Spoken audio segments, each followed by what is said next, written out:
Hello, I'm Isaac Hayes. What I'm about to tell you.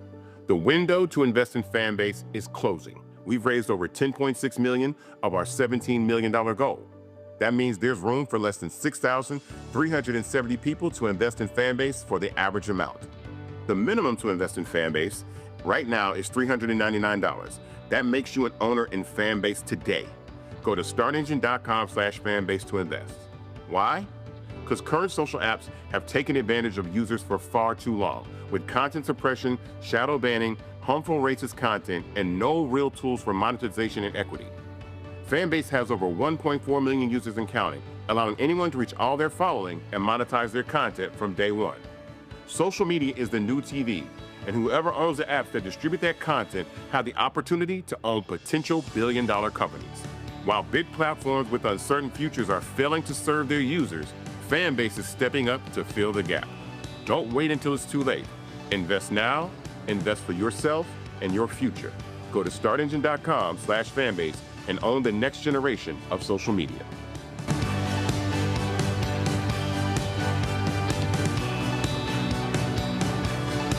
Folks, Black Star Network is here. Hold no punches. I'm real revolutionary right now. Support this man, Black Media. He makes sure that our stories are told. Thank you for being the voice of Black America, Roland. Stay black. I love y'all. All momentum we have now, we have to keep this going. The video looks phenomenal. See, this difference between Black Star Network and Black-owned media and something like CNN. You can't be Black-owned media and be scared. It's time to be smart. Bring your eyeballs home. You dig?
Today is Tuesday, July 1st, 2025, coming up on Roland Martin Unfiltered, streaming live on the Black Star Network. The United States Senate has passed Donald Trump's sweeping tax and spending plan called the Big, Ugly, Dangerous Bill.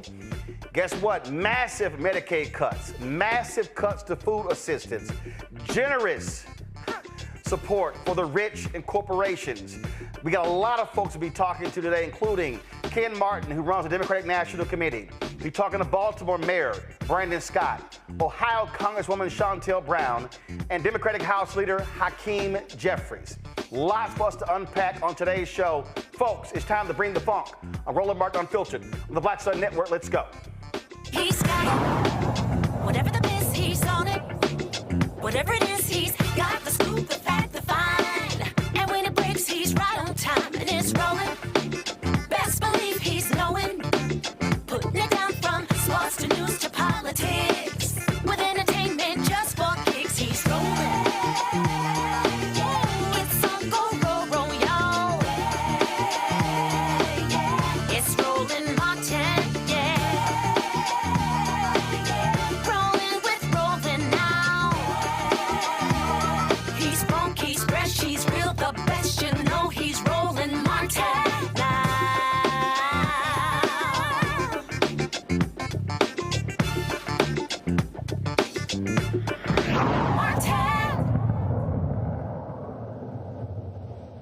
On this vote, the yeas are 50, the nays are 50. The Senate being evenly divided, the Vice President votes in the affirmative. The bill as amended is passed. Folks, after a contentious several days, the United States Senate, the Republican majority there passed by a 51-50 vote. Donald Trump's big, ugly, dangerous bill. They call it the big, beautiful bill, but the reality is when you look at what it does, that is simply not the case. Democrats forced an entire reading of this particular bill. 3 Republicans voted against the bill. Senator Rand Paul of Kentucky, Senator Tom Tillis of North Carolina, Senator Susan Collins of Maine, but the critical vote, Senator Lisa Murkowski of Alaska voted for the bill because of things that she got for her state of Alaska. It now goes to the United States House, where they have to reconcile the Senate changes. It previously passed the House. More than likely, it is going to pass. Donald Trump will sign it into law. This is a hugely unpopular bill. Even the Fox News poll shows nearly 60% of Americans against this bill. Republicans don't care because Donald Trump wants it.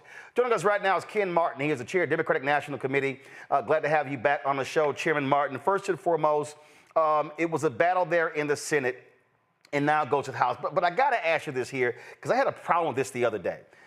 Senator John Fetterman of Pennsylvania, Democrat, was complaining that he was missing his beach time with his family, and this is just a waste that Democrats are doing. He's going to vote no. That makes no sense to me. My deal is, hey, man, you're getting paid to be there. Stay there. Meet with those Republicans. Try to convince them to vote against it. This is an all hands on deck. This ain't time to be going to the beach. This is about cuts that are going to impact low-income people, working-class people, food, Medicaid. You need everybody in your party fighting against this.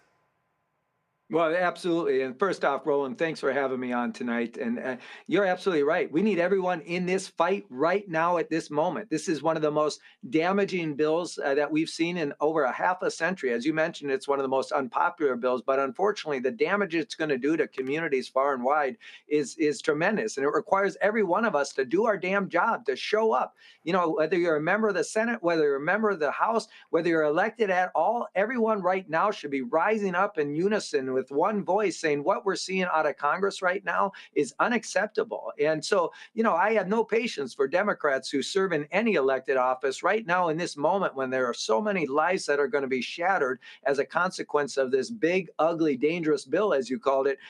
It requires all of us to do everything we can right now to stop it dead in its tracks.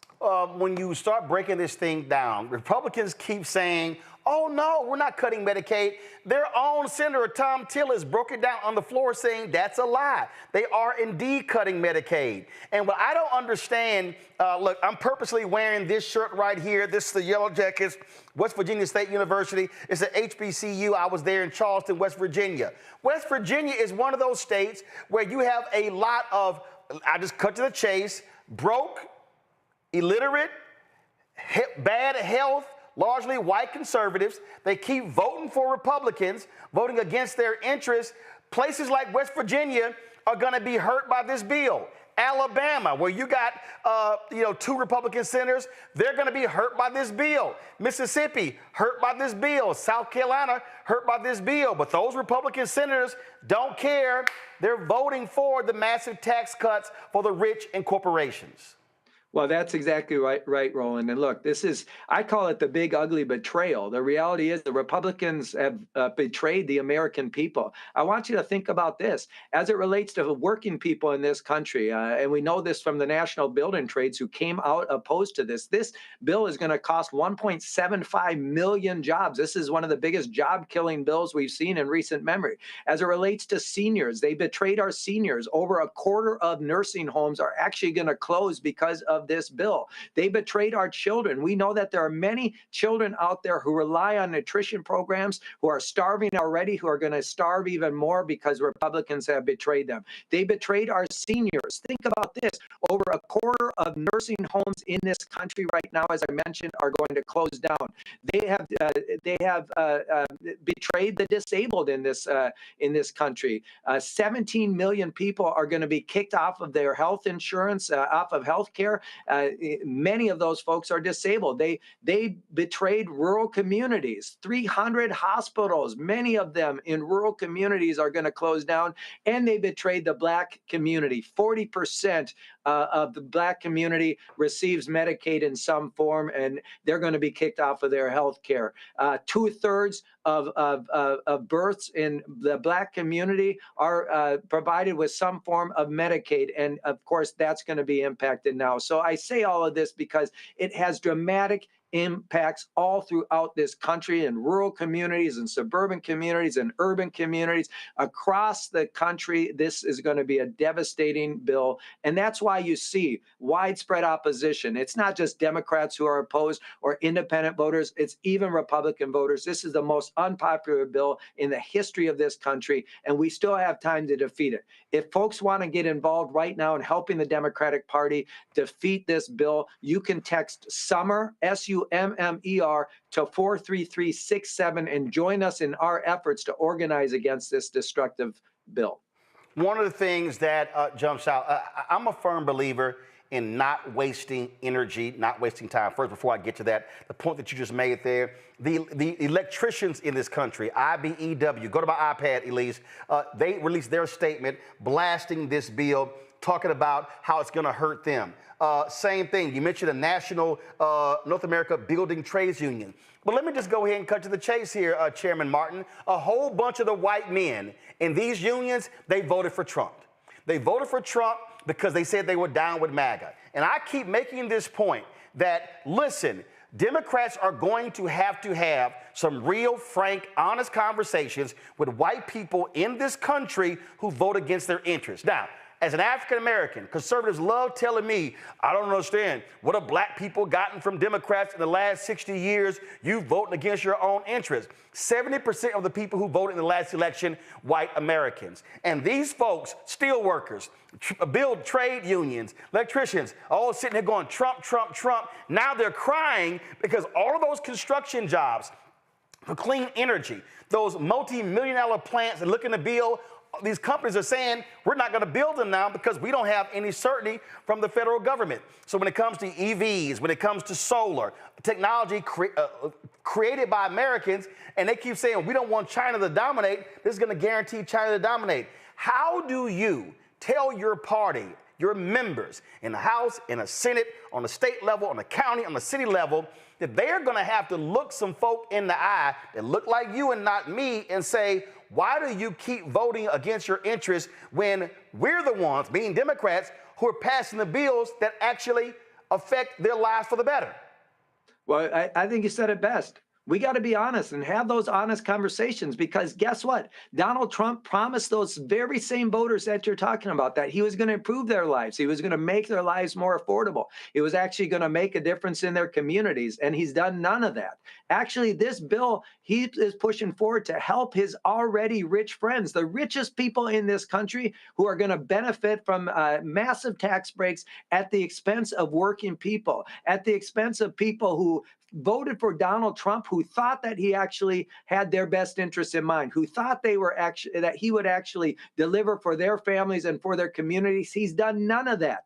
He is essentially making your life much more difficult, all to give a tax break to those who already have so much in our communities and so much in society. It's just plain wrong. And we do have to. You're absolutely right. There are many people who are in this country who have and continue to vote against their own economic self-interest. And let me tell you something. You know what? We can continue to talk until we're blue in the face, but unfortunately, these very people who are going to be impacted, their lives are going to be devastated. And hopefully they start to wake up and they look in the mirror and say, you know what, maybe it wasn't the right thing for us to vote for Donald Trump and these Republicans who've shown no interest in any step of the way here. And it's not just Donald Trump, by the way. It's all of the Republicans who voted for this, which is almost every single one of them voted against their constituents. And you can be damn sure that we're going to remind those constituents in every Republican congressional district and in every Republican Senate race next year, we're going to remind their constituents that their member of Congress or their member in the U.S. Senate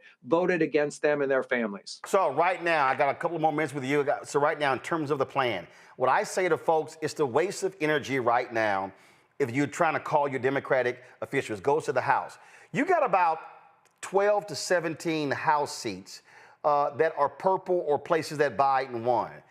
Are y'all targeting those members? Are you saying, because look, it barely passed the House the first time. So what is the strategy here? What are you saying to people how they should be channeling their energy? Who are the 5 or 10 Republican House members that people should be calling and emailing and hitting right now saying, don't you dare vote for this bill? Do y'all have the names? Well, listen, if you text SUMMER, SUMMER to 43367, you sign up to help us right now because we're targeting 35 congressional districts right now to make sure that we're increasing the pressure on those vulnerable Republicans. And the thing is, Roland, you know, where we started out probably with a more a smaller and narrower list of targets at the beginning of this year, we have been able to expand out that map because we're seeing there's wind at our back right now that this bill is highly unpopular. And of course, as a result of us overperforming, it means that we can actually focus our efforts on more Republicans around the country. 35 Republicans right now are in vulnerable districts, and we want to put all of our effort into turning the pressure up in those districts to make sure that they get the message that, you know what, you better vote the right way on this, because if you don't, we're coming for your job and we're going to boot you out of your out of office. So I said 13 to 17. So you're saying there are 35 Republican House seats that y'all are targeting to get them to vote no against this bill. That's right. And so just for folks to know, if you text SUMMER to 43367, give me a second so I can show this because I literally just did it. So hold on one second. And so this is, if you go 43367, this is the message you're going to get back. DNC headquarters, thanks for signing up for periodic updates about our work. Keep an eye on your inbox for more soon. And then it says, thank you for stepping up to join organizing SUMMER. Sign up for our kickoff on Wednesday, July 2nd. Only thing I would suggest, Chair, is that message is changed saying stop the big, ugly, dangerous bill right now. That way it's a lot more immediate language. That's just me if I'm messaging, I'm probably going to be a little bit more specific and not general. Well, that's what I like about you, Roland. I appreciate the good advice there. But nonetheless, this will get you involved in our efforts to actually fight against this bill and to make sure that we're turning up the pressure on these Republicans. Don't believe all the pundits. This is not a done deal yet. But the Republicans in the Senate certainly fell in line. We have an opportunity to defeat this in the House right now. So get involved. Roll up your sleeves. If you actually want to see this bill defeated, we still have time to do it. Please join us in our efforts. Chairman Ken Martin, DNC, we surely appreciate it. Look forward to having you back. Thanks a lot. Thanks, Roland. Folks, got to go to a break. We come back with my... Also, again, this hour, we have Baltimore Mayor Brandon Scott on talking about the impact on cities of this particular bill. We'll also talk to Congresswoman Shontel Brown in the next hour, the impact on Ohio, especially folks when it comes to Medicaid. And Democratic House Leader Hakeem Jeffries will explain to us his strategy on trying to get this bill stopped in the House. Folks, tell your friends and everyone they should be tuning in to Roland Martin Unfiltered. This is the blackest show out here. We're talking about how this is going to impact us. This is no time for games. And so pass the word. We're going to go to a quick break. We'll be right back right here, Roland Martin Unfiltered on the Black Star Network. Hi, I'm Dr. Jackie of A Balanced Life. Think about the men in your life and ask yourself these questions. Who are their male role models? Who can they turn to for advice to learn about what manhood is all about? On our next show, we talk about why male mentoring is so important to men of all ages.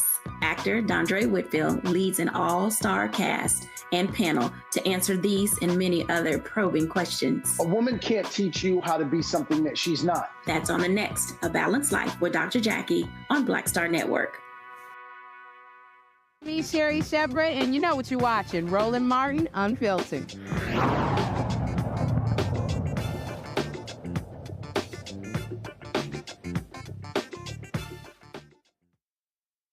All right, folks, joining us right now, Dr. Mustafa Santiago Ali, former senior advisor for environmental justice at the EPA out of D.C., Randy Bryant, entrepreneur, author of Never Say It, 25 Phrases You Should Never Ever Say to Keep Your Job and Friends out of D.C., Joe Richardson, civil rights attorney out of L.A. Glad to have all three of you here. Mustafa, I want to start with you. This bill here, absolutely devastating to environmentalists. Republicans are all about fossil fuels. They are all about these big gas companies. They don't give a damn about electric vehicles. They don't care about any of this sort of stuff. And so they are trying to roll back, even have a tax on stuff already done. And the reason those trade unions and electricians are mad is because there were multi-billion-dollar total manufacturing plants were going to be built. Now all of those are going to come to a halt if they repeal these tax incentives for solar, wind, and other renewable energies. Yeah, without a doubt. I mean, you hit it on the head. You know, I looked at some numbers the other day. We spend $1.1 trillion in relationship just to extreme heat and the impacts that have been going on there. So when they make these cuts, they're cutting a number of environmental programs and Department of Energy programs that actually help us to address the climate crisis. They also help us to address the health impacts that are happening inside of our most vulnerable communities. So when we talk about jobs and justice in the environment, all these things actually come together because, as you said, there were all these deals that were put in place to have advanced manufacturing not only come back and be enhanced inside of our country, with the jobs that were a part of all this clean energy work, but it also had the benefit of helping to improve the environment, to improve people's health, and to limit or begin to minimize some of these impacts that are going on. So what this big, big brutal bill has actually done is put a crosshair on folks. They're cutting climate programs, they're cutting clean air programs, they're cutting clean water programs, all the things that are necessary for people to be able to survive, let alone thrive. And they're doing it without any concern for people's lives, for the wealth gap that existed. There are models out there that have been put in place to help in certain areas to address the wealth gaps by bringing manufacturing opportunities and new entrepreneurial actions in place, along with a number of other entities that were going to be in place. So what they continue to do is to weaken. That's not true. They are slashing the social safety net inside of our country, both in this moment and, of course, all the things that we needed to do to get prepared for the impacts that are coming over the next decade. If you're not a Republican donor, Randy, they don't give a damn about you. It's simple as that there. And look at here. We talk about those mandates. Here's what's so crazy.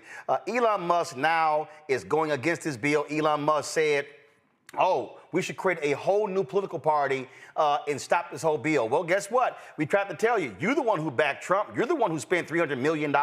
You're the one who used Twitter to build up Donald Trump and help him win. And so he was lying to you the whole damn time. His love of electric vehicles. Remember the whole thing in front of the White House that turned into a car dealership? Now Trump puts this on social media. At least go to my iPad. Elon Musk knew long before he so strongly endorsed me for president that I was strongly against the EV mandate. It is ridiculous and was always a major part of my campaign. Electric cars are fine, but not everyone should be forced to own one. Elon may get more subsidy than any human being in history by far, and without subsidies, Elon would probably have to close up shop and head back home to South Africa. No more rocket launches, satellites, or electric car production, and our country would save a fortune. Perhaps we should have Doge take a good hard look at this. Big money to be saved. And so we see exactly what he is saying about that. In fact, that particular point, this fool was walking around with his Gulf of America hat. And this is what he said outside of the White House before flying to Florida for that stupid news conference with the Ice Barbie Kristi Noem and the alligator Alcatraz that Ron DeSantis is building in Florida. Listen to this. Rest. We got a lot of hostages back, but we're going to talk about the hostages. I don't know. I think we'll have to take a look. We might have to put Doge on Elon. You know what Doge is? Doge is the monster that might have to go back and eat Elon. Wouldn't that be terrible? He gets a lot of subsidies, Peter. But Elon's very upset that the EV mandate is going to be terminated. And you know what? When you look at it, not everybody wants an electric car. I don't want an electric car. I want to have maybe the rest. We got a lot of hostages. He said, I want an electric car, but you claim you bought one in front of the White House. He's full of crap, Randy. He's absolutely full of crap. We saw the commercial. We talked about it on the show where he was literally pushing the Tesla. And when he talks about that Musk has these subsidies and programs, who gave those to him? I mean, it's really interesting to see how they've turned on each other. I mean, the girls are fighting. It is a cat fight. And, he's even saying he's going to turn Doge against him, which Doge was from Musk. So it is so interesting. And they're really trying to figure out who has what power. But it also shows that Trump is loyal to no one. And so how Republicans who have no money, because you said something powerful when you said they only care about Republican donors. And that's absolutely right. Not Republicans generally, but Republican donors, people who have money, people who can help him and his cause and his billionaire brat pack. And so they don't care about anybody else. And so if he is going to turn his back on Musk, then everyone should pick up that he will absolutely turn his back on them. And they're in trouble. Just like we're feeling it and seeing it, everybody is in big trouble. I was, thinking about today how so many Republicans and Trumplicans backed this bill and are trumpeting it.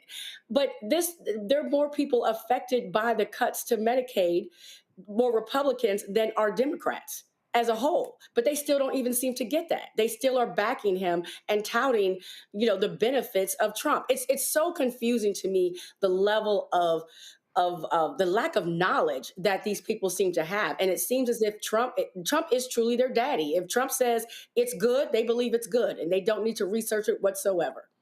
Absolutely. The thing here, when you start unpacking this bill, start unpacking the things in it, they literally went back and made more SNAP cuts. You have people in this country, Joe, who are starving, we produce so much food.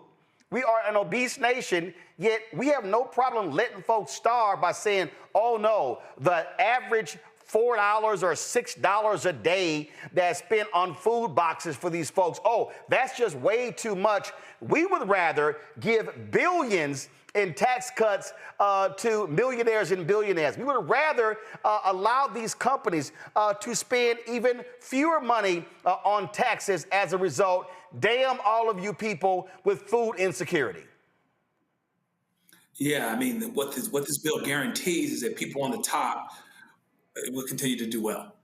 It's that whole trickle-down thing where nothing ever trickles, actually. And meanwhile, there's a whole lot of money going to immigration, customs, and immigration enforcement. $46.5 billion to customs, and then $30 billion to ICE, and so that he can continue this farce of making us safer by shipping out 1 million people this year. And so Medicaid slashed. People are going to die because of this bill. People are not going to have the health care that they need because of this bill on a large scale. And again, and it's going to add to the deficit too. It's not like you're saving money and you're making this cost analysis. Oh, we're saving money. We'll lose a few people. Well, we're saving. No, they can't even say we're saving money. They claim that we are, but we're not saving money. It's going to cost $3 or $4 trillion in the debt ultimately. And so it is a serious problem. And what I'm hoping is that this awakens people of all political hues to really understand once and for all that Trump is not thinking about you at all unless you have major resources, unless you are a direct beneficiary of this bill. And there's just a few people that are. Those are the ones that he's thinking about and nobody else. Yeah, that's the key. And again, I would love for these people to truly show me how regular and ordinary people are going to benefit from this bill. I've yet to see it, Mustafa. That's because you can't see it because it doesn't exist. You had started the show giving a shout out to West Virginia State. My family been going there for 100 years. But let's just talk about rural communities real quickly. It is estimated that over 600 rural hospitals across our country will now have to shut their doors. And if you come from rural communities like I do, that means that you've got a great distance to try and travel to be able to find the additional health care you might need. We also have already been talking about all these cuts that are going to happen, to Medicaid and some of the other things in our communities. And in many lower wealth white communities, there's an epidemic that's going on around hypertension. That's going on in relationship to a number of other diabetes, a number of other diseases. So if you can't get to health care because you no longer have the infrastructure that's there because of these cuts, then as Joe said, a whole lot of people are going to die. If you come from a rural community, you understand that when it comes to education, that many of the schools are just barely hanging on by a thread, but now they're going to make all these cuts to education as well. So for all the folks who voted for him, who come from rural communities, or who even didn't vote for him, who come from rural communities, you are also in the crosshairs. They often try and, ghettoize, certain things by saying, well, that's just an urban issue. It's just a word that they use when they don't want to talk about black folks. The impacts that are going to happen to black folks are devastating. The impacts that are going to happen to lower wealth white communities are devastating. There'll be all these jobs that folks had, hope would be in place that are no longer going to be there. So you get these double and triple whammies that are going on in vulnerable communities across our country. And that's the reason when you ask that question, Roland, why you can't see it is because it doesn't exist. It never exists. This was always a facade. They placed the veneer of the flag over top of this, telling people it was big and beautiful and bold and all these other types of things, when what they really should have said is to put a label on it, warning, this will actually shorten your lives. This will take resources away from your communities. And this will never help you address the wealth gap that many communities across our country are dealing with. So what you have here, you have this constant back and forth, Randy, on how amazing this is. And this is going to unleash the golden era of America. You see Marsha Blackburn and others spouting that nonsense on how this is just going to be just stunning and amazing, and we're just going to have all of this rush of money coming into the country. You have Fed Chair Powell, who said that they would have cut interest rates by now if Donald Trump had not imposed his tariffs. Then you have these people gushing, oh, look at all this new money that came in with tariffs, but they're not counting all of the money that these corporations have lost, small businesses have lost as a result of the tariffs. And so when you just start breaking down these things, in fact, the folks at Zettel, go to my iPad, they had this here. They said the 7 worst things in Trump's new tax and policy package, Randy. They lay out number 1, biggest Medicaid cuts in history. They got number 2, ICE will become the highest funded federal law enforcement agency. They're talking about making cuts to other agencies, but they don't want to talk about what's happening here.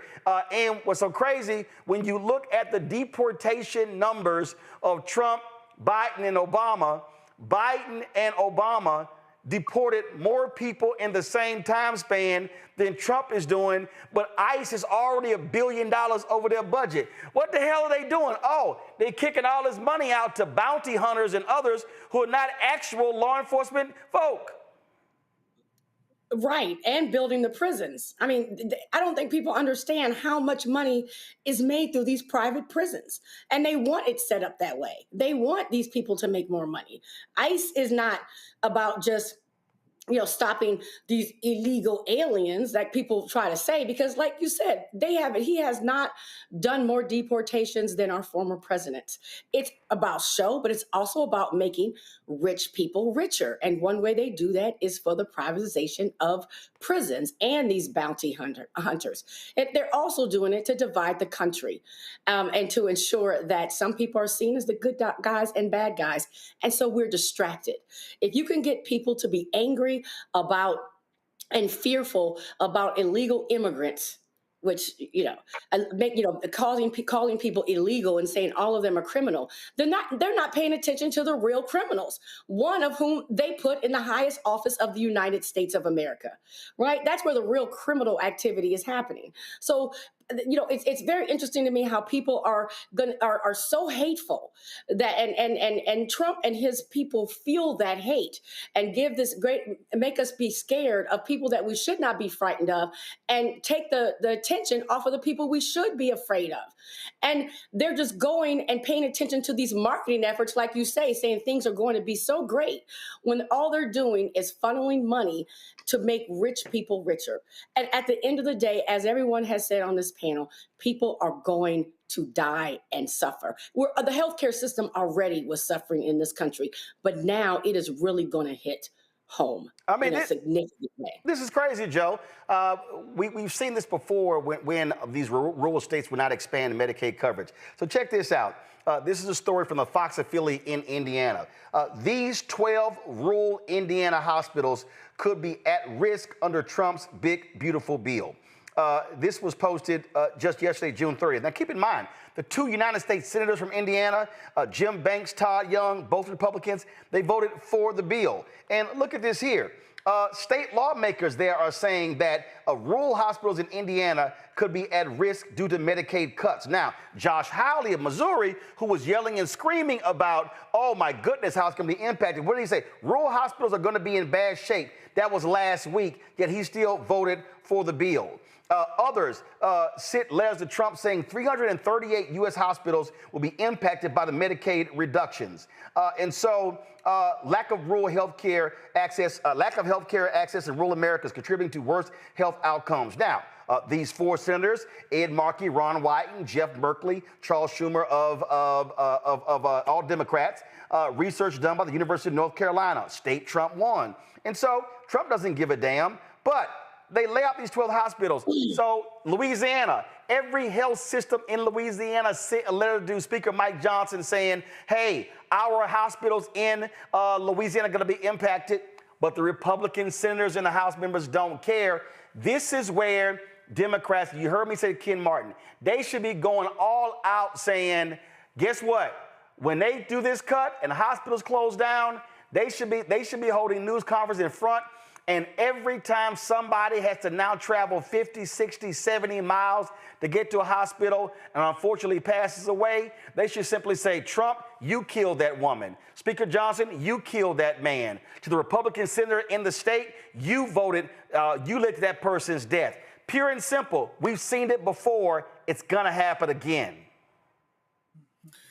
People need help, and so while we can say that we don't like what's going on right now, of course, I mean that goes without saying, and all of the things that the Republicans seem to be doing, voting against the interests of their constituents. But this is not the first time. We've been here before. Republicans tend to be the ones that cut medical, for people that actually need it. Many Republican governors didn't want to take that Medicaid expansion. Several of them did, but more of them didn't. Several of them didn't that should have. So we kind of been here before. So it's interesting. Like, what line do you cross where you suddenly become righteously indignant? The Republicans have been doing things like this for some time. And we know that typically speaking, generally speaking, policies that affect the least of us tend to be ones that are advanced by Republicans, despite themselves. And this is what's happening again. And so now what the Democrats really have to do is they've got to get the word out so people truly understand where this comes from. Because as ridiculous as it is to you or me, they're going to blame Democrats for this. They're going to blame Democrats for this. He's still talking about Biden. Biden is in Trump's head like he's doing something to him, and he's not. And he continues talking about him. Oh, this is irresponsible, this, and the other. No. We have to make sure that they own this because they did it. Republican president, Republican Senate, Republican House, they made a decision despite many of their own constituencies saying that they shouldn't. And so we have to make sure that they never forget that, and particularly that the people don't forget that, and that they are motivated enough to make sure that they vote because we are in a time of emergency. See, let me tell you, some of y'all are sitting here saying right now, oh, here you go, oh my goodness, you're trying to scare us, you're talking about what the Democrats are doing. Let me help y'all out. NAACP had the convention in Las Vegas, and I was sitting here interviewing Bishop William Barber. When I was interviewing Bishop William Barber, he talked about North Carolina. He said that they had a parade in North Carolina, and he said an old redneck came up to him with a Confederate flag draped around his neck. And he walked up to him and he said, Bishop Barber, it's a whole lot you and I don't agree on. He said, and all of a sudden tears are forming in this guy's eyes.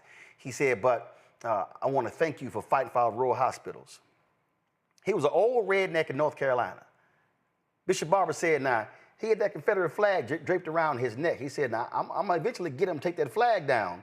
He said, but the fact that he was recognizing that Moral Mondays in North Carolina, they were not just fighting for black people, they were fighting for white folks in North Carolina too. And all of a sudden, that message began to spread. And Moral Mondays North Carolina grew into a massive movement because white folks in North Carolina, police officers, firefighters, teachers, public workers, folks on Medicaid, folks on food assistance were realizing that they were fighting against the cuts that were impacting them. So our conversation all today, oh yeah, we're talking to 4 Democrats because the Republicans are the ones supporting this bill. They're the ones voting for this bill. They control the House, they control the Senate, they control the White House. And the folk who are fighting it are Democrats. But I'm telling y'all right now, y'all need to understand, people are going to die. More people are going to die due to starvation if this bill becomes law. More people are going to die because hospitals, they might close, they are going to close. It is going to happen. And when all these things happen, you know what's going to happen? All the folk with money, they're going to be in St. Bart's. They're going to be at the French Riviera. They're going to be kicking it, chilling. They're going to be taking private jets. They're going to be having fun on their yachts, while other folk are literally going to be dying. If you want to accuse us of being Democrat shields and trying to scare people, go right ahead. But I'm telling you, it becomes law 6 months from now, a year from now, we're going to be saying, we tried to tell you. Going to a break, we come back, we're going to talk with Baltimore Mayor Brandon Scott about the impact of this on cities like his. Folks, if you want to support Roland Martin Unfiltered, please do so. Join our Bring the Funk fan club. Your dollars make it possible for us to do the kind of coverage that we do every single day with this show, other shows on the Black Star Network. To contribute via Cash App, use the Stripe QR code. You see it right here. So please click the Cash App button. Also, you can send your check and money order. P.O. Box, first of all, make it payable to Roland Martin Unfiltered. P.O. Box 57196, Washington, D.C. 20037 7-0196. PayPal is R Martin Unfiltered, Venmo RM Unfiltered, Zelle, Roland at RolandSMartin.com, Roland at RolandMartinUnfiltered.com. We'll be right back.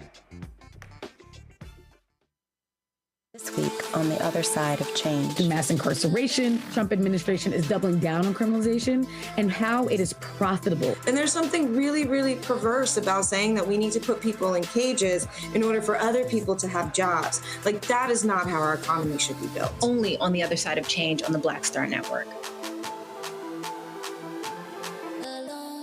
Next on the Black Table with me, Greg Carr. A very different take on Juneteenth with the one and only Dr. Sunyata Ahmed. We'll explore the amazing foods, remedies, and rituals that are a part of our history and the Juneteenth holiday. So it's our responsibility to return the healthier version to our folks instead of just the red liqueurs marketed to us, the red sodas and the other things. I mean, why does the Kool-Aid man have to sound like Louis Armstrong? He's like, oh yeah! Oh, yeah, right. An enlightening and tasty hour of the Black Table, only on the Black Star Network. I am Tommy Davidson. I play Oscar on Proud Family, Louder and Prouder. Right now, I'm rolling with Roland Martin, unfiltered, uncut, unplugged, and undamn believable. You hear me?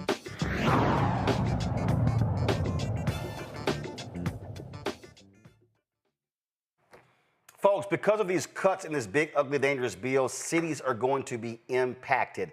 Joining us right now is the mayor of Baltimore, Brandon Scott. Mayor, glad to have you back on the show. First of all, have you and your team been doing an assessment on how Baltimore is going to be negatively impacted if this bill that the Senate passed today now goes back to the House, if it actually becomes law? Yeah, listen, we basically, Roland, every city in the country is going to be impacted in a devastating way. You're talking about a city that has 11 hospitals in it. And when you talk about that kind of cut to Medicaid and what that will mean, not just for our residents who seek and care, but for their jobs and where they work. This is the largest cut to Medicaid in the history of this country.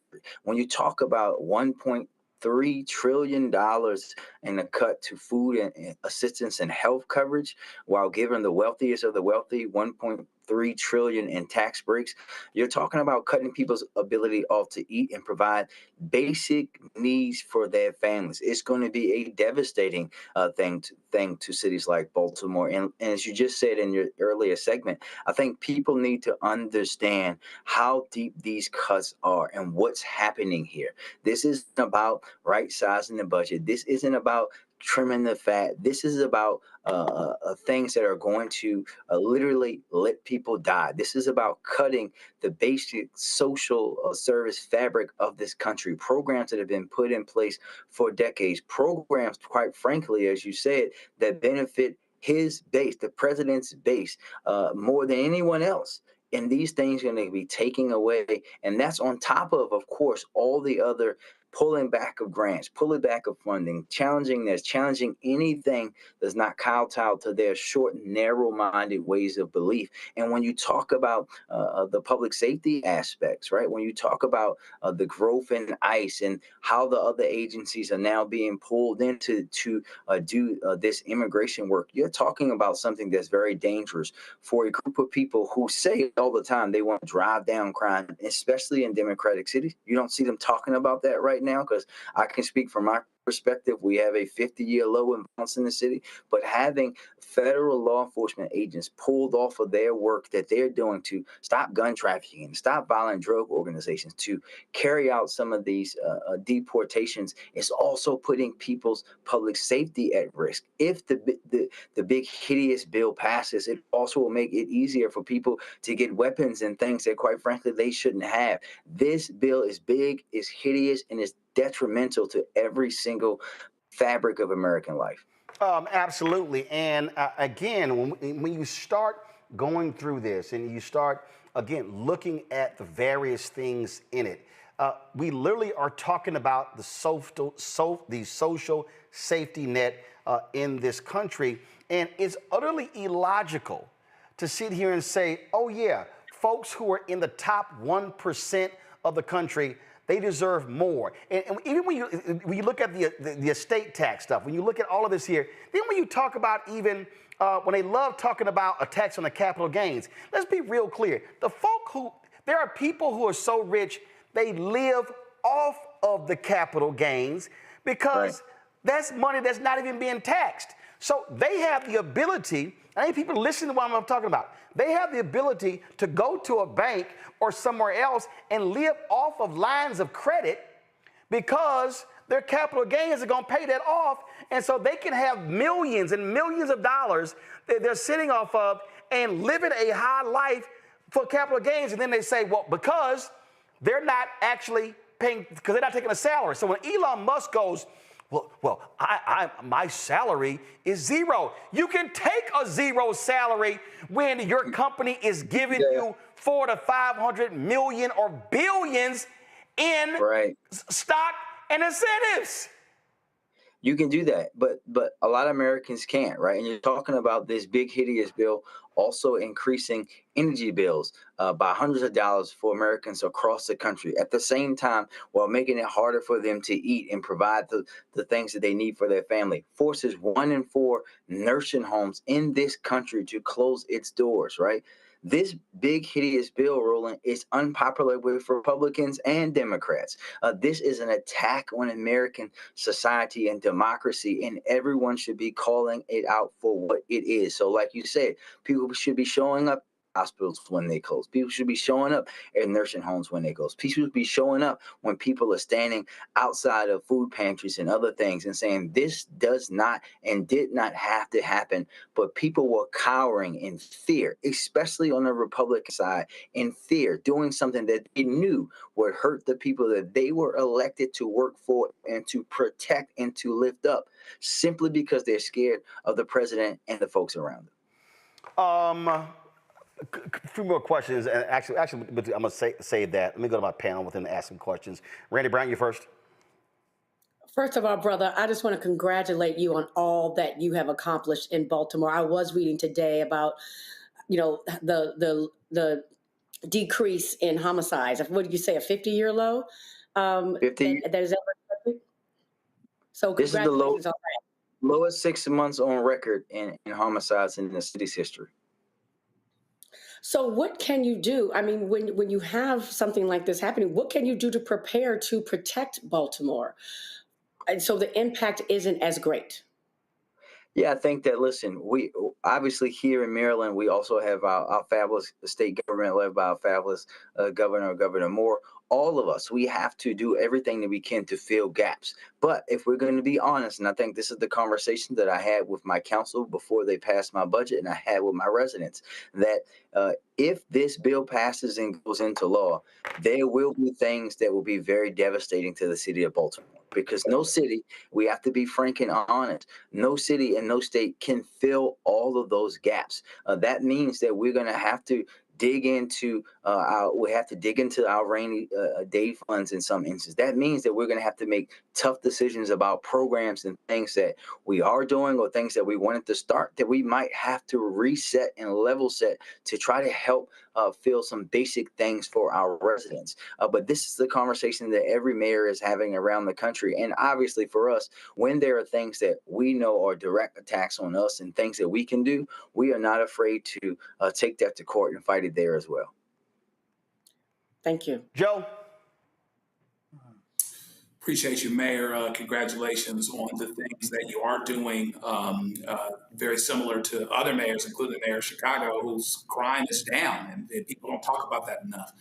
But let me ask you this, kind of building on Randy's question, and it sounds like you've answered it some in terms of talking about having honest conversations with your residents. Do you feel like your residents are receiving the message of the urgency of what's going on right now? And how do we build on that, particularly as it pertains to voter participation and some of these other things? No, I think here, and listen, I know it's different for me because I'm in what everyone would call deep blue Maryland, right? Our residents hear and understand, but also here they feel that because obviously we have bared the brunt of the cuts to federal jobs and agencies. This is where most of the federal jobs are. Folk workers are here in Maryland. Right? Over 11,000 of them live in the city of Baltimore proper. So our residents have already been so deeply impacted and already are keen in feeling that. So we don't have to sell them on it because it's been impacting them since the first day of the administration. But I think what we have to do a better job of doing is making sure that everybody understands that. And as Roland pointed out earlier, we also need to start challenging folks in those places that did vote for the current president and let them know that, listen, what are they going to do now when the things that they need are cut? Are folks willing to just turn a blind eye to someone who is literally trying to starve them out of their life in order to protect some of the things that they like to protect, including the good old-fashioned American racism that we've seen them protect time and time again? Thank you, sir. Mustafa. Well, Mayor Scott, first of all, like everybody else said, great job so far. I know it's not always easy. I got a two-parter for you. The first part is around education, and we understand that there are some cuts happening. I've actually helped in some of the schools there in Baltimore around environmental and science issues. Can you talk a little bit about, from the beginning, from Head Start all the way up, how you're going to navigate the cuts that are going to be happening in relationship to education? And then I'd hope you could wrap it up around community, because when we have these tough times, community is so incredibly important. And maybe you could talk a little bit about what your vision is of strengthening community there in Baltimore. Yeah, I think there are a few things. When you talk about the education, I think we know what's happening there can also be devastating, right? We have been blessed to not have some of the deep cuts that we've seen in other places. We're also here in Maryland coming into the period of implementation of a law passed in our state called the Blueprint for Maryland's Future, which pours in billions and billions of dollars into our public education system. My budget that I just passed that went into effect today on the 1st of July actually puts the largest amounts of Baltimore City money into our public school system ever. And we have to continue to do that. But when we see the things that they are attacking at the federal level, we have to, as much as possible at the state level, and of course with education, and at the local level, figure out how we can deal our own policies, how we can change our own things, how we can build those things ourselves and try to replace as much as possible. We saw that this summer with some of the cuts that they made to some of the funding, and we had to pivot here in the city and be able to have our own programming. Also, still being able to provide 8,500 young people with summer jobs, still having over 1,700 young people credit recovery, and have 3,000 other young people still working in programs in our school system, not to mention our summer camps. This is a time where local and state governments are going to have to lead the way in every way possible, but they cannot do that without community. And I think when we're at a time like this, and we're seeing it around some of these issues, this is a time where people have to come together. And this is the time, as I've been telling everyone, as someone who's not up on the ballot in the upcoming year, this is the time where everybody has to put aside, in Maryland and Baltimore and beyond, put aside all the petty, stupid personal beefs, the political beefs, all of that. Right now, we should have one shared goal, and that goal is to make sure that we are fighting these folks that are trying to destroy American democracy, and make sure that we're united and standing up and leaving all the other things to be settled at a later time. Here's a perfect example here, Mayor. Last point here. And Randy brought up the issue that I was going to raise. That is the success y'all had with dropping the crime rate. And so I'm glad you addressed that. This is NBC News. Go to my iPad at least. They lay out winners, corporations. The legislation would make permanent trillions of dollars in corporate tax cuts enacted in 2017 during Trump's first term and expand other tax breaks for businesses. The corporate tax rate will permanently lower it from 35 to 21%. Also would extend or increase other tax breaks for businesses like those in new machinery, equipment, and research and development. And then losers, younger generations, will add $3 trillion to the national debt. That's one thing. You're already seeing here that means the U.S. will have to borrow more money. They also are demanding that folks with student loan debt begin to pay that money back. So you have that. Higher income households. The bill would greatly expand the amount of state and local taxes households are able to deduct from their federal taxes. From the current cap of $10,000 to $40,000. The biggest beneficiaries for the change will be households making $200,000 to $500,000 a year, and those that own property because they are likely to pay higher property and income taxes. Well, it says wealthy households and business owners would also benefit from a permanent reduction in the estate tax. Under the legislation, heirs of estates with value at less than $15 million would not have to pay a tax on their inheritance. That cap is set to drop to $7 million in 2026. Ain't that many black folks who can qualify for that. Lower income households. What's going to happen? 12 million low income people will lose their health insurance over the next decade by cutting $1 trillion from Medicaid. Steep cuts will hurt the poor and the disabled. It goes on and on. This is real. It says researchers at Georgetown University found that 40% of children in small and rural towns receive their health insurance from Medicaid. You heard Ken Martin say 40% of African Americans get their health care from Medicaid. That means this hurts black people. Mayor? Yeah, listen, we all know this, right, Roland? I think that we know, and this is what I was just saying. This is why it's important that we scream to high holy hell every time and call the these things out for what they are, right? You and I talked about it when they called me the DEI mayor. You and I both know they wanted to call me the nigger mayor, but they didn't have the guts to say so. And now what they're doing is taking this racism, this sexism into policy, right? They want to make it harder for folks like us. But at the same time, this is also about class and wealth.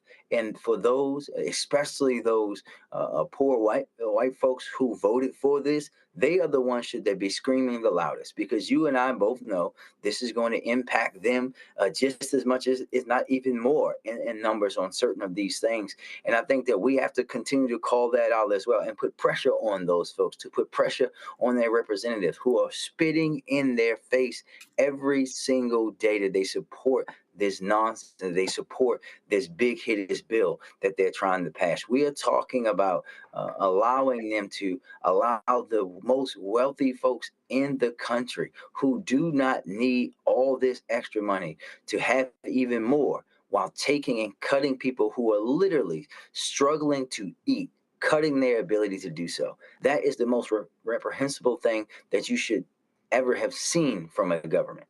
Absolutely. Baltimore Mayor Brandon Scott, we surely appreciate it. Congrats on lowering crime there. And folks were trashing your city for a long time. You had folks, the Sinclair chairman who was attacking you constantly on television and newspaper. It's amazing. That has to stop.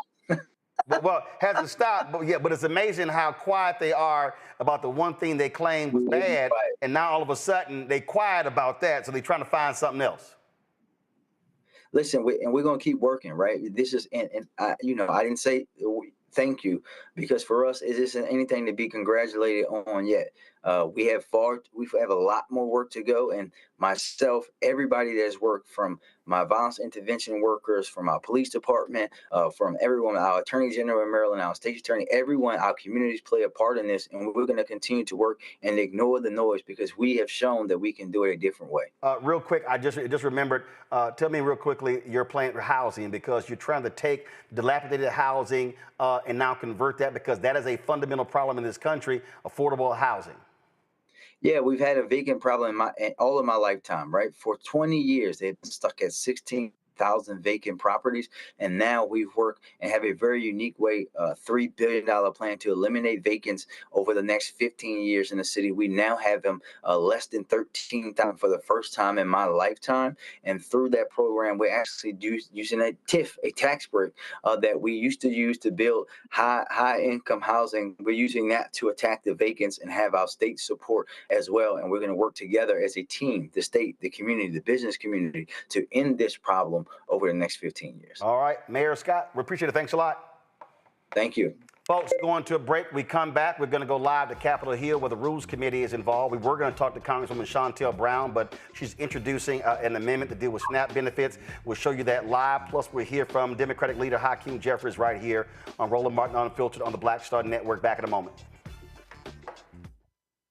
On the next Get Wealthy with me, Deborah Owens, America's Wealth Coach, less than 5% of the top executive positions in corporate America are held by women of color. We know it's not because of talent. A recent study says that it's microaggressions, unconscious bias, and limited opportunities being offered to women of color. On our next show, we're going to get incredible advice from Francine Parham, who's recently written a book sharing exactly what you need to do to make it up into the management ranks and get the earnings that you deserve. I made a point to sit down, and I made a point to talk to people, and I made a point to be very purposeful and thought-provoking when I spoke to them. That's right here on Get Wealthy, only on Black Star Network. This week on the other side of change. The mass incarceration, Trump administration is doubling down on criminalization, and how it is profitable. And there's something really, really perverse about saying that we need to put people in cages in order for other people to have jobs. Like, that is not how our economy should be built. Only on the other side of change on the Black Star Network.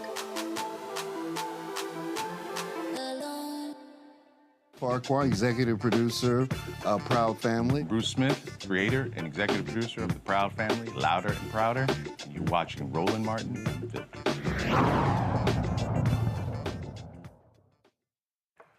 Folks, United States Senate voted today, 50-50 tie. J.D. Vance broke the tie, so therefore the Senate bill on this big, ugly, dangerous bill now passes them. It goes to the House for them to work out in conference what the Senate bill was different from the House bill. We were going to talk to Congresswoman Shontel Brown of Ohio, but the Rules Committee is meeting right now talking about the various changes, and she is going to be introducing an amendment that deals with the issue of SNAP benefits. So let's go live to that hearing right now on the Capitol Hill. Allow the department to access the first $100 billion of this bill's funding, but before the department can use the last $50 billion, it would require DOD to answer some basic oversight questions about how DOJ and the Department of Defense are working together.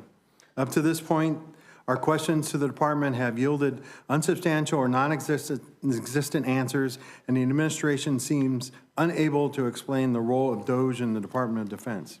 At the very least, we should understand what this unauthorized department is doing to the Department of Defense, which has the largest portion of federal budget in the U.S. government.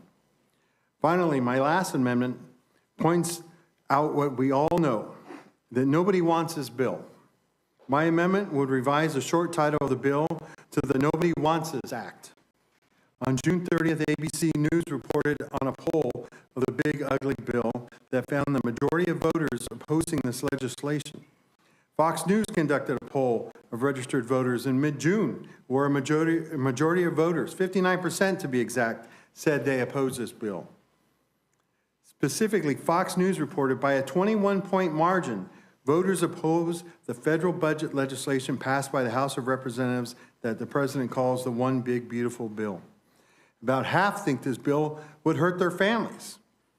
Multiple other polls from a range of outlets, Pew, The Washington Post, and many more, show the majority of Americans don't want this bill.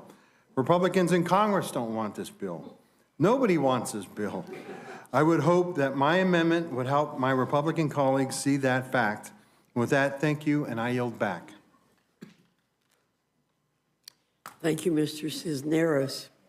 Ms. Randall, you're recognized. Thank you, Chairwoman Fox, Ranking Member McGovern, and members of the Rules Committee for the opportunity to once again testify on this big budget scam. I'm here today on behalf of the hardworking constituents of Washington's 6th Congressional District, including more than 27,000 federal employees. I'm here on behalf of the 1.8 million low-income children and adults who rely on Medicaid in my home state. But I'm also here today on behalf of the 72 million Americans across the country who rely on Medicaid. Because what has been made abundantly clear in the last few months is that those Americans who live in states with Republican leadership are not being listened to by their members of Congress when they are sentenced to losing their health care. A senator from Iowa, in response to concerns from her constituents at a town hall over Medicaid cuts, said, well, we're all gonna die. Apparently, she doesn't care that 700,000 Iowans rely on Medicaid or that 36% of Iowa's children rely on Medicaid. The senator from Kentucky said, they'll get over it. But does he know that 1.4 million Kentuckians rely on Medicaid and that 44% of the births in Kentucky are covered by Medicaid? Medicaid covers also 68% of the nursing homes in Kentucky. I guess the senator isn't worried about selling out those constituents because dead people can't make phone calls and turn up at town halls. The senator from South Carolina, as recently as this week, said, we aren't cutting Medicaid. All right, folks, and we told you earlier that Josh Hawley of Missouri was one of the people talking about these particular cuts. This was what took place before today. It's amazing when you say one thing and do another. Listen to this. I walked through him and he said, oh, wow, that's very surprising. He said, I'm surprised that they made all these changes and to the degree they did. And I said, I am too. He was real clear to Senate Republicans just 2 weeks ago. Don't touch anything else on Medicaid. Take the House framework, tweak it if you need to, but do not do anything else. And this Senate framework is really, it departs from his framework big time. So he said that it was just so many cuts that he just couldn't vote for the bill, but he actually did. Okay, that's called lying. I saw this today, and I don't really know what this really does or means, but okay. So Senator Chuck Schumer, the Democratic minority leader, went to the floor and actually said this about the bill. Listen. Page 1, lines. I raise a point of order against page 1, lines 3 to 5 of the pending amendment, which violates Section 313B1A of the Congressional Budget Act of 1974. The point of order is sustained. The text will be stricken. What that was is the bill was called the Big Beautiful Bill, and then Chuck Schumer said he just got that changed. Okay. I don't really know what that does, but Mustafa, maybe that's significant. I don't know. I mean, maybe it's significant inside the Beltway. It's not significant for Mrs. Ramirez or Mr. Johnson or, a laundry list of other folks who have to deal with the impacts that are coming from here. Folks keep doing all this performative stuff, which, is so disingenuous to the people who have to carry the burdens continually, and now you're just placing more on their back. When we look at SNAP, we got about 41 million people right now. I think it's about 13-14% of the country who rely on that to be able to get as close as they possibly can to having a balanced meal, to being able to have enough nutrition in their bodies to be able to survive, right?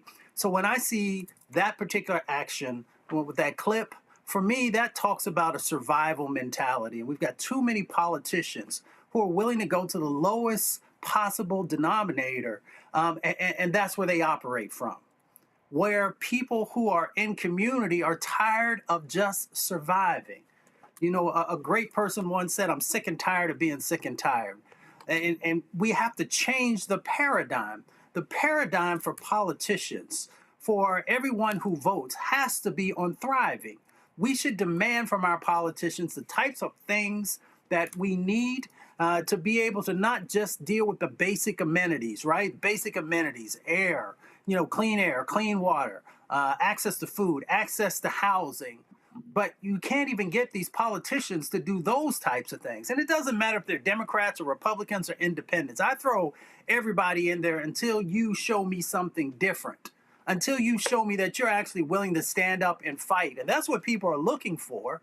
And that's why they're so disconnected from the political systems, because very few people are willing to fight. And when the folks do fight, often they are attacked by so many different individuals and corporations and big PACs and all this other type of stuff that they eventually get wore down, or they find a way to vote those folks out because they were actually the ones that are willing to stand up. So again, no more of this performative stuff. No more bumper sticker language. If you can't take what you did back home, actually sit down on somebody's kitchen or on their back porch and show them how their life is going to be better, then you're wasting people's time. And when you're wasting people's time, you're putting their future in danger, and you are literally, in this particular moment, putting people's life on life support, and then turning the electricity off because people can't afford it to keep you alive. I believe in data that shows you exactly what's going on, and people need to actually have numbers and not generic. So this is what Senator Elizabeth Warren posted on her social media account. She says, how many people will lose health care if in your state under Trump's big, beautiful bill? Y'all, here are the numbers right here, okay? Senator Tommy Tuberville, remember he talked about the rats and federal. Well, guess what? Alabama will lose 219,803 people will lose health care in Alabama. Alaska, 39,989. Arizona, 365,984. Arkansas, 158,745. Hello, Sarah Huckabee, Trump's lying White House press secretary. That's your state. California, 2,368,466 people. Colorado, 240,953. Connecticut, 86,580. Delaware, 54,957. Florida, 1,936,421. How about that, Governor Ron DeSantis? Georgia, 651,540. How about that, Governor Brian Kemp? Hawaii, 62,483. Idaho, 72,815. Illinois, 535,849. Indiana, red state, 267,996.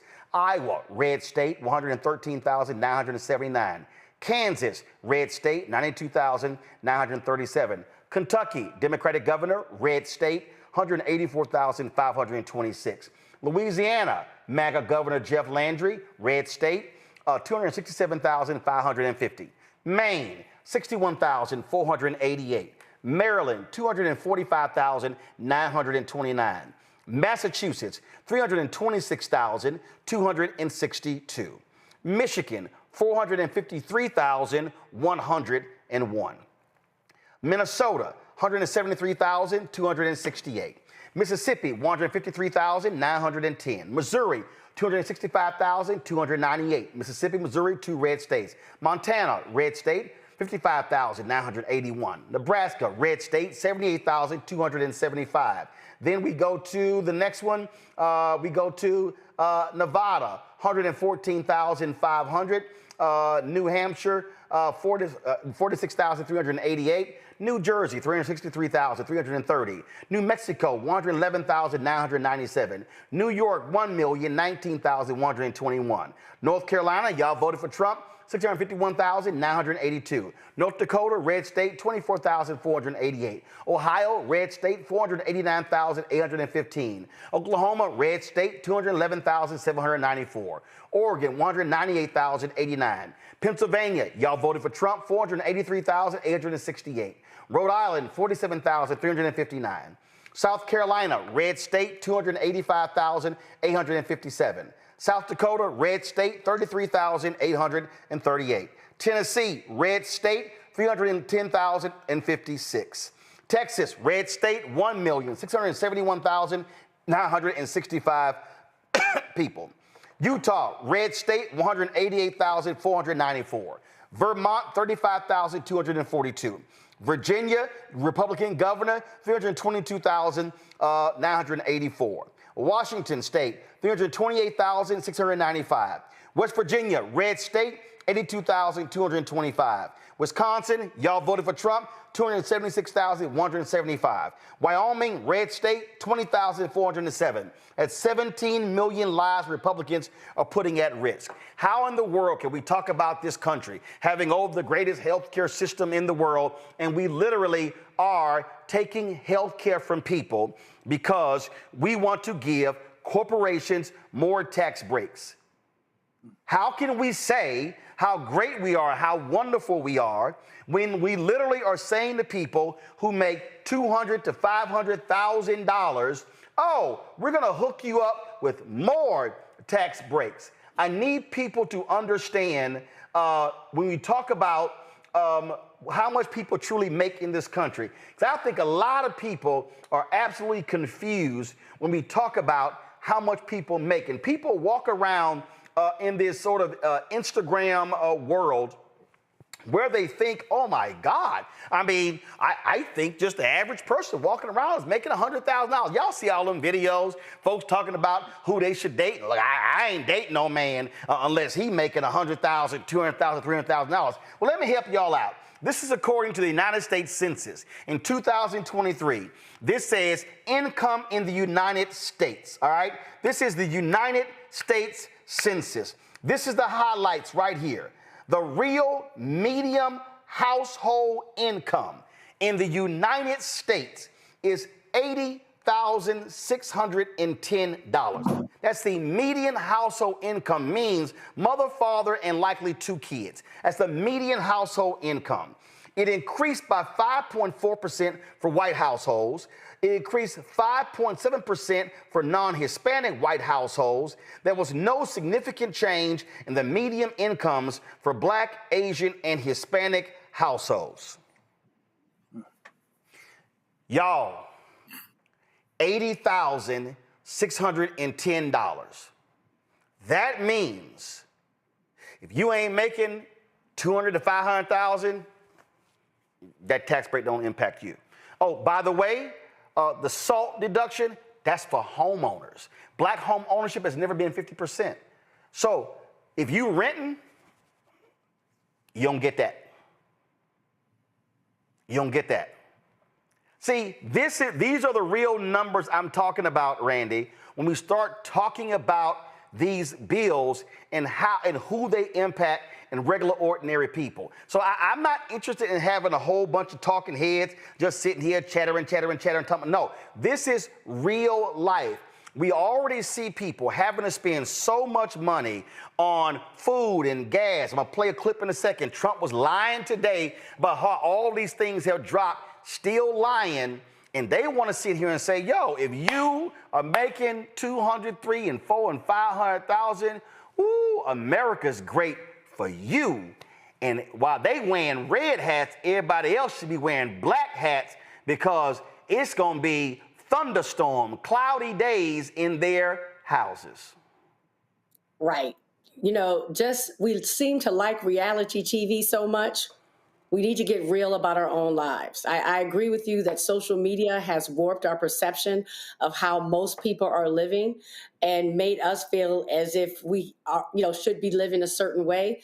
The reality of it is that most of us are living paycheck to paycheck. The reality of it is when we say, oh, we'd only date somebody that's making $100,000, most people are not making $100,000. The reality of the whole thing is that we are struggling, and something like this bill that affects every aspect of our lives. You talk about healthcare. That is the biggest way. That's the number one way that people end up filing bankruptcy. I always point out to people, you never hear about a important, like a senator, you never hear anybody in the government or a president that dies young. And why is it? It's because they have top of the line healthcare. They are looked at and checked out all of the time. When we talk about our history and how we die young, it's because we're not receiving the same level of care. And now it's going to get worse. We just went through a pandemic where people couldn't get the services that they needed. Can you imagine now if you can't even get to a hospital in time to help your loved one? Right? We need to get very real about what's happening.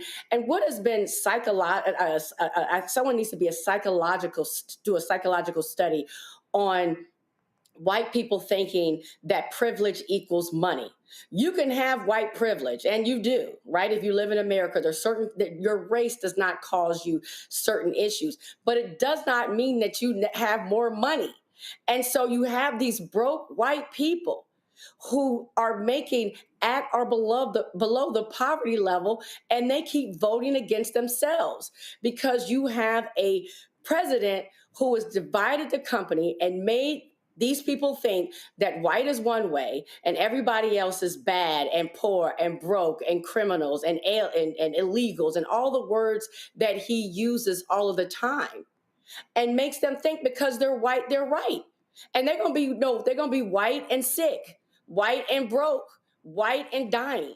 Like the numbers you just went through of how it's going to affect every single state, is real, and it's going to impact not just Black people. Because I think just like they voted for this man in, is why they continue to cling on to him, is because they have this idea that these cuts only will affect Black people, because that is the perception that we've always given about Black people, that we are the ones who are broke and struggle and have issues. And that is not the case. They are going to, sadly, I don't even want this, they are going to fuck around, and they have fucked around, and they're going to find out. And it's going to be a bad wake-up call for the majority of Americans, because even those people who are making more money, this will impact them as well.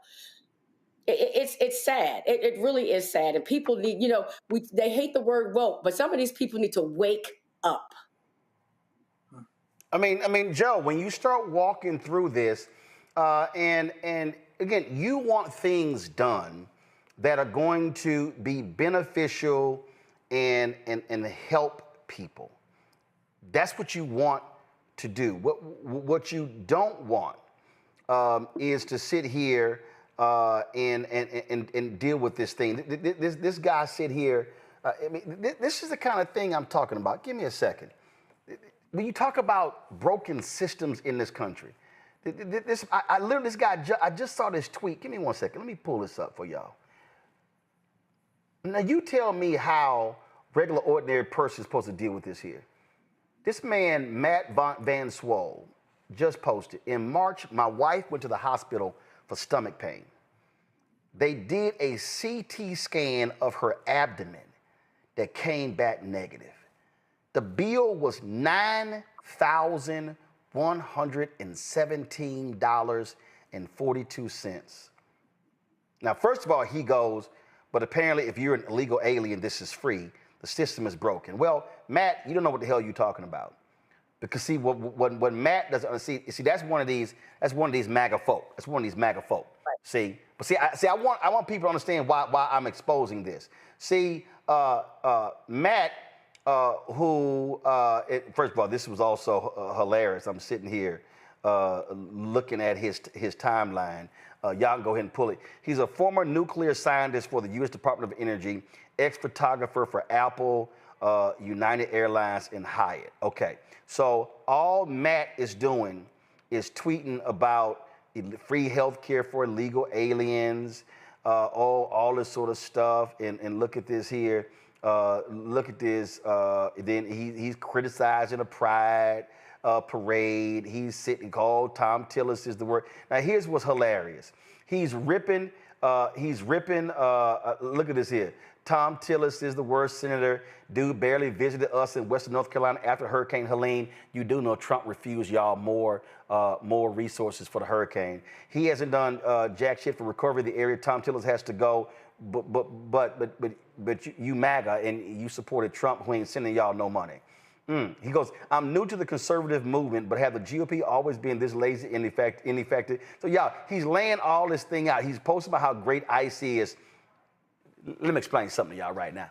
To all the people out there who don't understand how things work in this country, I'm just going to give you an example that you may not be familiar with, and that is this here. In the United States of America, public hospitals are required to treat people. I need everybody listening to me right now. I need you to hear what I'm saying. When you go to a public hospital, y'all, there are two hospitals in America. There are public hospitals and there are private hospitals. A lot of the public hospitals are actually nonprofits. I grew up in Houston, Herman. You have two, Herman Hospital, public. You got Methodist Hospital, okay? All right, so if you're in Houston and you are having an emergency situation and you roll up to Herman Hospital, they are required by law to treat you. Whether you are undocumented, whether you are an American citizen, and here's the deal, they're gonna send you a bill. Now guess what? Matt don't understand that CT scan for his wife, it's gonna be the same for an undocumented worker or for an American citizen. You're gonna get the same $9,000 bill, Matt. That's what you're gonna get, Matt. And the private hospital, Matt, can refuse to treat somebody. They literally, sir, do you have health care? No, I don't. I'm sorry, you don't have health insurance? Yeah, we can't see you. They don't have to treat you. So when Matt's bemoaning the same healthcare system, see, that's why I love showing these MAGA people, Mustafa, because Matt is talking about how he's now a conservative, yet the people who want to get rid of $35 for insulin are the Republicans. The folk who want to stop them, they're Republicans. I'm gonna finish this point here. I see Congressman Joe Nagase is speaking in the Rules Committee. Let's go live to Capitol Hill. And I think expose the cruelty of this bill that I think will have disastrous consequences, certainly for all of our constituents and ultimately, I believe, all Americans. I had, I guess, just one question that, or perhaps maybe it might be a few questions, for the gentleman from Maryland. Because while you are new to Congress, you may be surprised to learn that you and the chairwoman here have something in common, which is that both of you come from states, you have the privilege of representing states, that have very similar error rates with respect to SNAP. And I don't know if you were here previously, and you hopefully heard some of the discussion that we had about this absurd provision that Americans are now learning about, that apparently Senate Republicans put into this bill regarding SNAP, ostensibly to get the bill across the finish line, to get Senator Murkowski's vote. And I just kind of want to walk through this because my sense is that your amendment attempts to equalize everything. It would essentially remove this deal that was made in the Senate from the bill. And if your amendment were not ruled in order, I want to kind of get a sense as to how this bill will work in practice. So in Maryland, the SNAP error rate right now is 8.85%. In North Carolina, it's 8.11%. So under this bill, right, assuming it's enacted into law, the state of Maryland and the state of North Carolina have really only three choices. One, raise taxes to essentially pay for what is a cost share that's never been imposed on states before. Two, cut SNAP funding and force countless vulnerable citizens to no longer have access to food assistance. Or three, this new option, which is increase your error rate above 13%. So basically overpay SNAP or underpay, you choose.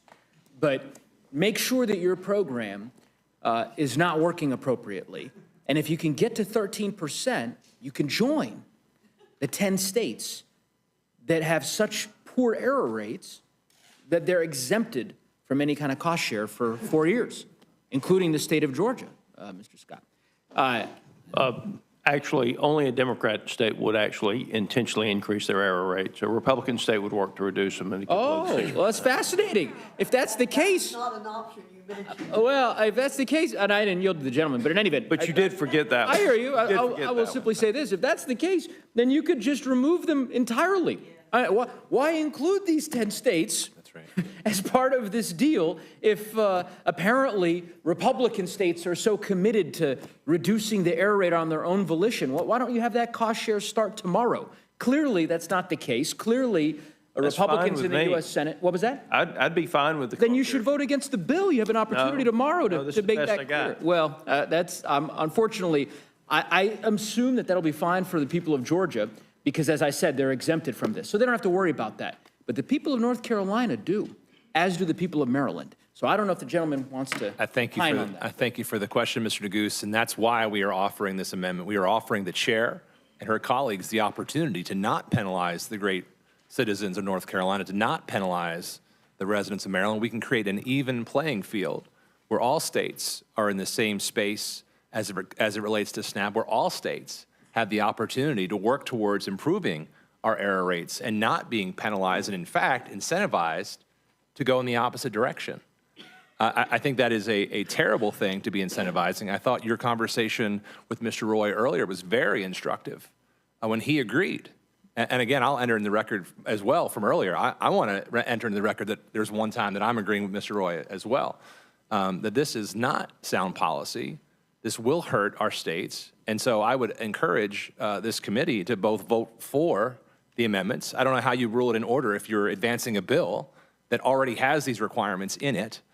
So I would encourage this committee to rule the amendments in order, adopt the amendments, and then tank this bill because it will take away those benefits for hungry kids. Hear, hear. Couldn't have said it better myself. I yield back. Thank you. Thank you, Mr. Neguse. Ms. Leisure-Fernandez, you're recognized. I, too, want to thank each of you because what we are engaged in right now is an effort to make sure that the American public knows that this time around, House Republicans are stealing Americans. All right, folks, so this is what I was, so we're going to, in a moment, speaking with Democrat leader Hakeem Jeffries. But here's what I was trying to make earlier. When you go into a public hospital, if you can't afford the bill, you know who pays that? Taxpayers. Taxpayers. So one of the reasons that you've had the Affordable Care Act is that people then had health insurance. It dramatically decreased the number of people who didn't have health insurance. So if I want all y'all conservatives and liberals and progressives and fiscal hawks to all understand that right now, American taxpayers, based upon our county health systems, They foot the bill when people don't have health care and they show up at public hospitals. It is stunning to me, Mustafa, how many people don't understand that basic fact that's costing the same taxpayers billions of dollars. So if people actually had health care, it wouldn't be costing the taxpayers. You on me? I think the other part, There you go. Come on, guys. Yeah, I was just Go ahead. I was just going to say, you hit it on the head. I think the other part of the context for folks is that, most folks don't understand we've got 129 million people in this country who have at least one chronic disease. Now, that's not Mustafa who's saying that. That's the CDC who actually shared that number. And when we look at, you've got, forget what the number is now, it's about 60% of bankruptcies that also have medical debt. That's a part of pushing people into bankruptcies and all the parts that come out of that. So it just makes no sense to limit the amount of individuals in our country who have basic health care. To take that away means that if you know what the numbers are, then once again, more people are going to die. But not only are more people going to die, there are going to be these ripple effects of you not having health care because you're making other types of decisions that are going to create additional stressors. I believe Randy brought into our conversation a little bit about the mental health aspect as well. So it's not only cruel, it just doesn't make economic sense for you to limit the amount of people who actually have access to health care. It makes the country weaker. You end up having a workforce that is sicker. That means that we cannot compete on an international level in the way that we need to. It means that, you have parents who are sicker, so they can't spend the time that's necessary with their children. So there are all of these ripple effects when you don't have the strong healthcare infrastructure in place. And healthcare infrastructure is making sure that you have the health insurance that people need, making sure that they have access and affordability to healthcare facilities. Yep. All of these things are critically important. I'm trying to give folks this here. I want to show you this real quick. I'm trying to find a more recent number, but this is from, this was published April 6, 2021, and it shows that the uncompensated care costs for the nation's uninsured average $42.4 billion per year in the 2015 to 2017 time period. Now, guess what? Before that's after the Affordable Care Act. Before the Affordable Care Act, it was $62.8 billion a year. So the Affordable Care Act cut by $20 billion American taxpayers were spending for uncompensated care costs. Y'all, that means county people, taxpayers are paying that amount of money. So if more people have health care in America, it's going to cost taxpayers less dollars because they don't have to be paying the uncompensated care. And the law says, and Democratic House Leader Hakeem Jeffries is joining us right now, and he can confirm this, the law requires public hospitals, they have to care for a person when they show up, whether they have insurance or not. Correct, Democratic Leader Jeffries? That's absolutely correct, and it's more expensive if you have to treat people in the emergency department as opposed to them being able to receive primary care, where you can avert a whole bunch of situations. So if you have the flu and you have insurance, you can go see a doctor. It's cheaper than if you have the flu and you got to get rushed to the emergency room. That's absolutely correct. I mean, by every measure, what the Republicans are trying to do with this one big ugly bill is reckless, it's dangerous, it's going to cost lives in every single state in this country. I'm just, so right now, earlier I had DNC Chair Ken Martin, and one of the things that he talked about were the folks, the 35 Republicans being targeted. I saw the DCCC put this out, 2026 districts in play. And what I've been saying to people, Leader Jeffries, is very simple, and that is, listen, Democrats in the House are going to vote against this particular bill.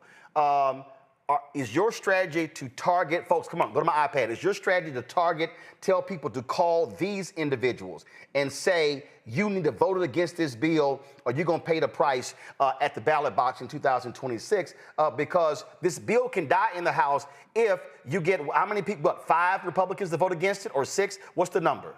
Yeah, all we need is 4 Republicans. Every single House Democrat is going to oppose this bill. We're strongly opposed to this bill, which means that all we need is 4 Republicans to join us, and we can kill this bill from ever even getting to Donald Trump's desk. And all we're asking these Republicans to do, one, is to show some John McCain level of courage when John McCain became the deciding vote in stopping the reckless Republican effort to repeal the Affordable Care Act. John McCain took that step because he understood that if you take away health care, the people that he represented in Arizona were going to suffer. Well, that's the same thing as it relates to all of these congressional districts where people are willing to effectively end Medicaid as we know it, throw off millions of people from receiving their Medicaid. They're trying to detonate large parts of the Affordable Care Act, and they even are going to cut Medicare as a result of this bill by more than $500 billion. This is extraordinary, Roland. It is the largest assault on health care in American history. What jumps out at me as well, you talk about the people, SNAP benefits. We were just showing the House Rules Committee. We were going to have Congresswoman Shontel Brown on, but she's introducing an amendment to deal with that. I mean, how in the world can you sit here and offer billions of breaks to people making $200,000, $300,000, $400,000, $500,000, massive corporations, lower the corporate tax rate from 35 to 21%, and you have no problem with people starving, dying from food insecurity, and what, this average SNAP benefit is what, $3 or $4, maybe $5 a day? Yeah, no, that's absolutely right. About $6 per meal per day. That's it. And you're talking about massive tax breaks to wealthy corporations and to the billionaire donors of the Republicans. And then they want to stick everyday Americans with the bill, rip away health care, rip away nutritional assistance, as you've indicated. The largest assault on nutritional assistance in American history. Literally, Roland, these people are ripping food from the mouths of children, veterans, and seniors. This is extraordinary stuff.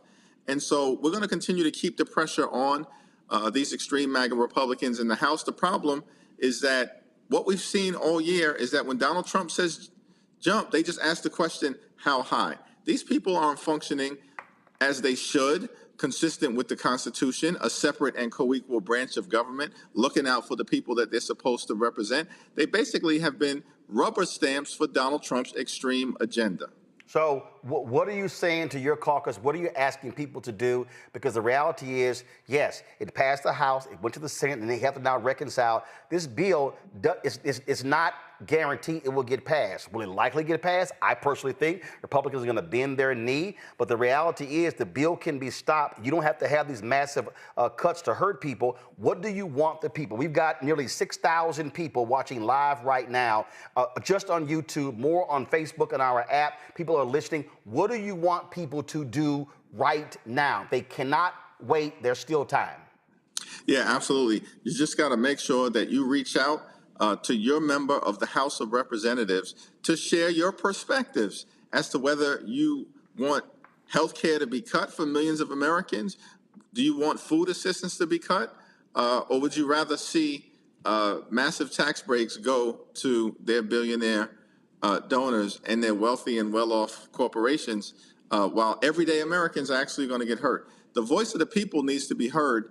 And if you have a member of Congress who shares your values, then urge them to keep pressing on and making the case. If there's a member of Congress that represents you who does not share your values, who's voting against your interests, then of course you have the First Amendment right to express yourself to them to make sure that you are communicating the fact that you have an expectation that they're going to defend the health care of the American people, defend nutritional assistance, defend veterans, defend higher education. These people are going after Pell Grants in this bill. They're going to make it more expensive for people to get a college education. That's going to fall disproportionately on communities of color. And they are going after utility costs in a way, because they are attacking the clean energy economy, it's going to cause utility costs to increase for millions of Americans by hundreds of dollars per year. Well, I certainly hope the DNC and other folks going to be doing robocalls to those congressional districts, are going to be hitting people because, again, we're talking massive impact, billions of dollars impacting cities, counties, states, school districts. You ought to see Trump targeting blue areas. If you're elected to office, you're supposed to be representing Democrats and Republicans, liberals and conservatives, voters and non-voters, and we're not seeing that. And this is crucial, and there has to be a sense of urgency, Leader Jeffries, from everybody. And I would hope that Democratic members are gonna be on every single day challenging, pushing folk to get them to understand that they're gonna be hurting regular Americans, especially folks who don't make $200,000 or more, especially with the median household income in America being 80 grand. That's right. It's an all hands on deck moment, and we've said everybody's got to lean in aggressively, maximum engagement, communicating with the American people, pressing our Republican colleagues, and doing everything that we can over the next several days to try to stop this bill from moving out of the House of Representatives. All right, Leader Jeffries, I know you're busy. You got to go. I appreciate you joining us. Can't wait to have you back. Thank you, man. Thanks a bunch. Again, so let me help folks out who are watching and paying attention, because this is also one of the big problems that we have. A lot of folk, y'all don't know who represents you. You are thinking that this CBC member or somebody else represents you, and you may be living in a Republican district. So here's what you need to do. I need y'all to go to Google and just do this here. I need y'all to type in how to find your member of Congress. Everybody right now, I need y'all to go to Google and either type in how to find your member of Congress, okay? And then when you do that, you see right here, the first line that comes up is congress.gov. The second line that comes up is house.gov. The third one is usa.gov. I want you to click congress.gov because they have representatives and senators. And all you need to do is put in your zip code. So let's just say if I put in where we are, 20006, you see right there, boom, these come up. Let's just say type Washington, D.C., and it's going to say your possible members, and it has the map, boom, Delegate Eleanor Holmes Norton.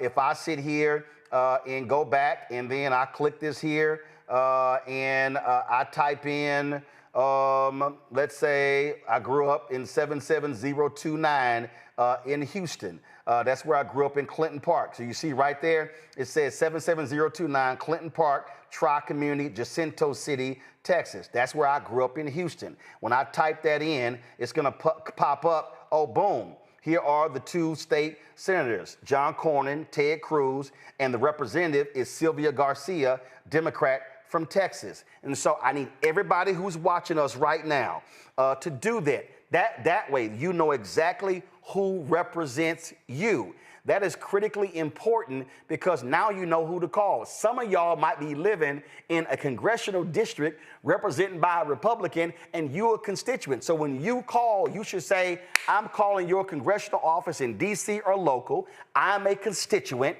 I need you to vote against this bill because I am a voter. And let them know that if you vote for this bill, then I'm going to be voting against you when you run for re-election next year. That's why it's important for us to understand the basic fundamentals of politics.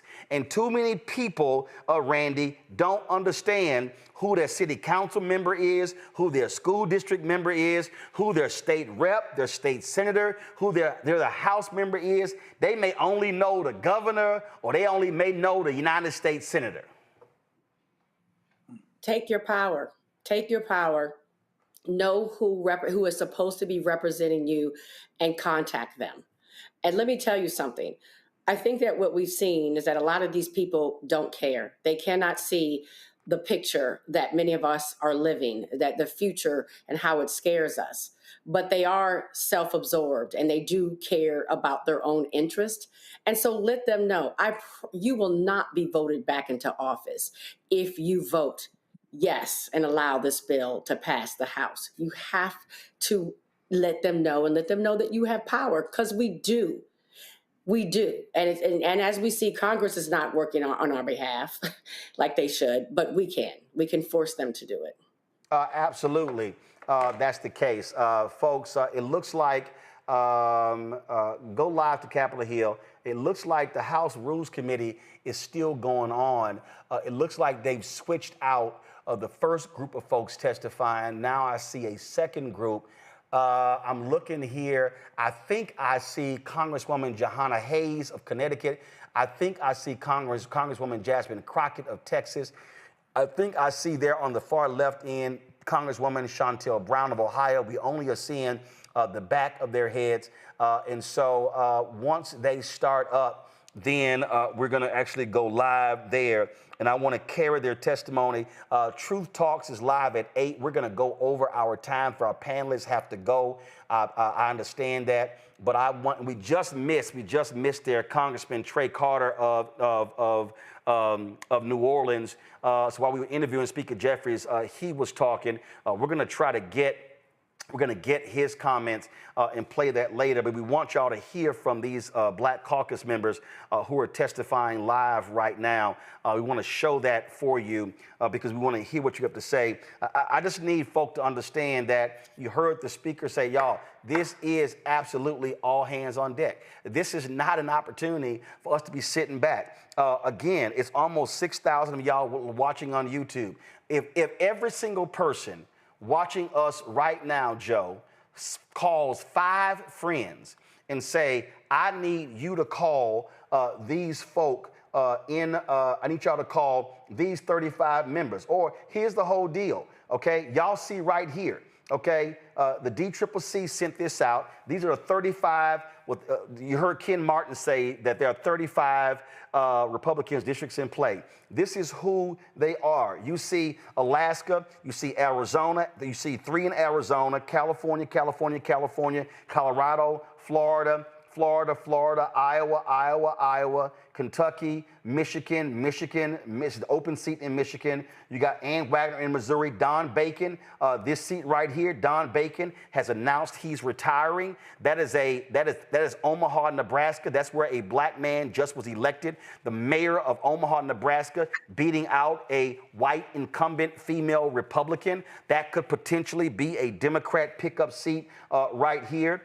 You've got Tom Keene Jr. in New Jersey, Mike Lawler, Max Miller, Mike Turner, Mike Carey, Brian Fitzpatrick, Pennsylvania, Tennessee, Texas, Rod Whitman of Virginia, Gene Keegans, Brian Style, Wisconsin, Derek Van Orden of Wisconsin. Let me also say this here, because most people I don't even comment on.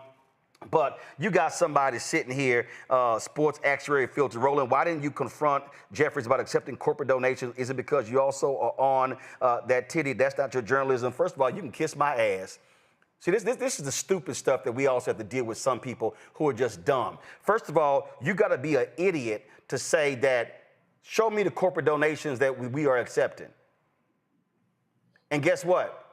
Corporations spend $350 billion in advertising a year. So you saying black-owned media shouldn't get corporate advertising? That's stupid. $10+ billion was spent on campaigns 2024. Actually, I think the number was closer to $11 billion. The Kamala Harris campaign spent $600 million on advertising. We got $350,000. Very few other black-owned media got money. So are you trying to say black-owned media should not accept political advertising? But Sinclair took political advertising. Comcast did. Disney did. Discovery Warner did. Every major media company, iHeartRadio did. Every white media company, CNN did. Fox News did. All these white media companies took advertising. But black people can't? You can kiss my ass, sports actuary. It's as simple as that. Now, back to the task at hand. Go right here. You see this graphic here. It says, call these, this is the folk you need to call. Drop the lower third, please.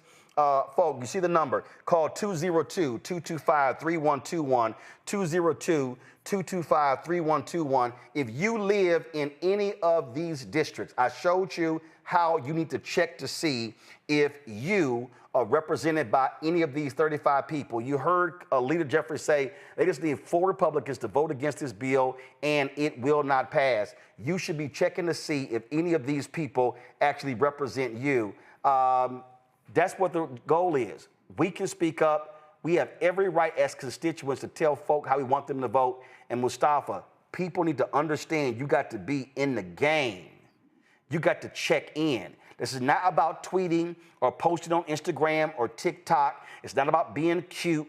All the folk out there who are doing boots on the ground, I need you to get your boots on the ground and pick up that damn phone and send some emails and send some text messages and make some phone calls and doing this sort of stuff, because that's what needs to happen in order for us to not have people lose health care, lose food benefits who need it.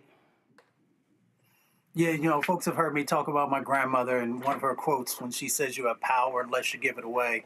The other part of that power is that you got to get active. You know, as you said, I get so frustrated when people just want to do stuff online and don't want to actually roll up their sleeves and get in the game and actually, you know, do the things that are necessary. And you do have power. I mean, pick up the phone, make the phone calls.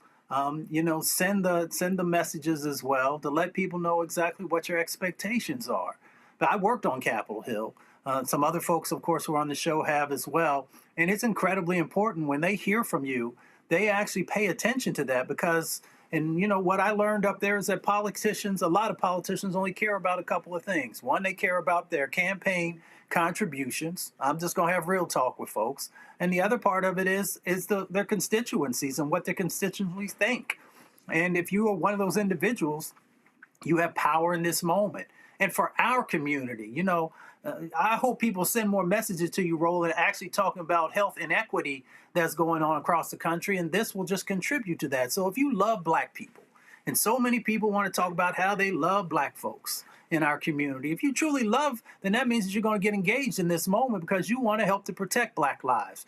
You want to make sure that we are addressing the maternal issues that are going on inside of our communities. You want to make sure that our elders are protected and that the resources that they work for decades upon decades upon decades are actually coming back to our communities. If you love Black people, then we're going to make sure that we address the wealth gap that's going on. If you love Black people, then you're going to make sure, since our communities are ones that are disproportionately impacted from air pollution and water, you know, we saw what happened in Flint and in Jackson and all these other communities, then you're going to get up and you're going to make that phone call because you say you love Black people.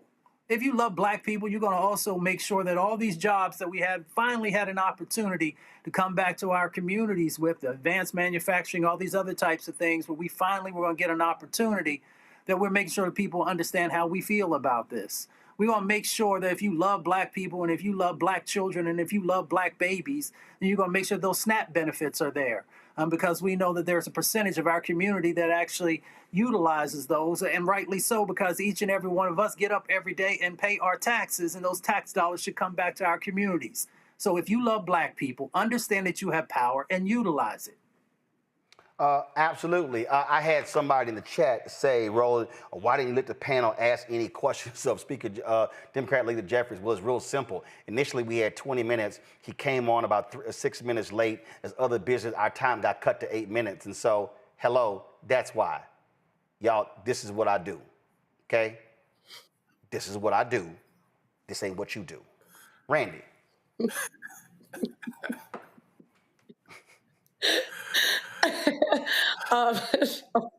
You kind of threw me off a little bit there.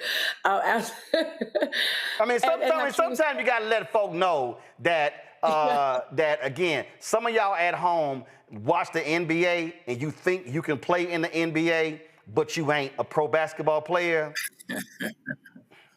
Right. You ain't a pro journalist. So please stop. Go on right ahead, Randy. The time right now is very critical. I've seen a lot of people, and I understand the interest because I love the drama and the scandal too, but a lot of people were talking about the Diddy verdict and things. And I could honestly say I am so wrapped up in what's happening right now, because Diddy at the end of the day is one man. Yes, he's a Black man, but he's one man, you know, with a family, care about the family. But what's happening right now in the world is so incredibly critical, and it's going to affect millions and millions of people, and particularly have a major impact on Black people. So right now, I can't even pay attention to something so minor as you contrast it. Like, I can't afford to pay attention because this needs our attention, everyone. Like, we need to be. And so if you're calling your girlfriends and be like, girl, did you see the verdict? Or, whatever you're doing. Also, okay, I'm not going to say what you can't do, but also take the time to call and say, we need you to get right on this. We have to be active. We do have to have our boots on the ground. I mean, this is significant. We are looking at a time. I mean, we've always talked about right here. Actually, I got to interrupt Randy right now. I need to go to Capitol Hill. Y'all, that's let me see. That's not Shontel Brown, y'all. That's Johanna Hayes, Connecticut. Go. Nowhere is that more apparent than with Republicans in the Senate, where they went to great lengths to exempt certain states from their dangerous policies in order to secure votes. If it's so great and it doesn't cut benefits or food to people, why was Senator Murkowski trying to protect her state at the expense of 48 others? The Senate worked through the night rewriting provisions by hand to convince the parliamentarian to approve workarounds to exempt certain states from the most harmful provisions of this bill. They bent over backwards to spare some Americans from these cruel policies to secure tax cuts for billionaires. In fact, today at 12:44, President Trump tweeted in part, and I quote, "Elon may get more subsidy than any human being in history by far, and without subsidies, Elon would probably have to close up shop and head back to South Africa." Republicans in Congress made it clear that they have the power to choose who goes hungry in this country. They have the power to choose who is harmed by this budget. Last week, 23 governors sent a letter to congressional leaders to raise the alarm. If states cannot come up with the money to replace federal funds, they will have to cut SNAP enrollment or end their programs entirely. The choice was clear: to protect certain Americans from going hungry. In my home state of Connecticut, 390,000 individuals are at risk of going hungry because of this legislation. Under this legislation, Connecticut could be required to pay up to an additional $221 million annually for SNAP benefits and an additional $39 million in administrative costs. These funds must come from somewhere. Connecticut, like many other states, will be forced to choose between feeding hungry people and using those funds for other critical services like housing, public health, education, or even public safety. The governor of Pennsylvania expressed concern that if this bill passes, this program may end permanently in his state. We do not have to make this choice. States should not have to make this choice. My amendment would strike the nutrition subtitle from this bill, eliminating these dangerous cuts and untested policies. It would protect 42 million Americans who rely on SNAP to help put food on the table. It would ensure hungry children, seniors, and people with disabilities are not losing benefits to pay for tax cuts for the billionaires. The wealthiest nation as the wealthiest nation, we can afford to feed our children. We've heard a lot from my colleagues about how this bill does not cut food to hungry children and working families, and it only applies to able-bodied adults. That is absolutely not true. If it were true, Senator Murkowski would not have been working so hard to carve Alaska out of this provision. My amendment is an opportunity to demonstrate our values and protect these programs if that is what we truly want to do. Much of what we're talking about with work requirements and some of the other provisions, we tried to offer workarounds for that when this bill was first considered before the House. We offered amendment after amendment to try to make this bill better, and every single one of them was rejected. We should not be forcing Americans to go hungry so that billionaires could get another tax break. As Mr. McGovern said earlier, the Defense Department has never passed an audit. Elon Musk has more subsidies than any human being, according to Donald Trump, in the history of humanity. So why aren't we starting there? Why are we looking to take $2 per person per day from the most vulnerable individuals and not having any conversation about the wealthiest, the most well-connected, and some of these defense programs that are bloated and have never passed an audit? I urge this committee to support my amendment. I urge the American public to read this bill and look at these provisions and understand what it says and who will be affected. Because at the end of the day, it is our neighbors, it is our friends, it is our children, it is our church communities, it is all of the people that we represent. And with that, I yield back. Thank you, Representative Hayes. Representative Brown, you're recognized. Thank you, Madam Chair, for the opportunity to speak on this amendment. My amendment would strike one of the cruelest provisions in this bill, a provision that was already bad when the House first passed it, and then the Senate Republicans somehow made it even worse. The part of the big ugly bill rips food away from seniors, families with teenagers, veterans, homeless individuals, and those aging out of our foster care system, just to hand tax cuts to the wealthiest Americans who do not need them. I would like to ask my Republican colleagues on this panel the same question I did the last time I was here. How? How exactly does taking food away from struggling families, seniors, and veterans make this country safer, stronger, more secure, healthier, or dare I even say great? And once again, you all can't answer that question because there is no answer. No reason will justify kicking vulnerable people off a program that gives them $6 a day to spend on food. $6 a day. Let's talk about what this provision in the bill really means. It means telling seniors who spent decades working that now they're on their own. It means telling veterans who put on the uniform that their service doesn't matter. It means telling teenagers aging out of foster care, good luck, but figure it out yourself. It means punishing homeless Americans who are already fighting to survive. It means forcing parents with teenage kids to choose between caregiving and feeding their families.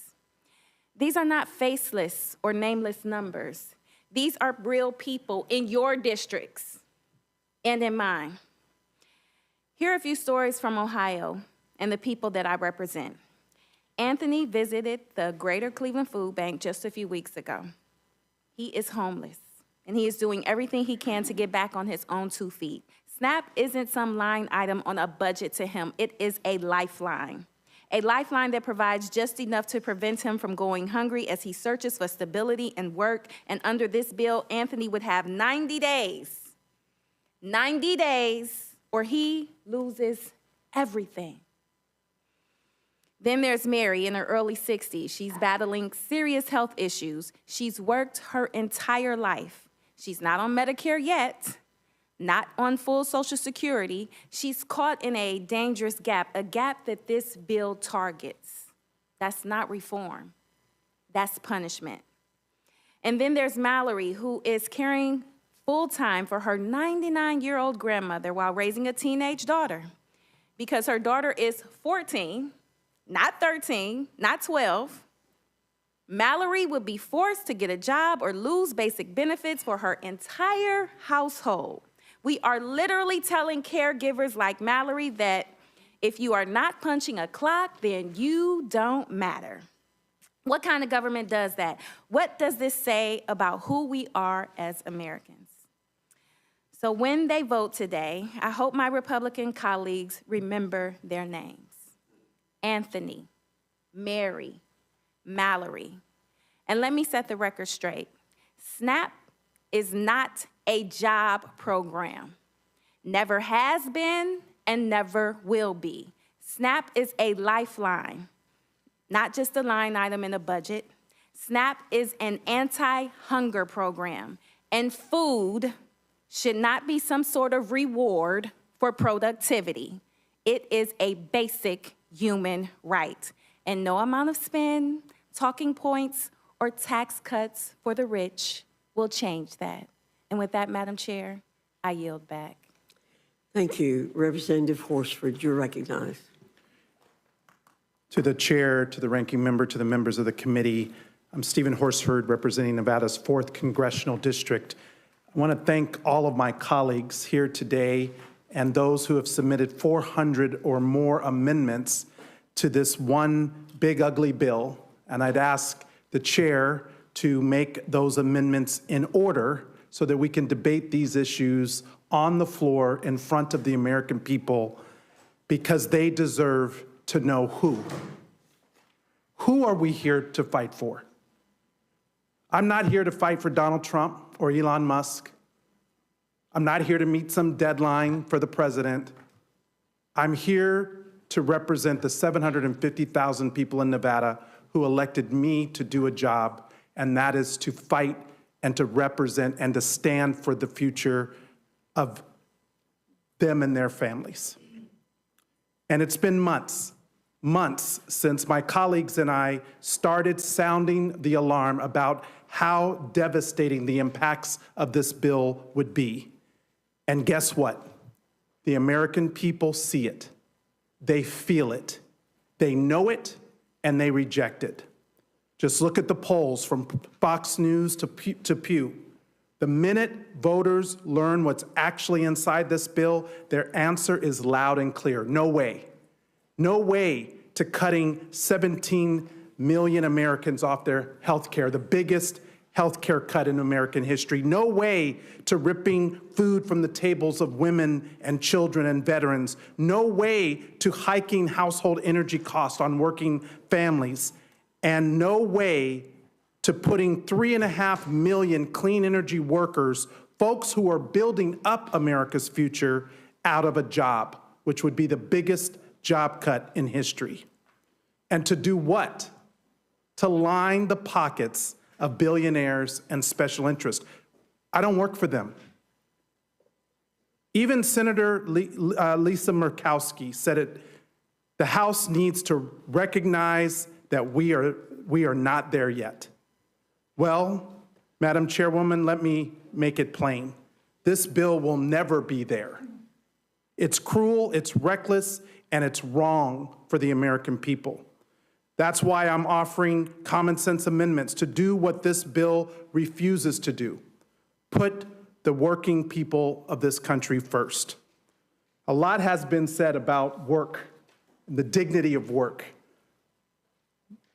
I want to talk a little bit about no tax on tips and the tip workers. I represent the largest share of tip workers in the country. Right now, millions of restaurant workers and tip workers in America make $2.13 an hour, Madam Chair, $2.13 an hour. Yolanda, a fountain worker who I invited to come to hear the president talk during his State of the Union because I wanted her to hear directly after he made a campaign promise around no tax on tips. I wanted her to hear the details. You know what she feels now? No tax on tips has become some tax on tips. Because for tip workers, they cap it at $25,000. They don't do that for the billionaires. It's temporary for 4 years. They don't do that for the big corporations. Temporary relief doesn't pay permanent bills. So let's reward work and not wealth. So here's my ask. Make no tax on tips permanent, and let's do it right. No loopholes, and don't let your boss call wages a tip or let someone pass a birthday gift off as a tip. If we're serious about helping workers, you'd vote for my amendment. But let's zoom out. This bill doesn't just hurt workers, it devastates entire industries like tourism. In my home state of Nevada and in states all across this country, tourism is an economic lifeline. But Trump's reckless blanket tariffs are crushing it. The numbers are staggering, $64 billion in losses to American tourism this year alone. And while they do that, this bill slashes funding for the Brand USA program, proven to generate huge returns for our economy. For every dollar invested in Brand USA, we get another $13.70 back in visitor spending. Yet Republicans are gutting it in this bill. Once again, they are creating economic uncertainty, not producing economic opportunity. Working families can't find homes that they can afford. Why? Because Donald Trump and Republicans are making construction materials more expensive, driving up costs for builders and home buyers alike. So I'm offering an amendment to help fix that, to support construction workers, reduce housing costs, and to make sure that first-time buyers actually have homes to buy. I know my time is over, but let me just say this. It's time that we reject this cruel, rigged, and reckless bill, that we put the American people first, that we stand and fight for their future and not for the billionaires like Elon Musk or Jeff Bezos. I yield back. Thank you. Representative Torres, you're recognized. Thank you. Good evening, Madam Chair and Ranking Member McGovern. I'm here to testify in opposition of this Republican reconciliation bill and in support of including amendments. So I know there are people watching who may say, look, this thing is guaranteed, etched in stone, but the reality is it's not. It's not. People can work to stop it. I'm going to go to our panel. I know some have to go. Joe, I'm going to go to you first.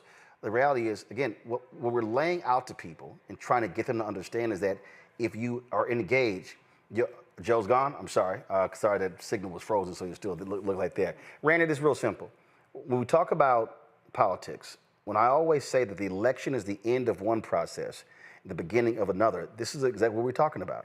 The election is over. If you voted for Vice President Kamala Harris, she lost. If you want to keep bringing that up, that's fine. But the reality is she's not there. Donald Trump is sitting in there. And guess what? Republicans control the House and the Senate. But this is where pressure has to be applied, maximum pressure. What I say to people, we already know House Democrats are not, there's not one House Democrat that's going to vote for this bill. So if you are sitting here saying, how do you impact this here? It's simple. These are the people that you hit. These are the people that you should be posting on their social media. If you're watching right now, guys, come on, switch, go to my iPad, come on. If you're sitting here watching, these are the people, drop the lower third, please. These are the people you should be targeting. These are the people you should be going to their social media, on Instagram, on Twitter, on TikTok, on Facebook, on Snapchat. You should be checking every social, go on LinkedIn, doesn't matter, saying vote no. They should be feeling the heat. They should be inundated with phone calls. It should be inundated with emails, inundated with tweets and posts and targeting them. If you are a constituent, you should be saying, I'm going to hit them 2, 3, 4 times a day. You don't stop until the vote is taken. No game is over until the clock reads 0, 0, 0. It's the same in politics. No one benefits from our lack of engagement but them. No one benefits from our lack of engagement but the Republicans. They want us to give up. They want us to think that there is no hope. But hopeless people don't change things. We have to be hopeful. And we only need 4 people. Hakeem Jeffries just told us we need to turn around 4 people. That is possible. At least I believe it's possible. You know, I was thinking about all the times I have been somewhat crazy on my phone. Back in the day when we used to call in radio stations to get on the radio or request a song. I'm sure there was some man at some point that I called over and over again. I surely can call about something this important. I surely can pick up my phone a few times a day in an effort to help everyone, to help the American people, because when we don't even have health care, we don't have health, we have nothing. So absolutely do not give up, do not become hopeless, because that's what they want, and that serves no one but them. You know, and here's one of the things that again, it shows you the sheer hypocrisy and how they are liars. And also, I'm going to explain to you right now, again, what happens when you don't vote. The person I'm about to show you who's an absolute liar, we could have beat him. But a lot of us in Milwaukee didn't vote. This is Wisconsin Senator Ron Johnson, a few weeks ago. Which I listened to what he had to say. I couldn't care less if he's upset. I'm concerned about my children, my grandchildren, and the fact that we are stealing from them. We are stealing from our children and grandchildren. $37 trillion in debt, and we're going to add to it as Republicans? That is unacceptable. And that's why there's no way I'm going to vote for this bill in its current form. Really? I couldn't. Senator Ron Johnson said, there's no way I'm going to vote for this bill, Mustafa. Today he did. Today he did. He's lying. And see, here's the other thing that I need people to understand. Republicans love talking about how Democrats, how they just cause the debt to increase. Go to my iPad, at least. Y'all, this is a graphic right here that shows you what happens with the debt when there are Republicans and Democrats. If you look at the blue is obviously Democrat, the red is Republican. Relatively flat under Jimmy Carter, slight increases under Bill Clinton. Every year under Ronald Reagan and George W. Bush, the debt went up. Under George W. Bush, debt went up. You saw Barack Obama, how you saw the debt went up, it went down, it went up. You saw Trump up, up, up, up. You saw Biden, how it went, this is 2021, 2023. You see that with Biden, you see that. But the reality is that the numbers don't lie. You've had more Democrat presidents in the past 40 years that cut the federal deficit than increased it. Not one single Republican president in the last 40 years cut the federal deficit, Mustafa. Not one. So the so-called party of fiscal responsibility in budget hawks, they have not had a president, Reagan, George H.W. Bush, George W. Bush, Donald Trump. 4 Republican presidents, the deficit has never been cut under those 4. That is not the case with Democratic presidents. You've actually seen a cut in the federal deficit. You know, it reminds me of that quote that says, I can't believe what you say because I see what you do. You know, they talk a good game, but when you actually look at the numbers, when you actually look at the facts, then that tells you what what's really playing out. So whether it is in relationship to the deficit that continues to go up under Republican leadership, that's one part of the equation. Or if you look at the economy, we know that when Democrats are in control, that in the president, that the economy continues to grow and continues to thrive. But unfortunately, when Republicans are there, they end up messing it up, and then Democrats have to come back in.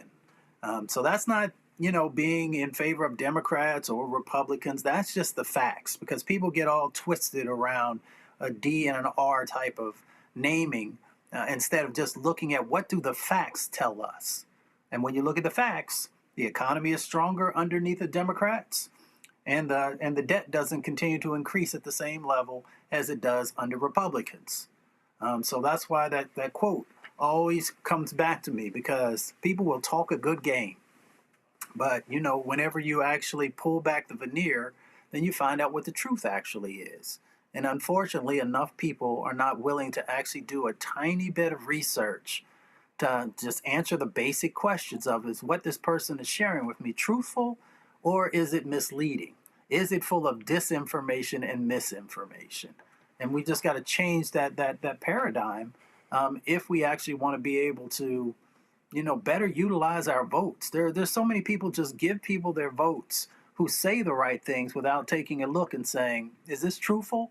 And not only is this truthful, but the actions that they end up doing, have they helped my community be in a better position, or have they held us, where we are, or even actually taken us back in many instances?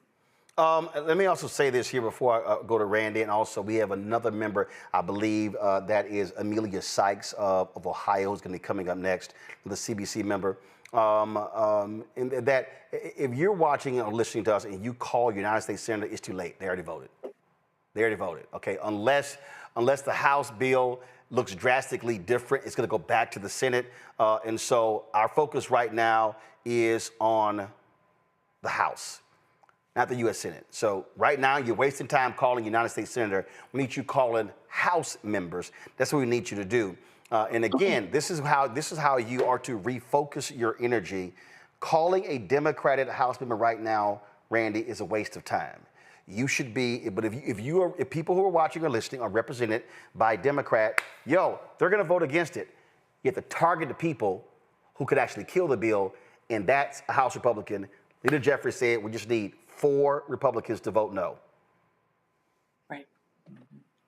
And we need to inundate them. We need to inundate them. We have the power, and then, and I appreciate just how you outlined and showed, and you showed all the people that were possible, that we can get them to flip, and we only need 4. That should let us know that there's an opportunity here. And I can't sleep at night if I don't feel like I tried, not with something this major, not with something that affects all of our families. It certainly affects me. And so, let's again be filled with hope and not give up, because what they want, part of the reason that they move so quickly and do so much every single day, it almost seems like chaos, is to keep us numb and to make us feel as if we don't have any control. And I know that, and I'm one of those, we 92%ers talk about we tried our best, but we are where we are right now, and we still have to continue to fight some, and so we can have the best lives possible. This is scary right here. This is some major issue. And I hope people are understanding how big this is and how long the repercussions will go on if we don't try to make a difference right now. Absolutely. And so, folks, we're going to do this here. We're going to go back to the House Rules Committee. Here's the deal. I know this member's time should be up real soon. And next up, again, it's going to be Congresswoman Emilia Sykes, who is from Ohio. Let's go back to the House Rules Committee. So much work left to do to address food insecurity, malnutrition, and hunger. This bill cuts benefits that put food on the table for working families.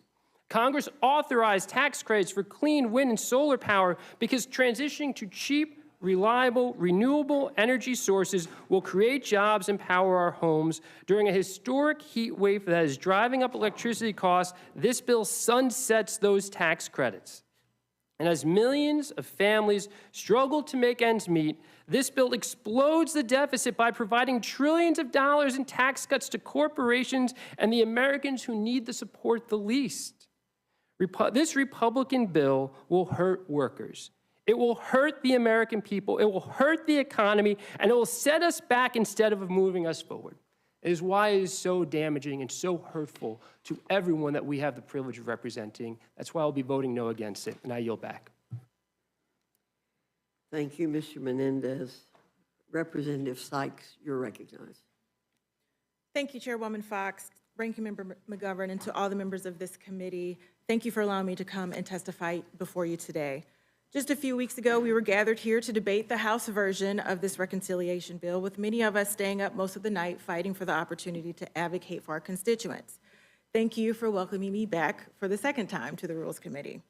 My colleagues and I offered amendments to strike the cruel and harmful provisions in this bill that would raise costs for Americans, including our most vulnerable individuals and families who simply cannot afford to spend another dollar to even feed themselves, much less pay for a billionaire tax cut.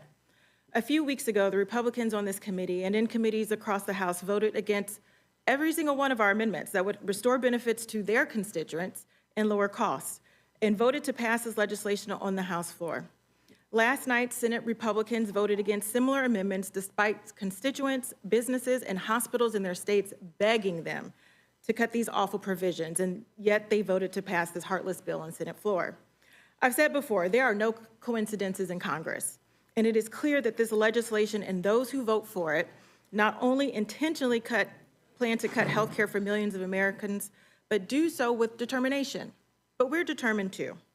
So here I am, just a Congresswoman standing in front of Rules Committee, offering amendments that would prevent the devastation we all know this bill will cause for our constituents, including my amendment to strike the section of this bill that would cut Medicaid by $930 billion, an increase from the $880 billion from just a couple of weeks ago.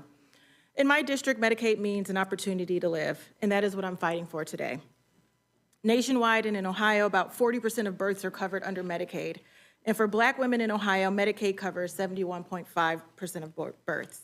In Ohio, we have some of the highest infant mortality rates in the entire country, And for Black women and for Black babies, deaths are even higher than their white counterparts, upwards of 3 to 4 times higher. It is no surprise then that Medicaid expansion reduced maternal mortality in the states that expanded it, like Ohio. This is literally life-saving coverage. And yet this bill threatens to take health care away from an estimated 17 million people, including nearly 500,000 Ohioans. Worse still, this bill doesn't just take away health care from vulnerable families, especially in rural areas, it also defunds trusted providers in our communities, including in districts represented by Republicans. I'm talking about Planned Parenthood. Last week, we saw the Supreme Court rule that states could eliminate Medicaid reimbursement for the providers they disagreed with. This is clearly a political decision aimed at creating a nationwide abortion ban, but will have far-reaching consequences beyond access to abortion care. You should be able to see the qualified doctor that you trust and go to Planned Parenthood and get screened for cancer, receive birth control, and get a checkup. And this bill would prohibit Medicaid reimbursements at Planned Parenthood for all states. This will absolutely cause clinics to close, clinics like the one in Akron, which is one of the most active in the state, where people will go to get the low-cost care that they need. Well, you may be thinking, in my district, we are blessed to have several outstanding hospital systems. Other parts of the country are not as fortunate, particularly many of the rural areas, as my Republican colleagues represent. But this bill makes cuts to Medicaid at the provider level, cutting provider taxes and state-directed payments that allow states to fund their Medicaid program. In Ohio, this will be upwards of $16 billion. This means reduced services and hospital closures, which leads me to another group of people who will be impacted by this bill: the 22 million healthcare workers whose jobs are on the line. This includes more than 30,000 people in my district whose livelihoods are connected to the healthcare industry. Our hospital systems are our largest employers. Our local economy would be decimated if significant population of healthcare providers are suddenly unemployed. And for what? A $930 billion cut to the healthcare system. Also, billionaires can get a $910 billion cut to their taxes. Again, heartless. Now, I'm sure there's someone running the math out there trying to figure out exactly how much this bill is going to cost our rural hospitals, but it doesn't take a genius to know that $50 billion added to the Senate bill is not enough. Madam Chair, our seniors rely on Medicaid, and many of them as their primary way in which they get long-term care. And I don't think that most people went into this election season thinking that the mandate was that their grandmothers would be kicked out of their nursing homes. Yet, it is estimated that this bill could cause 1 out of every 4 nursing homes to close. And so I'm mortified that this bill has passed the Senate and is poised to pass the House again. To stem this devastation, I'm offering an amendment to strike the entire section addressing Medicaid from this bill. Again, it does not have to be this way. We do not have to cut health care for millions. Hospitals do not need to close, and people do not need to lose their jobs. As I close, I want to say that just before midnight in the state of Ohio, Governor Mike DeWine signed the state's biennium budget. Among many of its provisions, there was trigger language to eliminate Medicaid expansion and significant changes to funding for SNAP programs. By 5 o'clock, I received an email from the CEO from the Akron-Canton Regional Food Bank, and this is what the email said. Currently, 1 in 7 people in our community may be struggling with hunger. That's more than 200,000 of our neighbors. As our community continues to navigate economic hardships related to rising costs, we expect more individuals and families to turn for us for support. Amelia, our community deserves access to safe, nourishing food, and our food bank needs additional support to meet this increased need. That's why we are looking to compassionate supporters like you who will refuse to let our neighbors go hungry. Will you make a gift today? On behalf of the food banks and the Ohioans we serve every day, thank you for your generous and unfailing support during this critical time. Well, Dan, this is what I'm doing to stand up for the 200,000 people in our community, refusing to go away silently, allowing Republicans to take away food access to hungry people. Even more disappointing than anything else, the tie-breaking vote to pass the bill out of the Senate came from Ohio's own Vice President, J.D. Vance. He voted against the will, against 3 million people who are on Medicaid in Ohio. That's 25% of the population. 1.4 million who look for food assistance. $9 billion in payments to hospital systems. The potential closure of 11 rural hospitals in our state. That is what our vice president voted for the great state of Ohio. Mind you, a red state. So I'm under no illusion that you will accept any of the 6 amendments that I'm offering to lower our taxes, to promote work, expand earned income tax credit, to continue to support and expand American manufacturing, But nonetheless, I am grateful for the opportunity to sit here to advocate for my community, for the state of Ohio and all Americans. So again, thank you for the opportunity to speak. And Madam Chair, I yield back. All right, folks. We appreciate, first of all, everybody being on today's show. We want to thank Mustafa, Randy, and Joe for being on the panel, sticking with us. I know we went over our time, but we really wanted to take this entire show and really walk you through what's been going on, walk you through what is happening, and understand. Again, earlier today, shortly around noon, United States Senate, 50-50 tie, 3 Republicans voted against Trump's so-called big, beautiful bill that Bishop William Barber and others call a big, ugly, dangerous bill.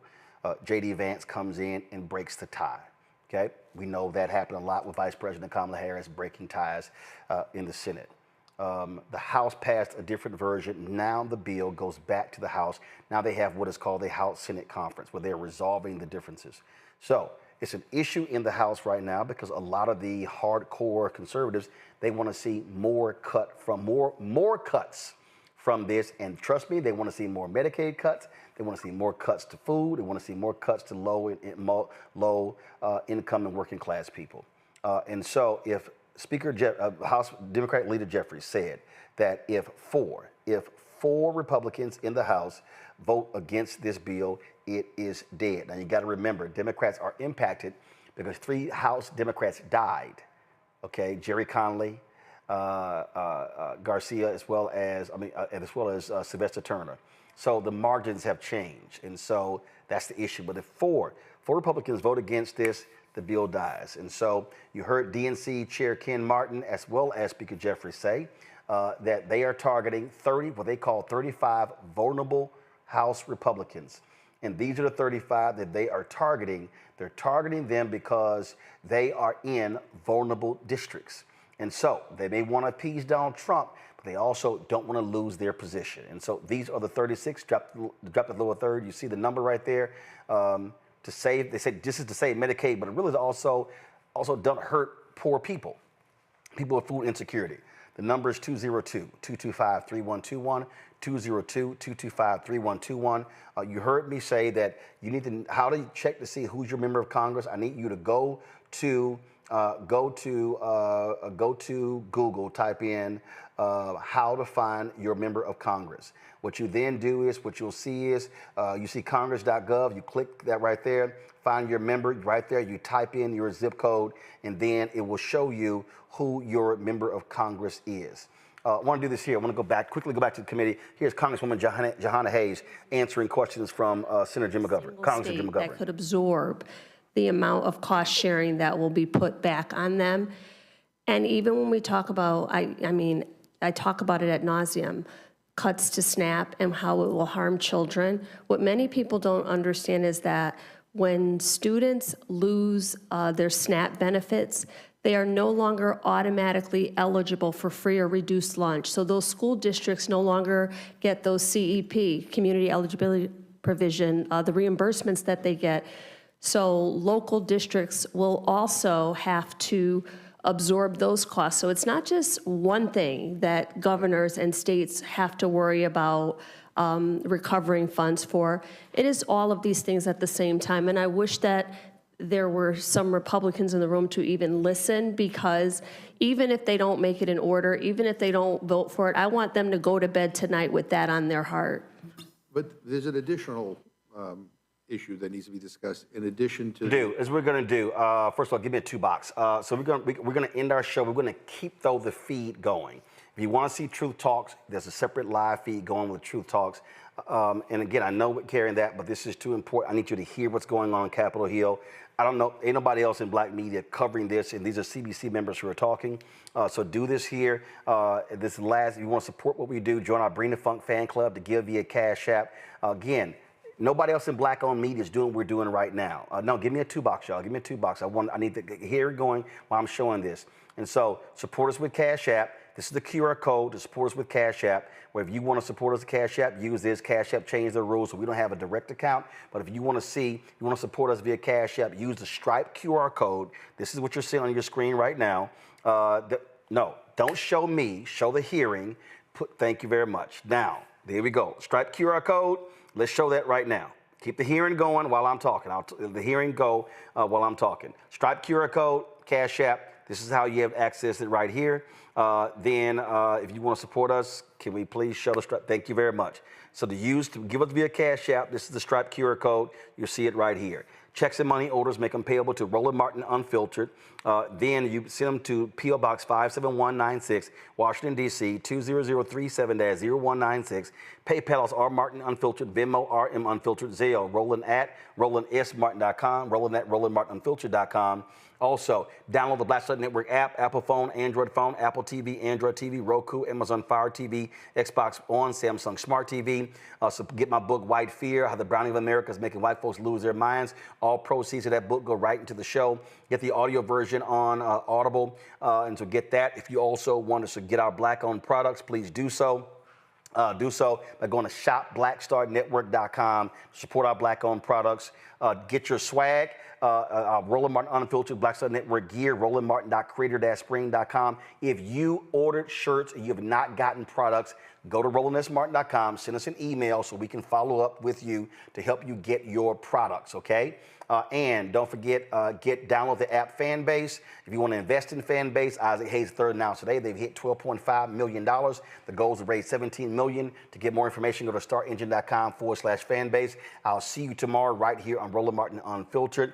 Let's go back to the House hearing where the House Rules Committee is still discussing this big, ugly, dangerous bill. I'll see y'all tomorrow. Holla! And I'm just like, what the hell are we doing, Mr. Menendez? Yeah, thank you so much. I just want to touch on 2 points with respect to the healthcare provisions that you alluded to that we discussed on in Energy and Commerce. And one is we obviously heard about the fraud, waste, and abuse in the Medicaid system, right? And all the savings that they're going to find.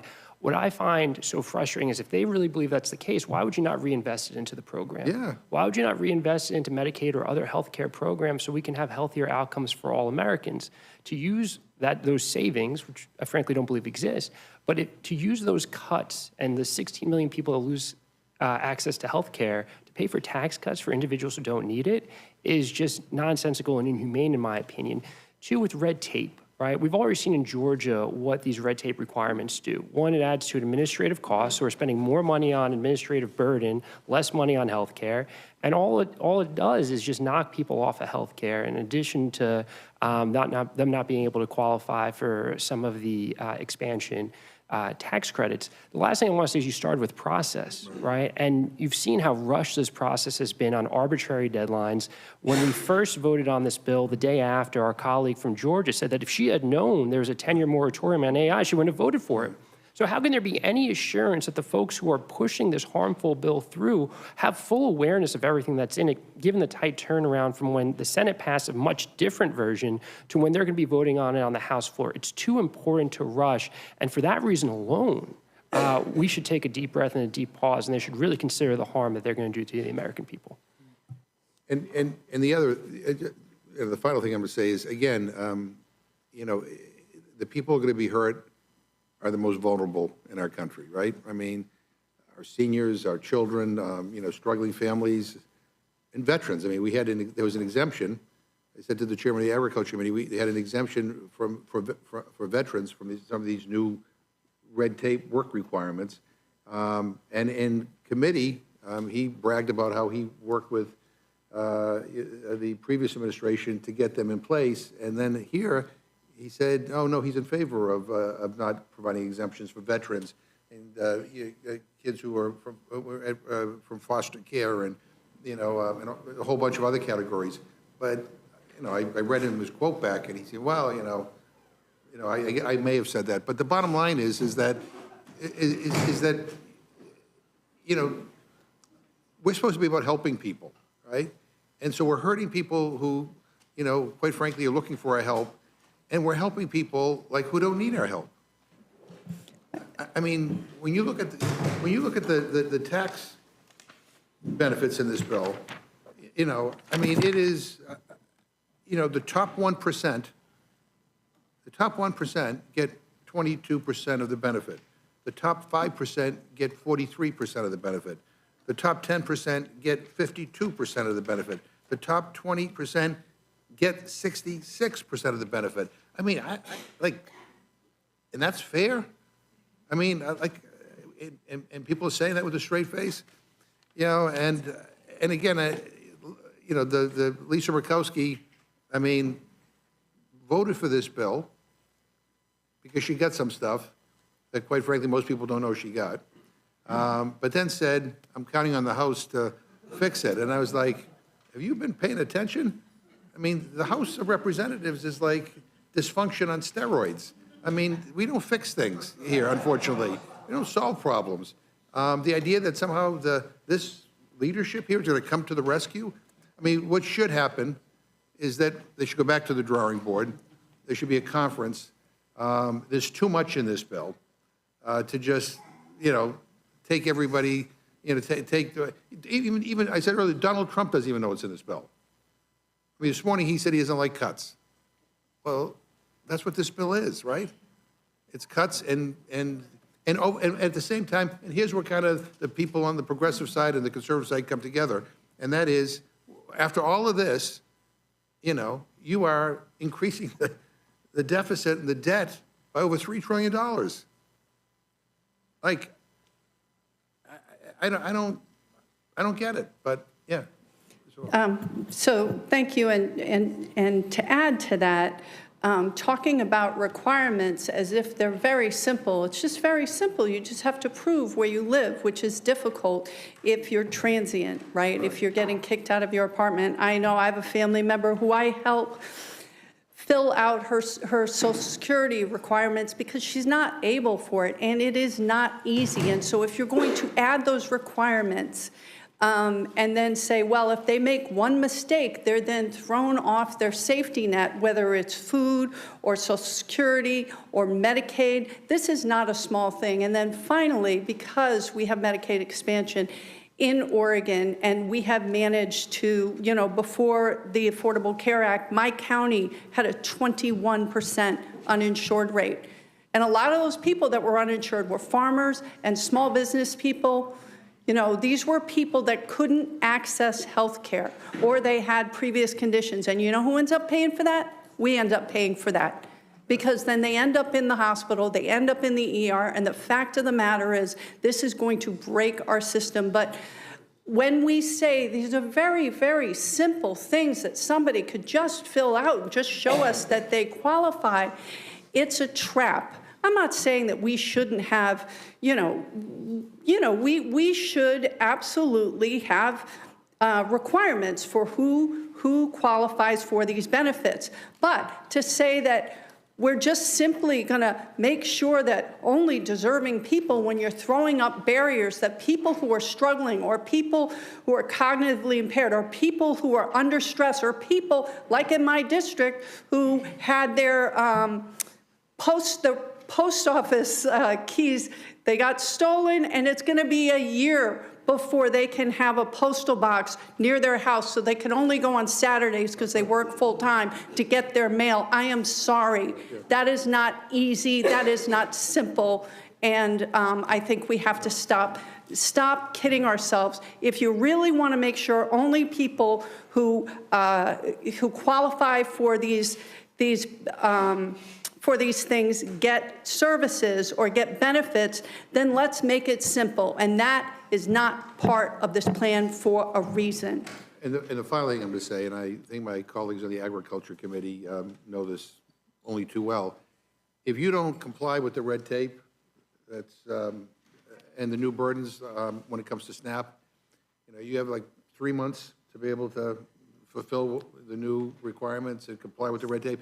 If you don't, you're off the benefit for 3 years. For 3 years. I mean, again, I don't know who thought this was a good idea, but it's not only a bad idea, it's a rotten idea. And again, I thank you all for being here. I yield back. Thank you. Ms. Scanlon? Thank you, Madam Chair.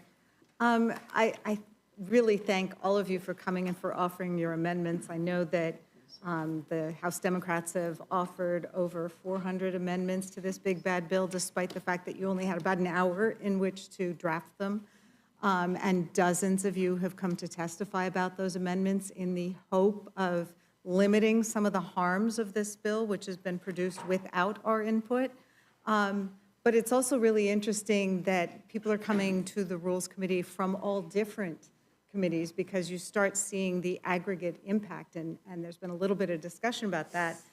We talked about the fact that multiple groups, the Yale Budget Lab, the CBO have talked about the fact that the aggregate impact of this sweeping bill is to take money away from the 20% of the lowest earners in our economy and give it to those who earn more, with the combination of tax cuts, benefit cuts, increased energy costs. That's something that's coming out of this. We're all going to see increased energy costs, the paperwork costs, and that's before we even get to the costs of the Trump tariff wars.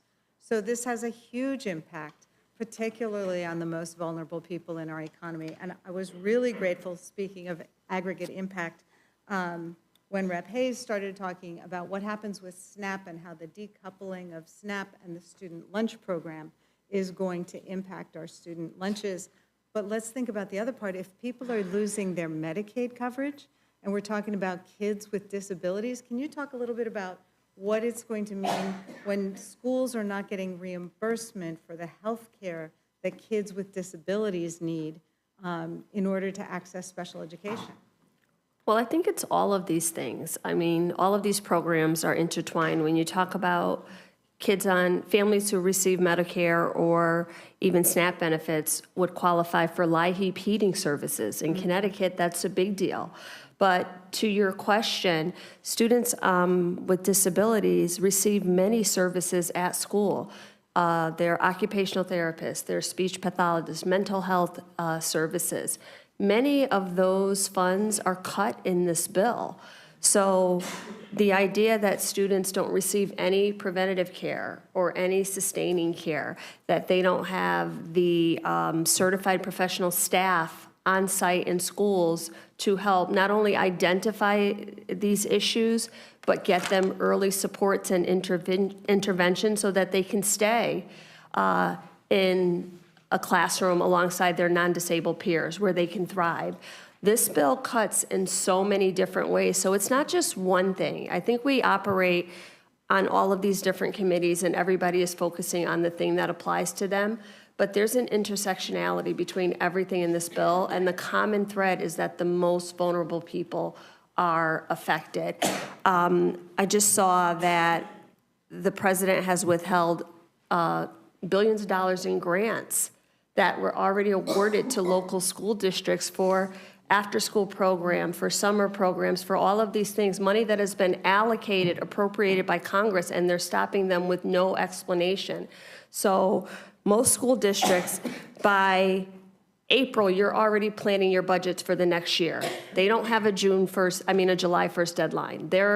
You already have to plan ahead for the next year. Make sure you have enough teachers, make sure you have enough staff, make sure you have enough faculty. It's already too late for school districts. And I fear, and I think it is the intention, that many students with disabilities, with special needs, with exceptionalities who receive services at school to help them, just give them the accommodations to meet them where they are because they're still capable of learning. All of those things are going to be stripped in this budget. And it's such a dangerous proposition, and it's personal for me because every time a Republican Congress and this president are at the bat, they target public schools, teachers. In the last Tax Cuts and Jobs Act, there was a $250 deduction that teachers used to be able to claim on their taxes for supplies that they paid for out of pocket. That was what they decided to strip. So as a classroom teacher, I was spending thousands of dollars in my classroom and used to be able to claim $250 on my taxes. They stripped that to give tax cuts to the wealthiest, and we're doing it the same thing, just throwing crumbs at the most vulnerable communities to give the most, as your chart said, to the top 10%. Thank you for that perspective. And I think it is important. I mean, I spent a decade on our local school board. I mean, local public school education is really kind of the heartbeat of our country. And I'm just adding these things up as we're talking about it. So you've got the loss of school lunch reimbursement for a lot of kids. You've got the fact that the schools are going to have to pay people to do the new paperwork. So that's more personnel costs. We've got the loss of Medicaid funding for some of those special needs students, the after-school The programs. physical upgrades that Rep. Menendez spoke about, many of Sure. those things we added in during COVID because when we were talking about social distancing and putting kids back in school, most schools didn't even have functioning HVAC systems. Right. So we tried to address that with infrastructure, and much of what we did, all of those things rescinded once again. And just on the infrastructure point, Pennsylvania just passed a law to help schools invest in solar energy. And it was a broadly bipartisan bill because it helped the school districts reduce their energy costs. Labor liked it because it got them jobs. Folks who are concerned about the environment liked it because it was a transition to renewable energy. Those programs, they just started awarding those grants, and now they're all being gutted because of what's going to be in this bill to rescind all the solar tax credits. So, Can I, yes. one more thing? That bill with infrastructure, we replaced lead pipes that were bringing clean water to so many school-aged children. So many of our schools in urban areas are 100 years old with 100-year-old pipes. So we were intentional about addressing clean water for kids. So to think that that is something that should be rescinded, I just don't understand the direction of this bill. As I said with the last panel, I think it does show a clear contrast in terms of what our two major parties are interested in doing and our worldview and where we think the country should go. So thank you for your testimony. Thank you for your amendments, and I yield back. Thank you, Ms. Scanlon. Ms. Leisure-Fernandez, you're recognized. Thank you so very much for coming and testifying, because as we pointed out, every amendment is not likely to be adopted by the rules. But what every amendment does is tell the American public what Democrats are willing to stand for, what they're willing to fight for, and what they're willing to make sure that we come and do this for as long as it takes. So thank you for doing that. Representative McBride, I saw a post of yours where you said the Republicans are not, what was it? They're not pro-life, pro-family, or pro-freedom. They're just pro-billionaire. And I know that you do a lot in fighting to make sure that families can get the care they need, and that seniors, as your amendments indicated. And I think this affects everybody. I'm trying to ask some of the people who have not yet responded on the panel.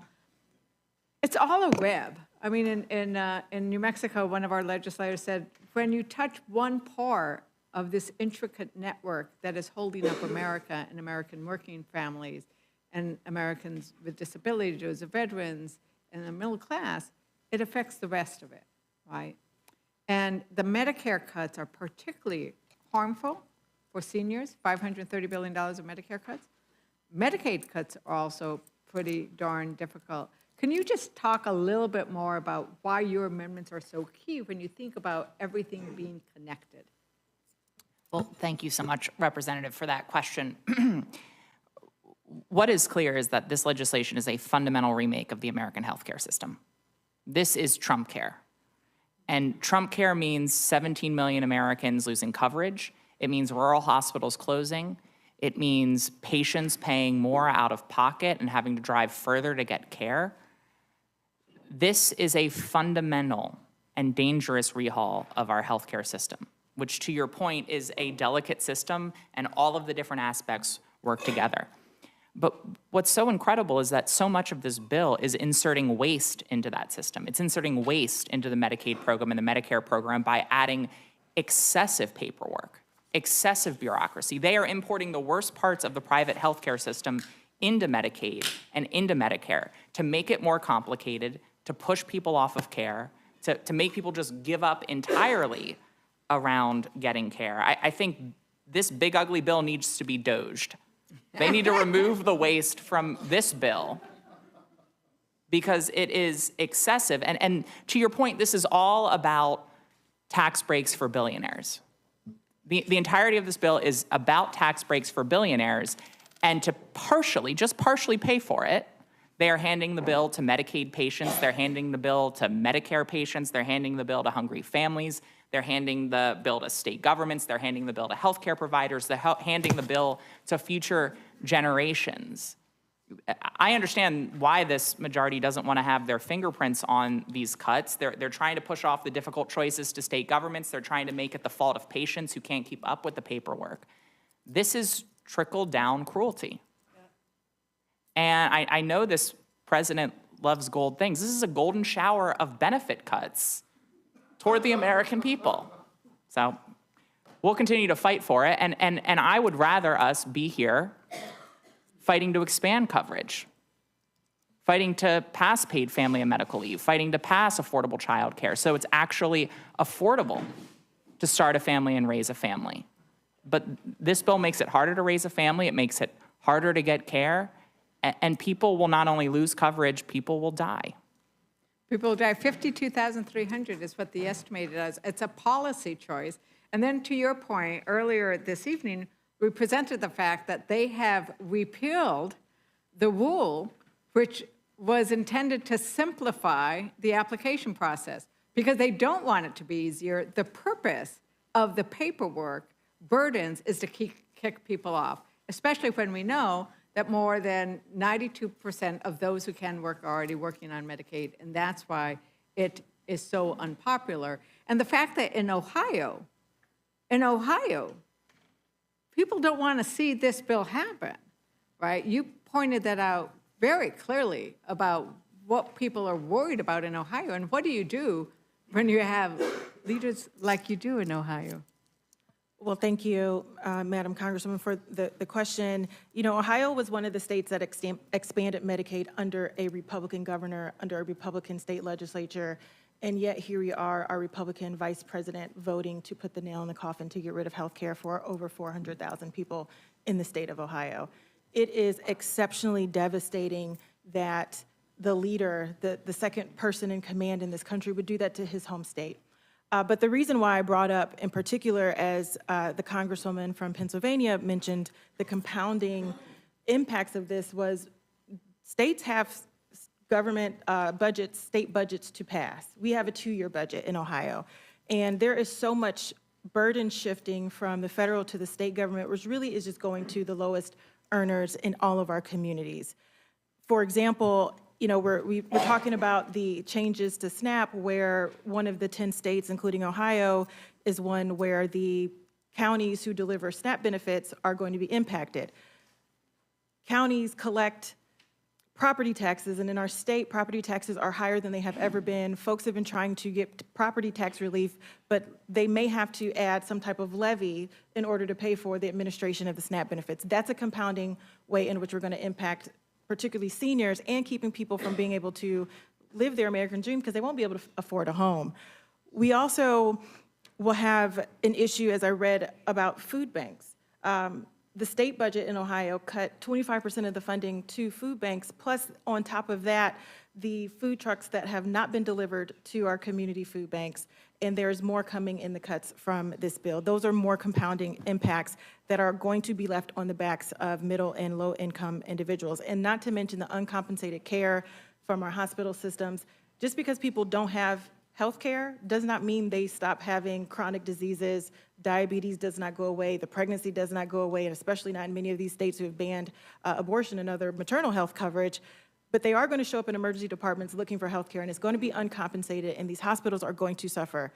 We have nearly 30,000 employees who rely on the healthcare industry to keep them employed, which means that they get money in their pockets. And as I asked in the committee last time, when my constituents lose their jobs because of these cuts, are you going to call them lazy? Are you going to tell them that they don't want to work? Are you going to say all of these negative things about them when they need to access SNAP benefits, but oh my goodness, they're not going to be there because you've already cut them?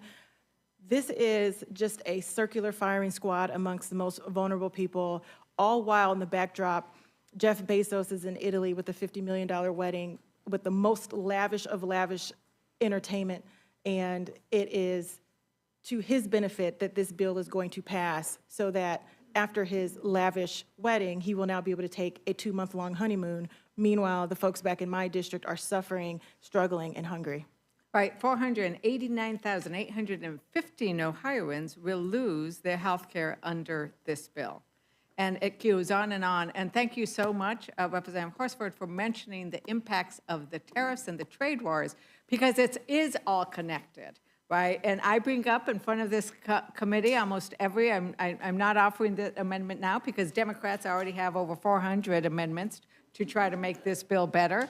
But, you know, they stop the clock. Republicans think that they can pass all these tax cuts for billionaires, and it doesn't cost anything, right? With their new math magic that they are doing, they also think that they can stop time. They have stopped the clock on whether we should consider Trump's tariffs.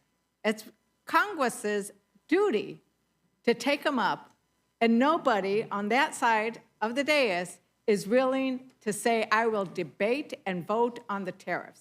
They're afraid to do so.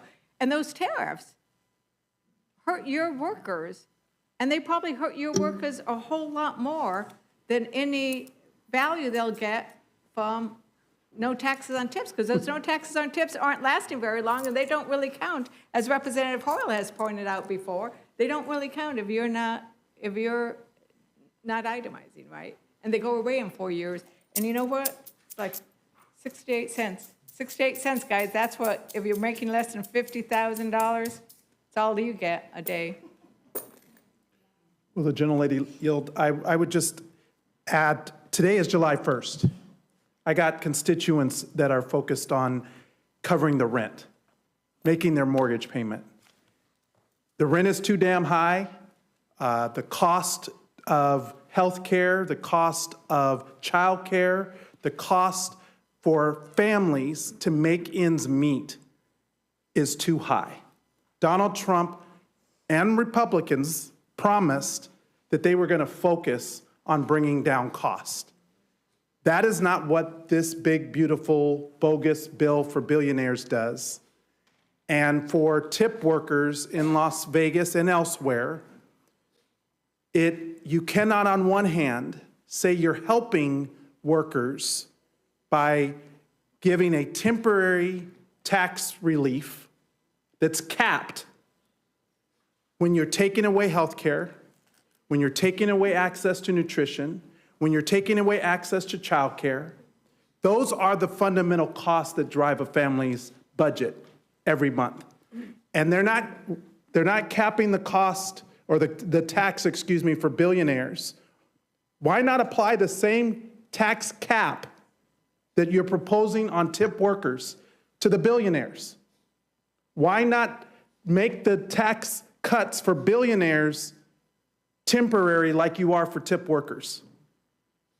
If you really care about working people like you claim, then why not prioritize them over the benefits of billionaires? I'll tell you why. Because you're screwing America with this bill. Your priorities are about favoring Donald Trump. He cares about one person, himself, and his billionaire donors.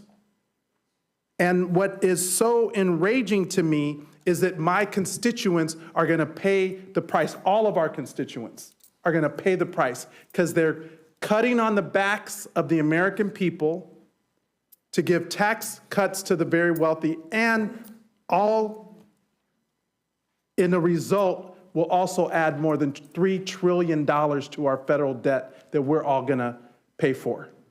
But guess what? The people still have the power in this. And so my message is simple. We do need to stand up. We have to speak up. We have to fight back. That is part of our responsibility as their representatives. And my constituents know that I'm going to keep fighting for them over the billionaire class every single day.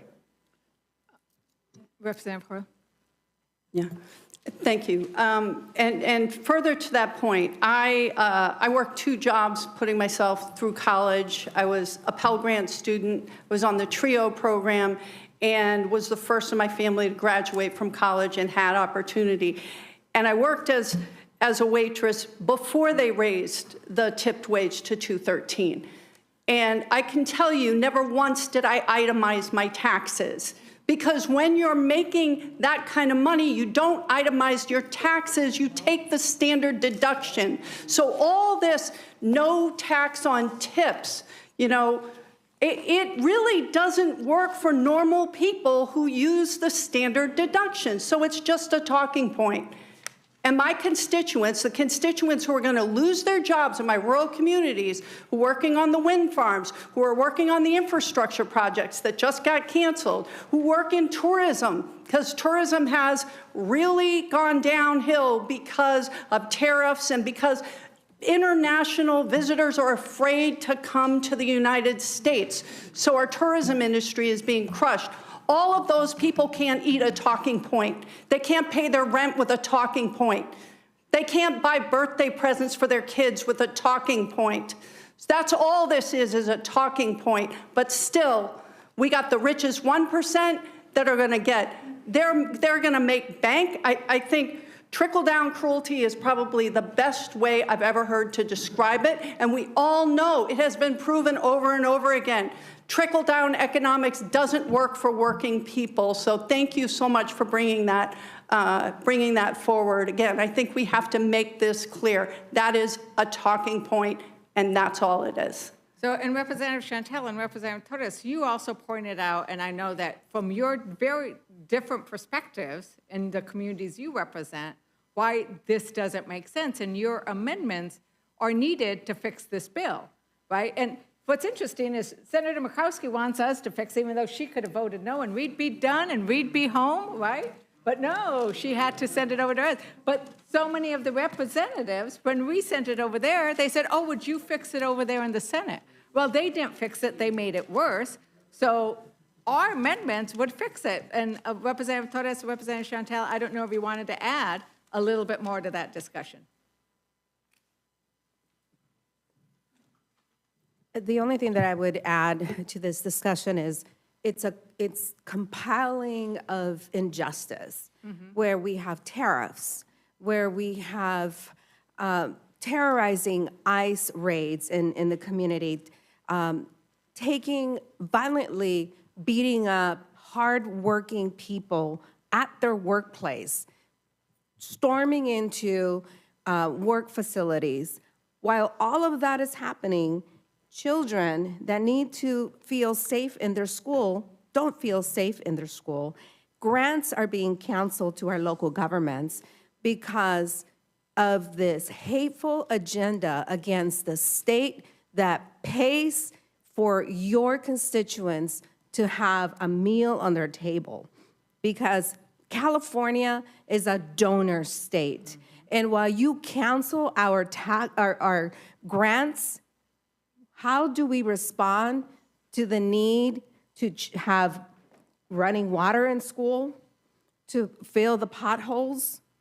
Californians are not shy about taxing themselves. They pass local bonds, local taxes. It's not the state legislature that is passing these taxes. It's the citizens themselves that want to see better schools, that want to see better access to public libraries, that decide to tax themselves. And how does the federal government respond to that? You continue to punish the state by refusing to provide an exemption for state and local taxes. SALT. I mean, that is an assault on working families. Already that our insurance, fire insurance rates have gone up so high. The cost of living has gone up so high. And on top of that, you can't even have an exemption for the local taxes that you're having to pay to fulfill the failure of the federal government fulfilling their promise to provide our grants and to return our money back to California. Representative Shontel. Thank you. I think when you talk about kicking families off and increasing their work requirements, when work requirements already exist, these are really more paperwork requirements, as we've talked about. And ultimately, at the end of the day, and I'll be very brief, this bill is going to make people poor, sicker, and increase their debt, period. That's what it is. And When California says it's a donor state, New Mexico is not a donor state, I will say, but it was $83 billion in 2022 that you sent that you did not receive. Thank you. I yield back.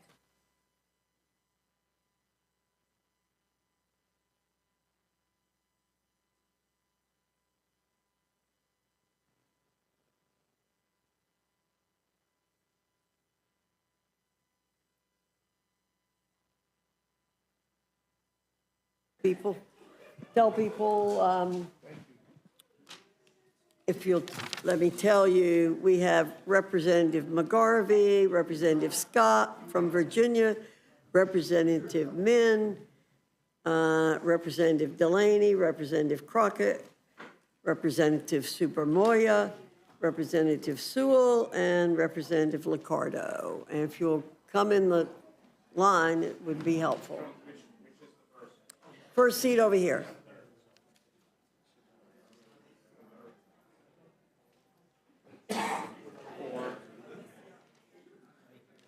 I don't see Representative Scott. Is he here?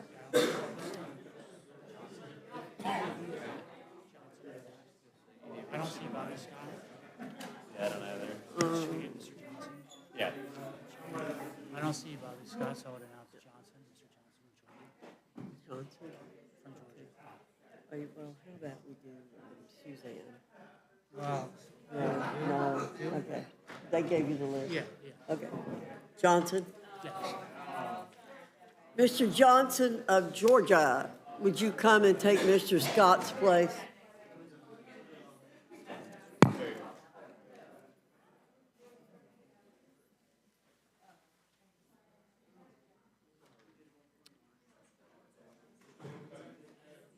Well, that's all right. If you guys just scoot down, if you don't mind, scoot down. You got it? Oh, well, never mind.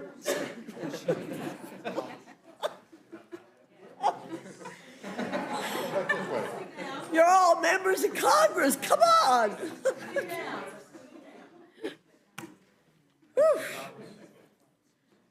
Okay.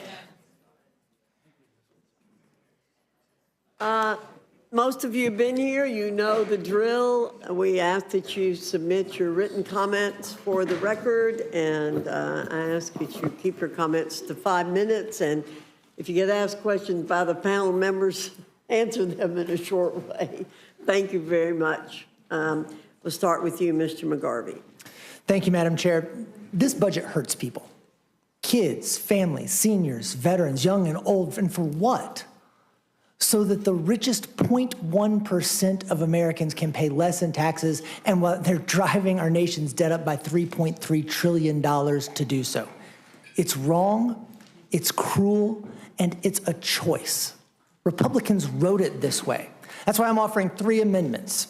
1, to protect rural hospitals. 2, to keep our veterans from going hungry. And 3, to ensure our healthcare costs don't go up. This budget will hurt rural Americans everywhere, but it punishes the people in my state of Kentucky the most. If this bill passes, over 133,000 rural Kentuckians will lose their health care, more than any state in the country. 35 rural hospitals will close, more than any state in the country. Kentucky will lose $10 billion in rural Medicaid reimbursements, more than any state in the country, all while losing over 20,000 healthcare jobs. And it's easy to picture what happens next. All of a sudden, when something goes wrong, you know this is going to happen. When your parent has a heart attack, when your kid is in an accident, when your wife goes into premature labor, when minutes matter, when driving an extra 30 minutes is literally the difference between life and death. It isn't just people on Medicaid. These cuts hurt all of us. They mean worse care, longer waits, and higher prices for everyone. They are cruel and they are wrong. My second amendment is simple. It keeps the Republicans from jacking up your healthcare costs. This bill actually forces states to impose copays and other out-of-pocket costs on you, the patient. How much more? A lot. People in Kentucky who get their care through Connect could pay an extra $542 a year. If you have chronic conditions, that could go up to $1,200 a year just to stay alive. Last night, I had a town hall in Louisville, Kentucky on Medicaid. I heard from people who were already stretched to the breaking point. A mom named Betsy told me a story about her adult son who has chronic conditions. He said, if this bill passes, is it easier for me to just die? I heard from other people who are skipping their meds, who are delaying care, who are scared to check the mail just for another medical bill. Now Republicans want to raise our health care costs even more, not for better care or more coverage, but to bankroll another tax break for the ultra-rich. It's disgusting. I offer my final amendment with this simple principle in mind, that our veterans should not have to fight one more battle, especially for food. Veterans don't just serve, they sacrifice. Time with their families, their health, potentially their lives. And when they come home, our obligations to them are not optional. This amendment ensures that no veteran will endure the Republicans' burdensome new red tape when they're hungry. Because for someone who's already served our country to have to prove themselves again in order to eat, that's not accountability. It's absurd. A budget is a moral document. It's not just a statement of what we value, it's a reflection of who we value. I value the people who are counting on hospitals in their rural community for care. I value people who can't afford higher copays. I value the people who put on a uniform to keep us safe and keeping them from going hungry. That's who I'm fighting for. Not the billionaires, not the ultra-rich who already have enough and are about to get an additional tax break, but for the Americans who truly make this country great. I urge my colleagues to vote yes on these common sense amendments, and I yield back. Representative Mann, you're recognized. Thank you, Madam Chair. Thank you, Ranking Member McGovern. I've sat and listened to a lot of this debate and heard a lot of the back and forth around the Medicaid cuts, the cuts to food banks. But, you know, as I step back and recall the origins of how this bill came to be, I remember back to January 20th, and it started with a discussion of waste, fraud, and abuse. It started with DOGE. And the reality is, if Elon Musk had found $2 trillion in cuts in waste, fraud, and abuse, we wouldn't be talking about cuts to Medicaid. We wouldn't be talking about cuts to food stamps or SNAP. The reality is we're talking about these massive cuts because the goal of this bill was never about waste, fraud, and abuse. It was never about putting able-bodied people on Medicaid. It has always been about an immoral tax giveaway to the richest people in the world. And I just want to note that the last TCJA in 2017 was estimated to give $350 billion to foreign investors. Not even American investors, foreign investors, because the way it was structured, giving benefits to pass-through entities like corporations and private equity funds. That is what we're talking about right now. We're talking about massive cuts. So when Republicans claim, oh, this is not going to kick anybody off Medicaid, I don't believe them because that was never their goal. They don't really care about what this does to Medicaid. They care about what this does as far as finding a pay-for their giant tax cuts. And so when I talk to my hospitals, when I talk to my healthcare providers in my district, I have the same stories we've heard throughout. Our hospitals will close.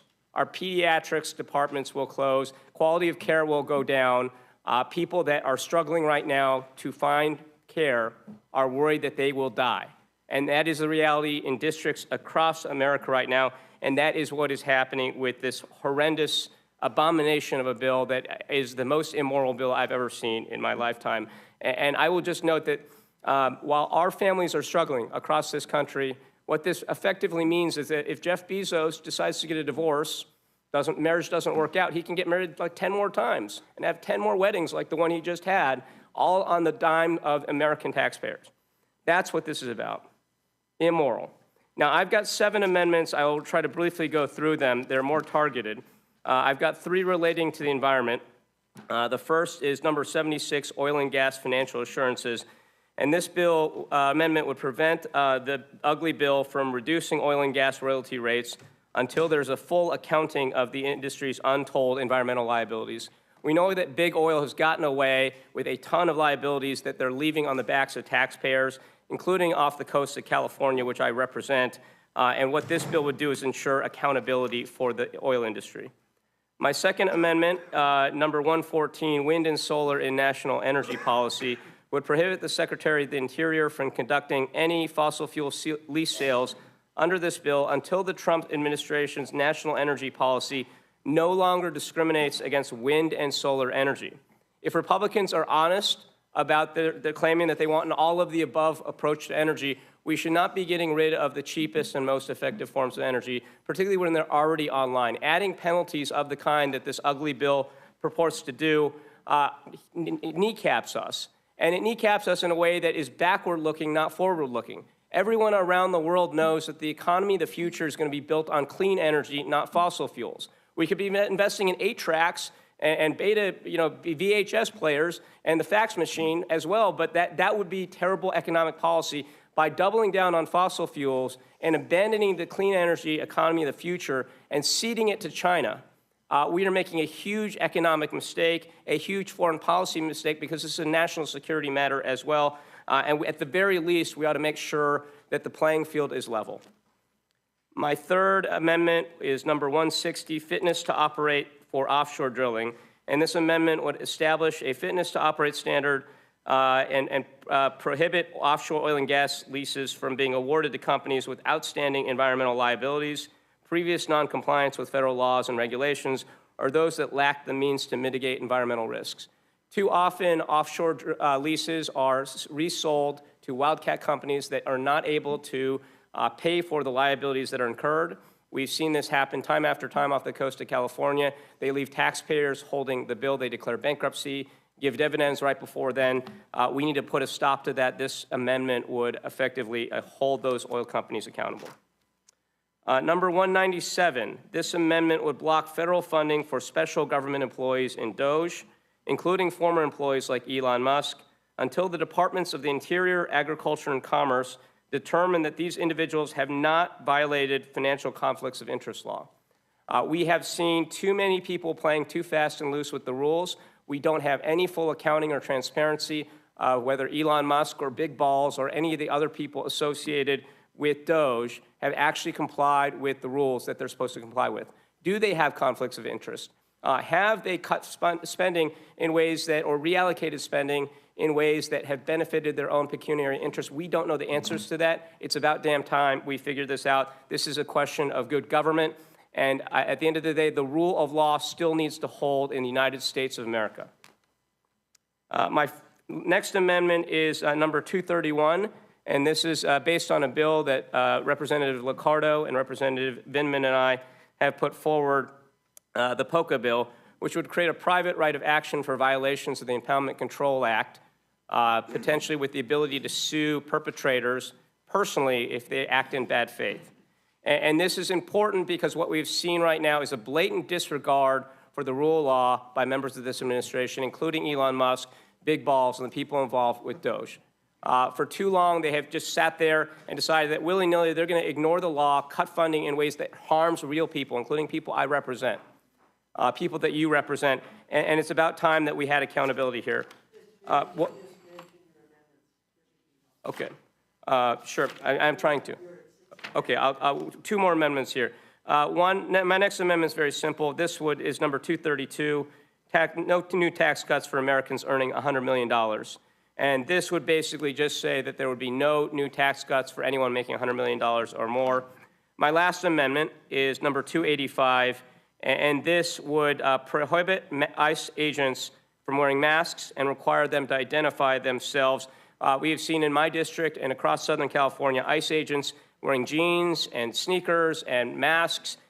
They look more like gang members than they do like law enforcement agents, and they're jumping out of unmarked vans. It's hard to tell if they're actually law enforcement agents. It's about time that they adhere to the same standards that other law enforcement agents do. We don't see our local police masking up, hiding their identities, refusing to identify who they are.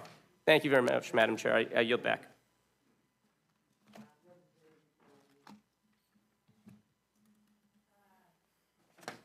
Thank you, Chairwoman Fox and Ranking Member McGovern. And I just have to say Thank you, Congressman Min, and so many others around this table for the incredible thought leadership they have in all of these amendments and stepping forward to really make and fight for Americans across this country. Before I speak to the substance of my bills, I do have to again address and reiterate what many of my colleagues have said about the dangerous and immoral impact of the reconciliation package. To me and many of my constituents, it's just an abomination that this bill will make life worse and less affordable for working families, not only in the 6th District of Maryland, where I represent, but across the country. And again, it seems like it falls on deaf ears, but this bill will hurt Americans, and every district in America will feel its impact. Yesterday someone said, make America great. No, I think this is going to make America break. And I really think it is heartbreaking to see what's going to happen. Under this bill, more than 3 million people will lose access to food assistance, including over 2 million children. And again, this has fallen on deaf ears, and more than 17 million will be stripped, of course, of their health coverage for the next decade. And in the 6th District, many rural hospitals are really very fearful of closing. That 17 million people are denied life-saving care because of not what they've done or where they live or how little they earn, but it'll be because of what we do tomorrow in our votes. And to make matters worse, this bill represents a breathtaking act of fiscal hypocrisy. For decades, my Republican colleagues have raised the alarm of an increasing national debt and federal deficit, but they have tucked into this bill a $5 trillion debt ceiling hike with no offset, no pay for, and no common sense. This is not governing. It's a betrayal of public trust and a breach of our fiduciary duties to our constituents and to America. And don't just take my word for it.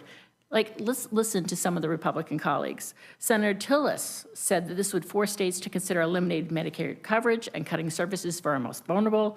Senator Murkowski said we need more process and a better outcome for the American people about what this bill has to offer. And I joined Johnny Okowski on his amendment concerning that all states should be able to have some of these waivers or carve-outs, not the caribou carve-outs, but, let's figure out that there is something across this whole country that will protect us. And then rushing this means stripping health care and slashing services. And not one constituent in my district has wanted this to go forward. So I have several amendments, which I'm going to briefly go through. My first amendment is simple. It is Amendment 78, and it blocks any charges to nutrition policy under this bill unless there is a certification that no household with children under 18 will see their SNAP benefits cut. I shouldn't have to introduce this, but we are, because under this bill, over 2 million children will lose food assistance, and in my district, 1 in 9 households depend on SNAP, half of them with children. This isn't just about hunger. It's about dignity. It's about not going to school hungry and a right to live without worrying about where your next meal is from. The second, number 86, blocks the reckless cost sharing of SNAP from the federal government to states. It requires the Food and Nutrition Service, the Economic Research Service, and every SNAP agency in each state to certify that the change won't reduce benefits, shrink eligibility, or force states to cut their vital services. In Maryland alone, the state would have to absorb $75 million per year because that money would be pulled from other critical programs for low-income families. And several of my colleagues have spoken to this, but really there is a layering and a tsunami of cuts that's coming for rural America. Medicare, Medicaid, cuts and potentially to Social Security as we look at our veteran services, but then with SNAP, and our states cannot handle it. And last, I'm going to say my amendment 993, I'm calling it the fiscal sanity circuit breaker. And that's what we need. It would block the bill from taking effect unless the Comptroller General certifies it will not increase the federal deficit by more than 2.5% per year. And it will look at economic impacts, including employment, investment, and GDP growth. Only by managing debt below the rate of long-term economic growth can the U.S. debt be sustainable. But the truth is, while Republicans talk tough about deficits, this bill easily adds over $3.3 trillion, and much more probably, and pairs deep cuts to food and health care with tax giveaways and a blank check $5 trillion debt ceiling hike. Mr. Norman, who I note is not here but is on the committee, tweeted, "It's not more spending and more if it's more spending and more deficit spending, it's a non-starter."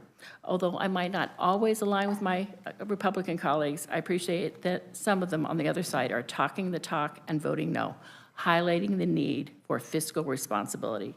My fiscal sanity circuit breaker is common sense. If my colleagues truly believe in this bill, my amendments should not be a problem. And if they oppose them, then we should be honest about the harm that they are voting to inflict. To the parent wondering how they'll feed their child, to the state official staring at a financial cliff, and to the taxpayer tired of being misled by empty slogans and worried about our country's fiscal trajectory. That's who I'm fighting for. So I urge my colleagues on both sides of the aisle to support these amendments. Let's show the American people that this chamber can still act with decency, with honor, with honesty, and with courage.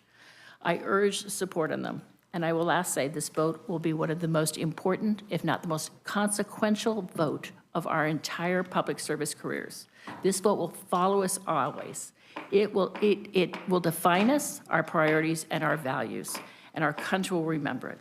Thank you, and I yield back. Representative Crockett, you're recognized for 5 minutes. Thank you so much, Madam Chair, and to the ranking member. I appreciate an opportunity, and I don't know that I'll have time to go through all 8 of my amendments, but I did submit 8. Amendments 121, 149, 196, 258, 314, 325, 342, and 355. I would respectfully ask that they all be ruled in order. Now, let me tell you why I'm here. I'm here fighting for people in my district because Republicans are willing to sell out working and struggling folks in my district, and frankly, there's 2. To appease billionaires and big corporations. Now, I know we've had a lot of talk about how much SNAP costs a day, and the fact is that it's only $6 a day that a person gets when they get SNAP benefits, but we've not talked about the cost of Medicaid. It costs approximately $10 a day to ensure a kid gets health care through Medicaid. So we're talking about to take care of kids, let's say they've got SNAP and Medicaid, only $16 a day. But another thing we've not really put into perspective, we've talked about these billionaires, and we've talked about the fact that this is all to benefit them. No one has talked about how many billionaires we actually have in this country.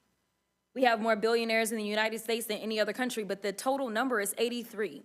Last time I checked, we have 435 members in the House, and we have 100 members in the Senate, yet somehow 83 people in this country have more representation than the hundreds of thousands that are about to lose their health care as well as their SNAP benefits. If I just started going through the Republicans that sit on this committee briefly, I would tell you that, Chairwoman, you have 112,000 people that are about to lose SNAP benefits just in your district. I would tell you that it is estimated in your state, as your senators stated, that roughly 651,982 would lose their health care, or I would tell Rep. Fishbach that 67,000 people on SNAP, and in the entire state of Minnesota, 173 would lose their health care. I could go on with these numbers, or I could tell you about the fact that even when we look at my state, and I know that Chip Roy sits on this committee, but he's not here right now, but we have 56,000 people that are on SNAP in his district, but in the entire state of Texas, we have 1.6 million people that may lose coverage. And somehow we have 83 billionaires. And somehow they have 535 people that are speaking up for them every single day to make sure that when they get married for a second or third or fourth time, that they can go ahead and have another $50 or $60 million wedding. Instead of protecting access to these programs, you're cutting them to help billionaires who pay less in taxes than some of the teachers in our country. You claim to want a tax system and budget that helps people, but that's impossible when you're subsidizing tax credits off of the folks who can't even afford to treat their kids or family to a nice meal because federal minimum wage hasn't gone up in 15 years. If y'all want to make a better system, then adopt my amendment number 314 that would require an increase in the federal minimum wage of $15 in order for corporate tax breaks to go into effect. Speaking of wages, this bill doesn't even give the same level of help to people living on tip wages and working overtime just to put food on this table as it does for Trump's billionaire buddies. In fact, the bill only allows no tax on tips and overtime until 2028, and we've talked about this. Listen, this is a joke.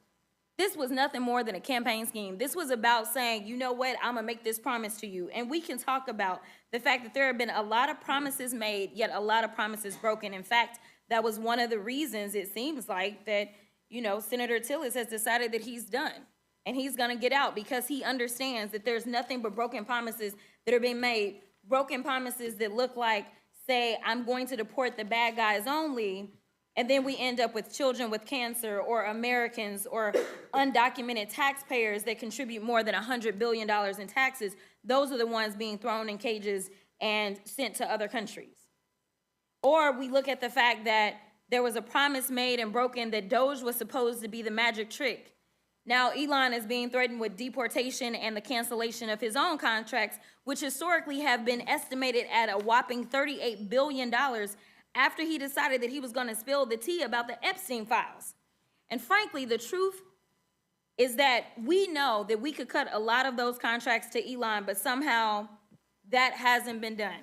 Instead, we, the American people, have been left with a hefty tab of incompetence by DOGE and feeling extremely vulnerable. In fact, there was a DOGE employee who was fired, and I appreciate this man, but truly, transparency and truth has no place in this particular government.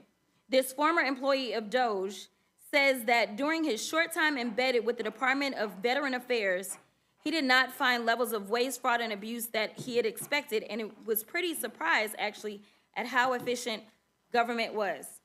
I will wrap up by saying this. I don't really understand what it is that y'all plan to go back and tell your constituents. I'm glad that some of y'all decided to show up, but the reality is that you have sold your constituents out for 83 people in this country. And each of our districts should have approximately 766,000 people.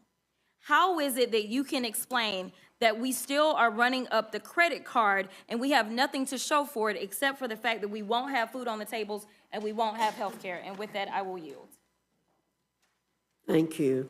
Representative Subramanian. Thank you, Madam Chair. For 5 minutes. Thank you, Madam Chair. Thank you for having this hearing and staying late tonight. And thank you to all the members of the committee.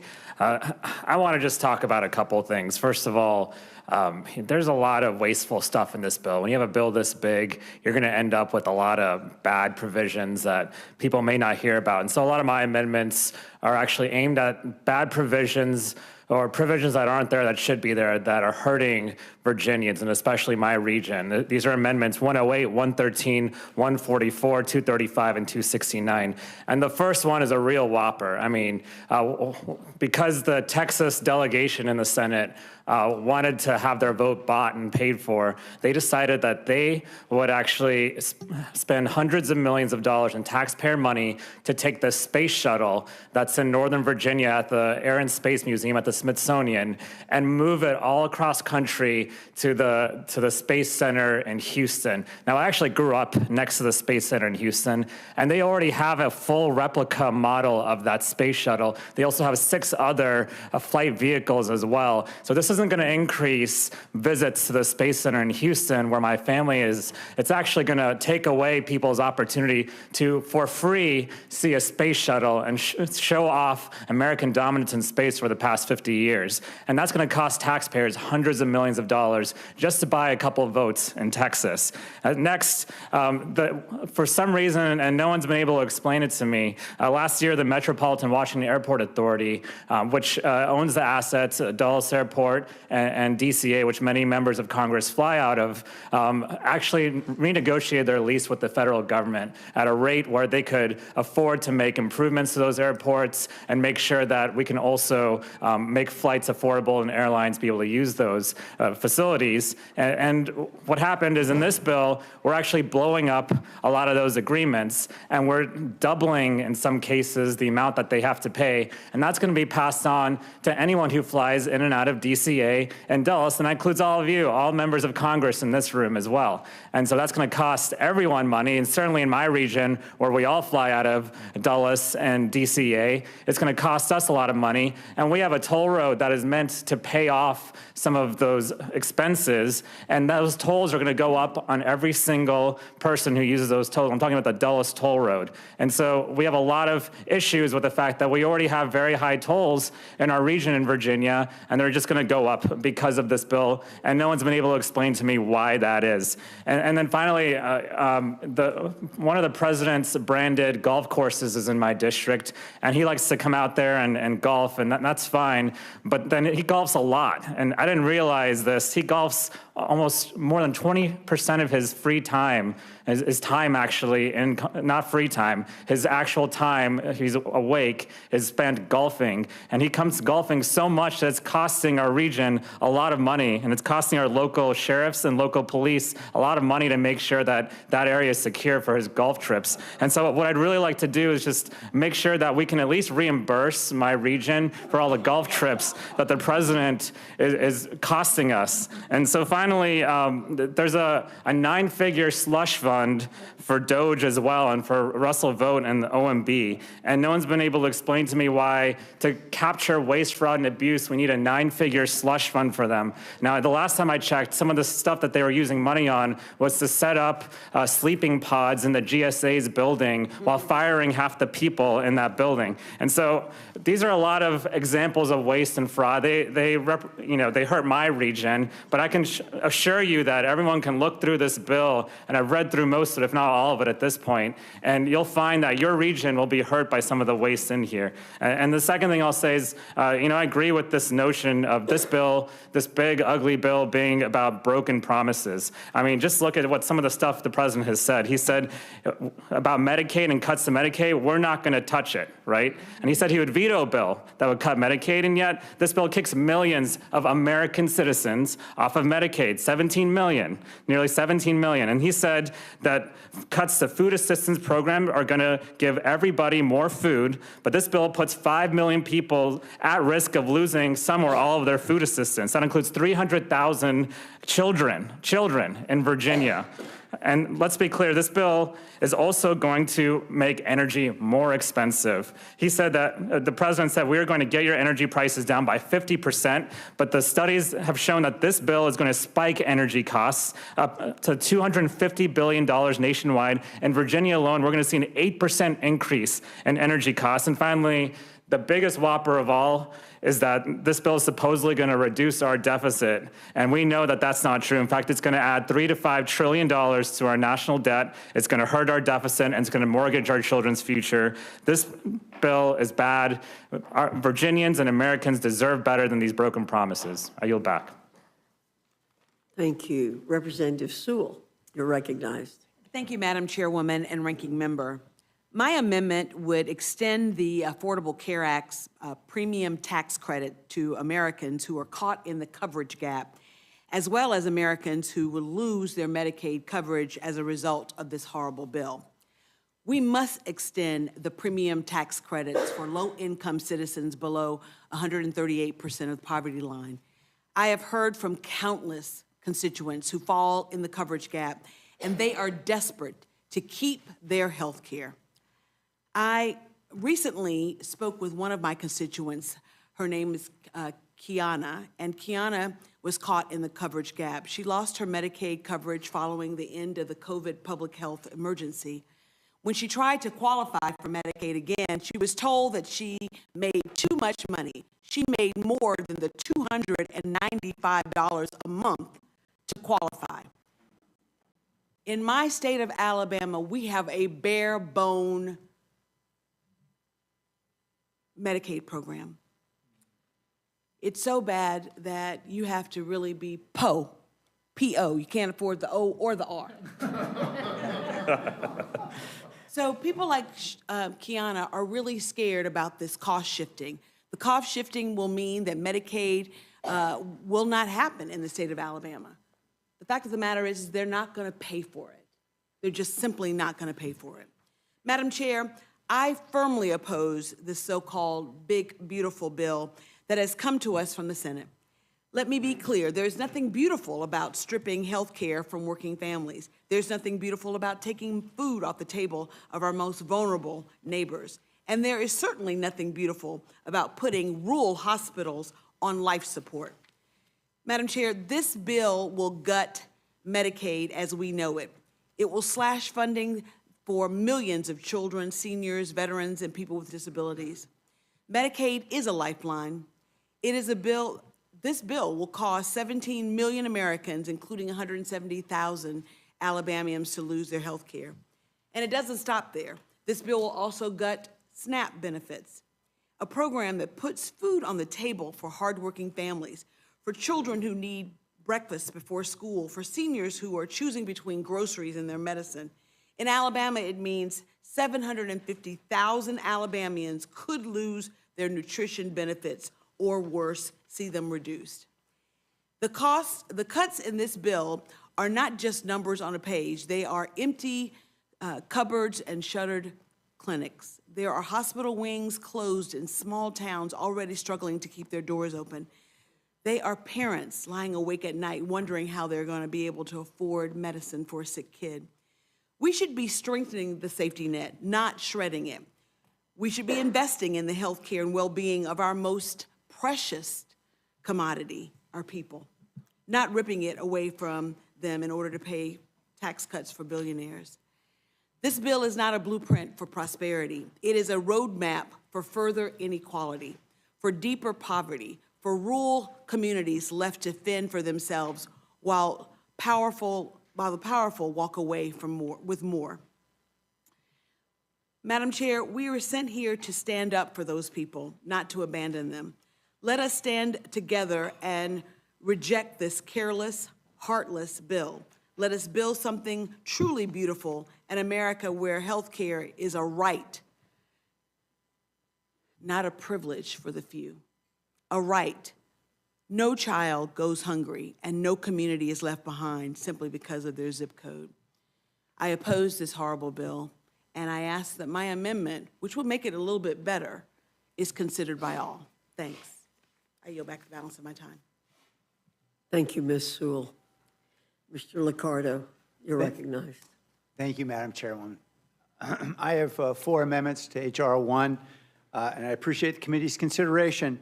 But rather than delving into the complexities of these amendments, I'd like to take a step back. I'd like to step back from whatever we're going to tell the public in press releases tomorrow if this bill passes. I'd like to talk about what we'll tell our children and our grandchildren a decade from now if this bill passes. The children who count on us, not just the ones in our homes, but all of America's children, will suffer immensely under this one big bloated borrowing bill. We are the grown-ups, but under this budget proposal, we're not governing like grown-ups. Grown-ups look out for kids. Grown-up governance recognizes the moral priority of our progeny. It emphasizes the imperative of taking the long view, of saving, of sacrificing, and investing today for our children's tomorrow. We have a fiduciary duty, indeed a sacred duty, to act in their best interest. You've heard from my colleagues how this bill cuts lifeline programs for our youth, from their health care and Medicaid to their school lunches and SNAP to their student aid and Pell Grants. But we're doing much worse than even that to our children.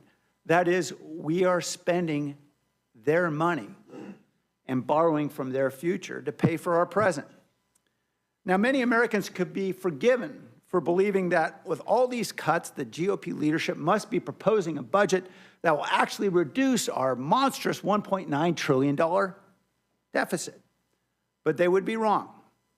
The one big bloated borrowing bill will accelerate America's accumulation of debt by $3.9 trillion over the next decade if we include the interest payments according to the Nonpartisan Committee for Responsible Budgeting. Add another $1.4 trillion in new debt when Congress inevitably makes several of the temporary provisions of this bill permanent. Now, while congressional leaders may gaslight the public about the bill's true cost, nearly every independent expert, from the Nonpartisan Congressional Budget Office to the Conservative Tax Foundation, knows better. The bill also hasn't fooled the markets. After we passed the less costly House version of this bill only weeks ago, Moody's downgraded U.S. bonds in view of what they called, quote, current fiscal proposals. Wary bond investors have pushed bonds yields higher, and you can expect more of that in the years ahead, as we all pay a hidden tax from this bloated budget through higher interest rates. Now, I feel bad for my Republican colleagues. I know that President Trump painted each of them and all of Congress into a corner by publicly promising $5 trillion in tax giveaways he had no idea how to pay for. An even bigger problem is that Congress has no idea how to pay for those promises either. That's why this bill leaves, at best, $3.9 trillion of additional debt on the credit card. Now, I know that grown-up budgeting is hard. When I came into office as mayor for the 1 million residents of the city of San Jose, I faced nearly $4 billion in employee retirement debts that were crippling our city's budget, courtesy of politicians who were happy to make promises that they had no idea how to pay for. For more than a year, we spent hundreds of hours in difficult negotiations, but we forged an agreement that helped us save billions, helped us reactivate fire stations and hire police, and I left my successor with a $30 million surplus. We Republicans and Democrats could similarly negotiate a much better budget than this. Let's doge this bill, let's sit down and let's negotiate. I'd like to help my Republican colleagues to do what they know is right. When he realized that the Senate just added another $670 billion to the House's already bloated budget bill, Speaker Mike Johnson today told the media that, quote, I'm not happy with what the Senate did to our product.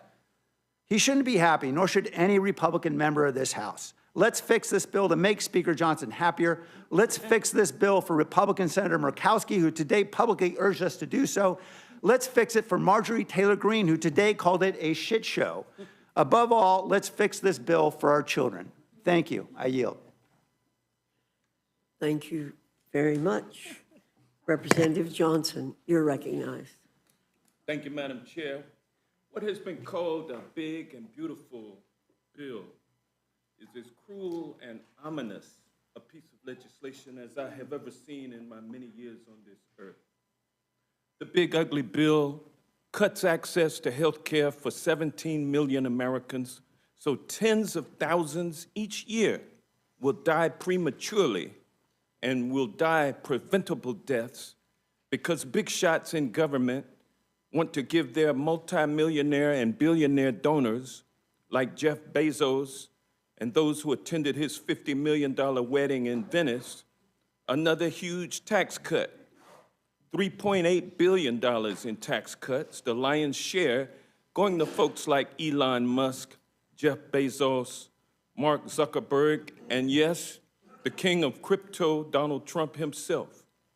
While condemning the needy to preventable disability and premature death, this cruel legislation also cuts funding for food to feed the needy. I would be ashamed of myself if I ever voted for something like this. I would not be able to live with myself enjoying my $174,000 a year salary and government-subsidized health insurance, while 17 million of my brothers and sisters lose their access to medical care, and 3 million hungry children and senior citizens go without food just so that folks can buy another super yacht. I'm here this evening to speak up for the least of these. On my way here today, that phrase came to mind, the least of these, and so I Googled it when I sat down in here. It took me to Matthew chapter 25, verse 40 through 45. And to paraphrase verse 41, for I was hungry, and you gave me nothing to eat, and I was sick, and you did not come look after me. I'm here this evening to speak up for the least of these. I'm here this evening because I'm deeply troubled by the big ugly bill which weaponizes the social safety net against those who need it most. Among its gravest failures is the omission of support for unaccompanied minors who are forced to navigate complex immigration proceedings without legal counsel, leaving kids, children, infants alone, frightened and unprotected in court. My amendment directly addresses this moral injustice by providing critical funding for appointed counsel, ensuring that children's rights are respected, their dignity is preserved, and justice is truly served. Through the crafting of this harmful Trump-appeasing bill, the Republicans, MAGA Republicans, have deliberately undermined Medicaid, with one senator dismissively claiming that concerned Americans would simply get over it. Such remarks reveal that they fully recognize how dangerous this bill weakens essential health care protections and will result in the unnecessary deaths of 500,000 people over the next 10 years. 500,000 of our brothers and sisters will lose their lives because of what MAGA Republicans are trying to do just so that their donors can get another tax cut. Section 71-102 removes critical safeguards against coverage lockouts and annual and lifetime coverage limits, jeopardizing children's long-term health. Additionally, Section 71-119 imposes an unnecessary 80-hour work requirement that has consistently stripped coverage rather than promoting employment. You want sick, poor people living in rural America? I'll talk about rural America, not about those inner city rats that Senator Tuberville talked about.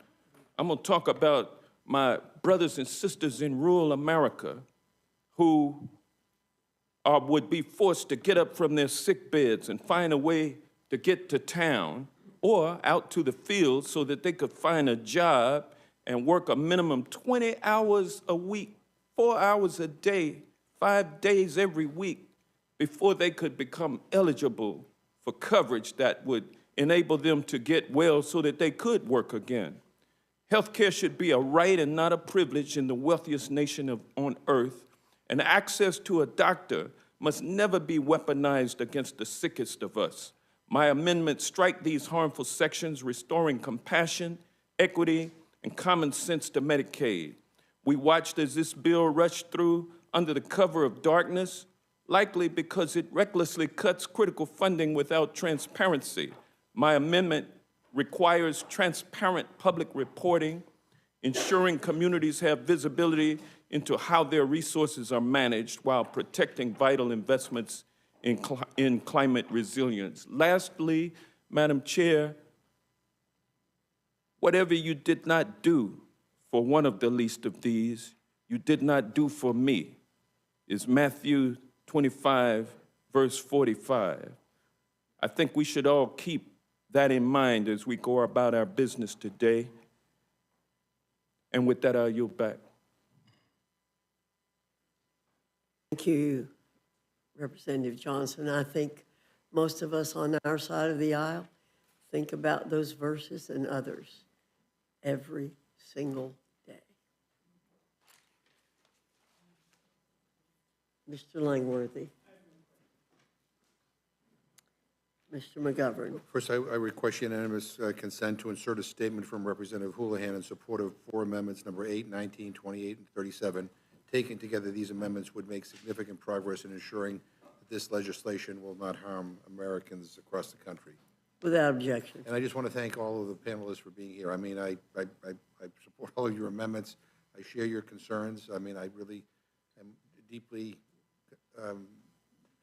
disturbed by the fact that this is a bill that's going to hurt the most vulnerable in our country, and it could reward those who are well off and well connected. You know, if we are lucky enough to be in the majority again, I hope one of the things that we will look seriously into is honest-to-goodness campaign finance reform, because there's too much damn money in politics. And you look at some of these provisions, you can tie it directly to contributions. And I don't think that's what the American people want, and that's what has corrupted the system. But I have no questions. I just want to thank you all for being here. Thank you, Mr. McGovern. Mr. Scott. Just my colleague from Georgia, those of us in rural Georgia would appreciate if y'all would stop cutting our forest lands down and maybe come get those solar panels off our farmland and take them back up there to Metro Atlanta. We'd be appreciative of that. Thank you. I yield back.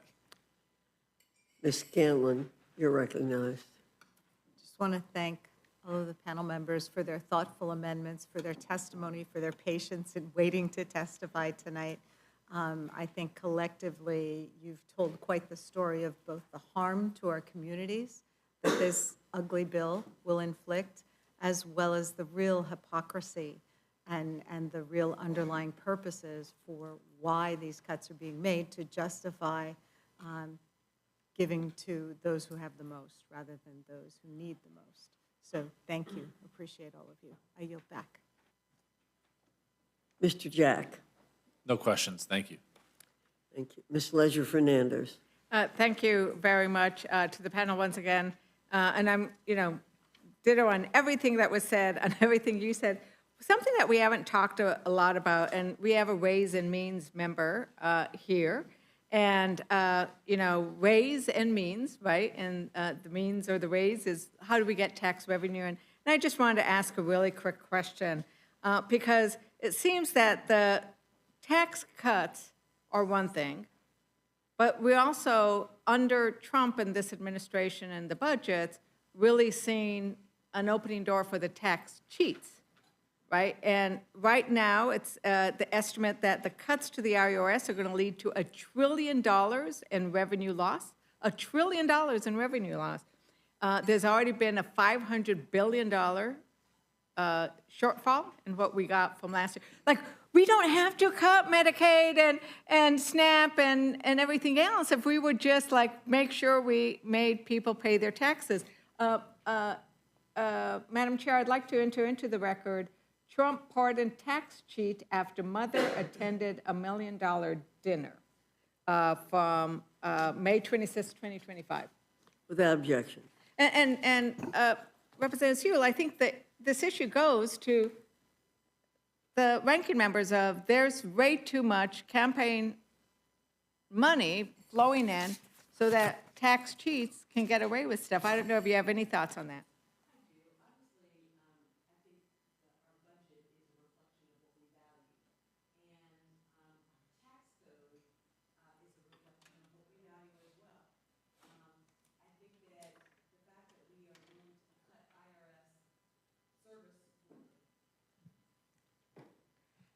The fact that we would be willing to cut IRS service workers by such a big amount, I think it was $700 million they're going to take away, means that we don't have the agents to go in there to find these tax cheats. Instead, I've seen in my district, the low-hanging fruit is to question someone's child tax credit or earned income tax credit, not to go after all of the complicated tax, things that would really bring us a lot of money and a lot of revenue, to your point. We wouldn't have to cut so much of our Medicaid if we just taxed the very wealthy and then pay their tax, not figure out ways and loopholes not to pay their taxes. And so, in terms of campaign finance, I think that the article that you submitted to the record is really atrocious. It was a person who was convicted as a January 6th rioter and literally was able to get a pardon after his mother paid $1 million to go to Mar-a-Lago and attend a $1 million per person dinner with our president. And miraculously, 3 weeks later, that person was given a pardon. And this person not only was January 6th, but also defrauded the government, is what he did. He defrauded the government millions and millions of dollars. Medicaid, absolutely. So, look, I think that all of us here today have submitted amendments that we think will make this bill better, but the fact of the matter is it's a horrible bill. And the American people know it. Over 60% of them don't agree about the bill. And I think that we as lawmakers should really be putting the people first. And I think that the power of the people should be more important than the people with power. Thank you. I yield back. Thank you, and I yield back. Thank you, Ms. Leisure Fernandez. I thank our witnesses for being here, and I'm going to call up, you all are excused. Let's see if we can work this again. Mr. Takano, you're in the first seat. Mr. Amo, Congresswoman Morrison, Congresswoman Ansari, Congressman Espaillat, Williams, Bonamici, Goodlander. You're close, Suzanne.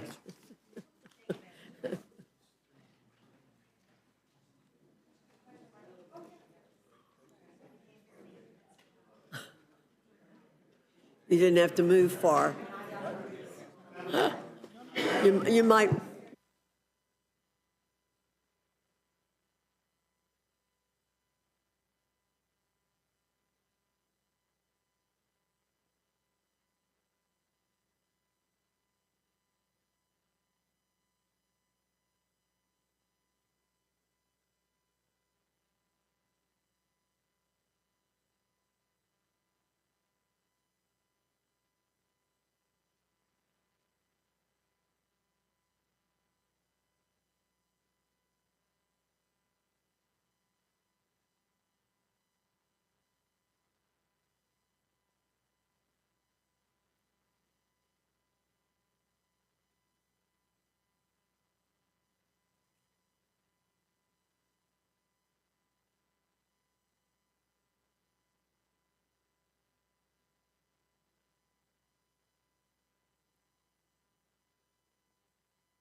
Thank you all for being here.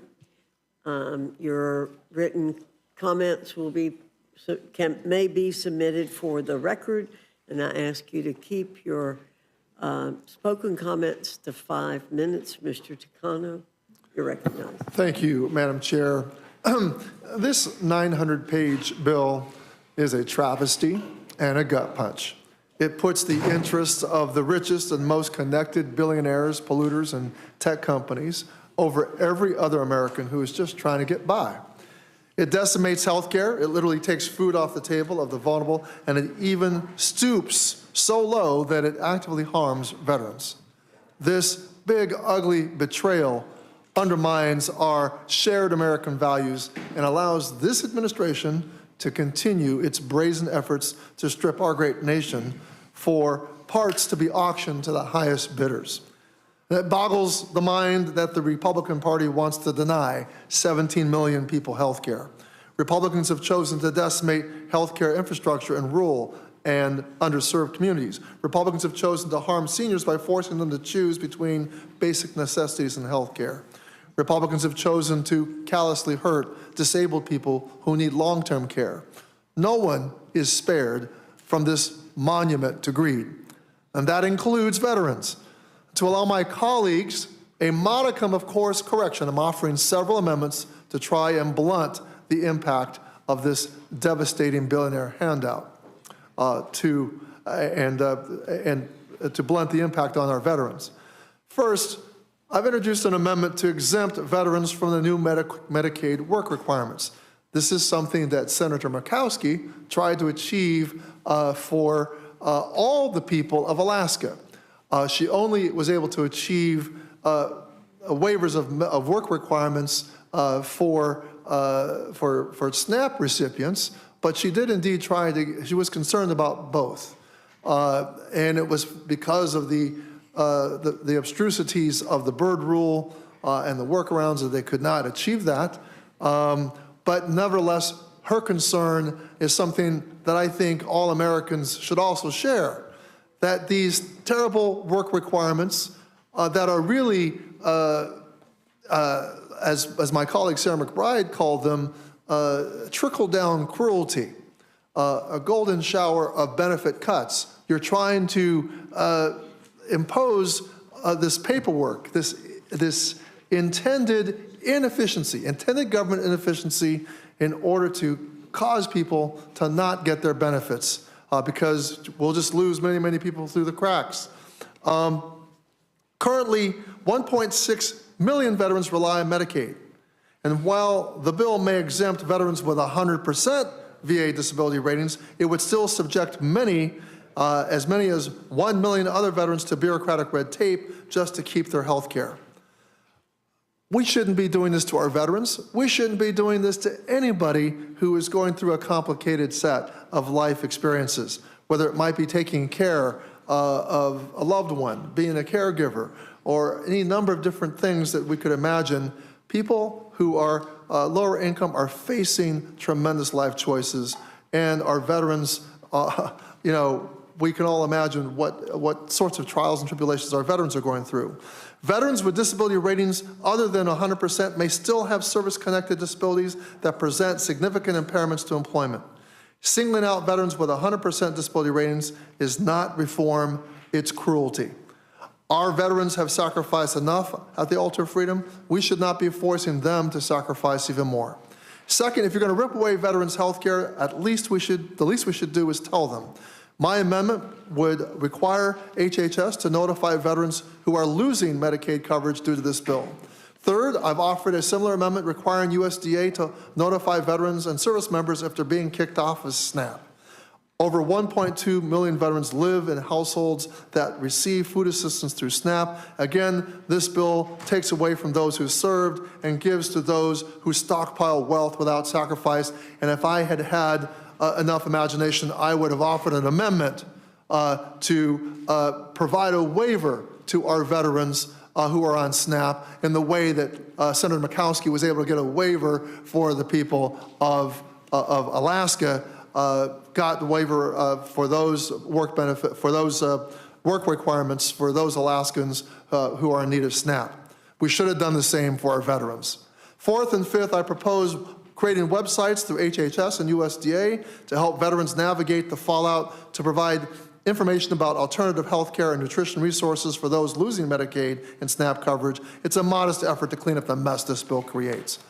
I also have an amendment that would strike the bill's decade-long delay of the 2023 Borrower Defense Rule implementation, a consumer protection rule that provides loan relief to borrowers who've been defrauded by their colleges. Student loan borrowers should not be forced to repay loans for classes or degrees from schools that have lied to, deceived, or misled them. This delay makes it significantly harder for student borrowers to make a successful claim when they are victims of misconduct, and cuts predatory institutions and loan services a break instead of pushing students to and over the brink of default, which devastates individuals, their families, and taxpayers. We should not be paying for tax breaks for the wealthy by making students have to pay on their loans that they have been defrauded on by these for-profit monstrosities, Madam Chair. And I yield back.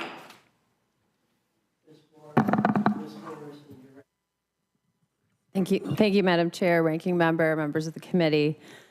I honestly can't believe that I'm sitting here today again to try to convince my Republican colleagues that it's immoral to sell off the health of the American people in order to cut taxes for multimillionaires and billionaires. But that's exactly what the Republicans' big, beautiful bill does. Unfortunately, the Republicans' budget is even worse than the last time I sat here before this committee and pleaded with the Republicans to not make the largest cut to Medicaid in our nation's history and upend our nation's healthcare system. But here we are discussing this bill yet again, and the cuts are even bigger, and the impact on our healthcare will be even worse. The Republicans' budget is a betrayal of the American people. It is the largest cut to Medicaid in our nation's history, $1.1 trillion in healthcare cuts. It will kick 17 million Americans off their health insurance. It will force hospitals to shut down. It will force nursing homes to shut down. It will restrict access to reproductive health care. It will increase health care costs. It will increase premiums. It will increase out-of-pocket costs. It will make more families go bankrupt from medical debt. It will cripple our nation's health.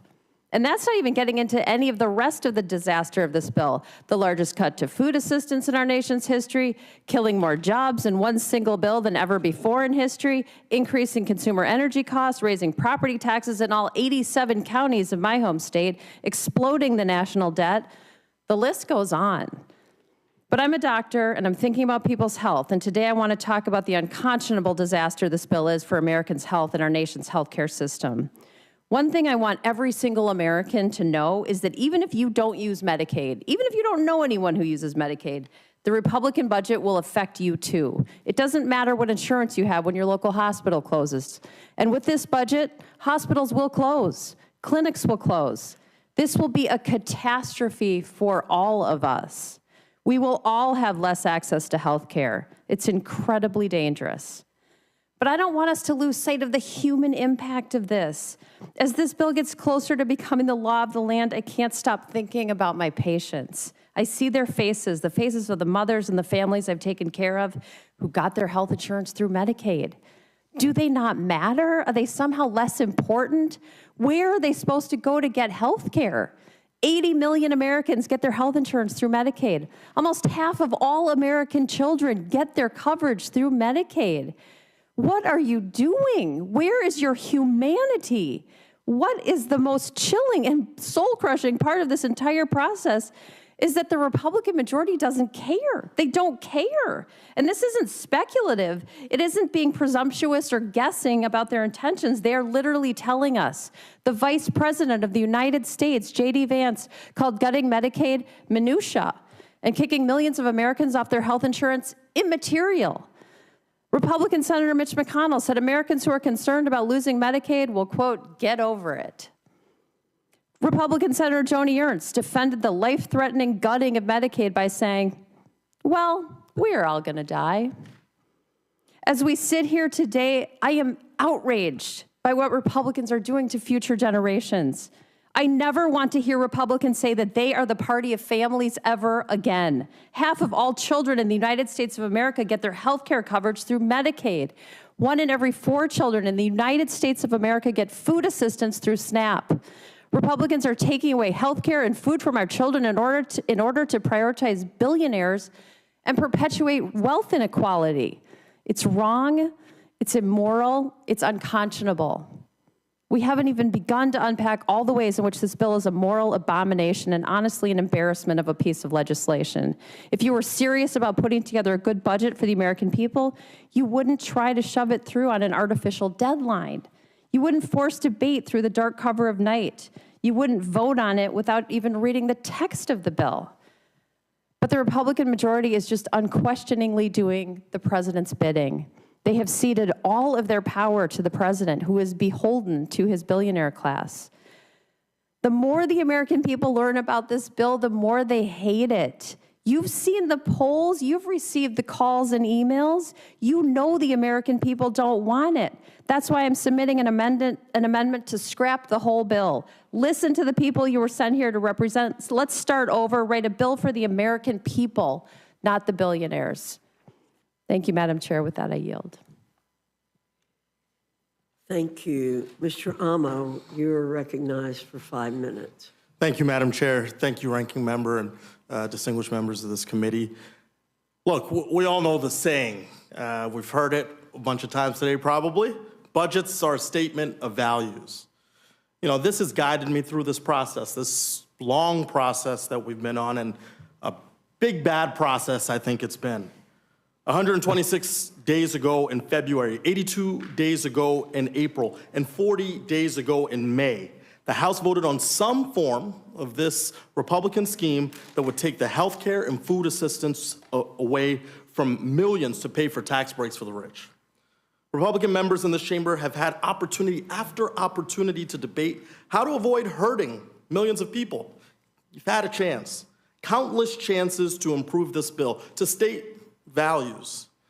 From the Budget Committee to the Rules Committee, I've been sounding the alarm alongside my Democratic colleagues. You know, we pulled a college-style all-nighter to demand Republicans listen to these values we share, values that I hear at home in Rhode Island. Yet, here we are, July 1st, 2025, once again voting on this big, bad bill for billionaires. Has it gotten any better? Nope. Republicans have undoubtedly made it worse. And every step of the way, every vote we've taken, every debate they've participated in, Republicans have been faced with a question. Does this budget reflect your values? And every single time, whether or not they've said it, they've answered with a resounding yes. Republicans value the wealthy over the working class. Republicans value tax breaks for billionaires over health care for the vulnerable. Time and time again, Republicans have refused to correct this reverse Robin Hood scheme. And I proudly voted no over and over in committee and on the floor, but Republicans refused to join us. And we'll try, I guess, through this process to make this bad blueprint to bolster billionaires a little less bad. Republicans are stealing from the poor to give to the rich, period. It's immoral. And as such, I've introduced an amendment, Amendment 139, to raise the top tax rate back to 39.6%. This amendment fulfills a request from President Trump himself months ago. I'm not sure he knew what he was doing when he put it out there, but he called for raising taxes on millionaires. Let's do it. This bill also pushes the dream of higher education further out of reach for millions of Americans. So I introduced Amendment 130. I think it originally saw light in the Senate with one of my home state senators, Senator Sheldon Whitehouse, to index the maximum Pell Grant to inflation. This amendment honors the legacy of a great Rhode Islander, Senator Claiborne Pell, by ensuring vulnerable Americans and Rhode Islanders and students throughout the country can climb the ladder of success. This bill would rip away health insurance from nearly 17 million Americans. I introduced Amendment 96 to block implementation of these dangerous policies until we confirm and have certainty that Medicaid enrollees won't lose coverage. Pretty common sense. We've heard over and over and over again, this bill does not take Medicaid away from a single person. Well, after all of that insistence, if you pass this amendment, you will make it the case that not a single person will lose coverage. This is a common sense amendment.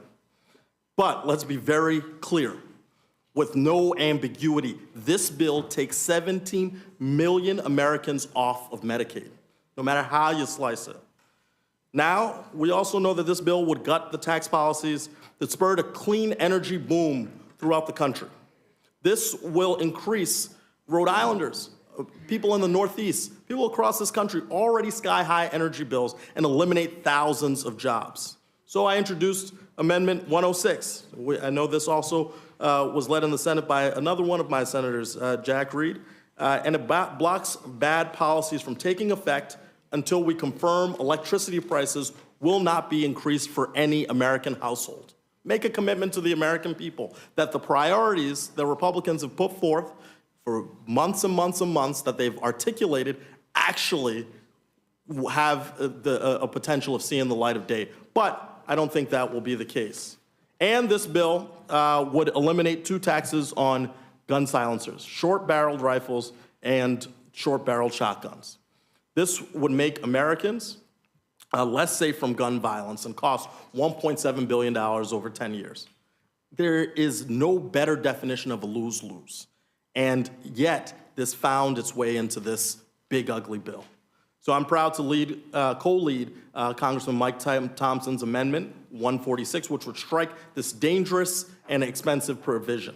These amendments won't solve everything. They will blunt the brunt of the big, bad bill's betrayal for the American people. So I'll leave you with this. This bill is worse now. I'm an emphatic hell no, and I beg you, vote no. I yield back.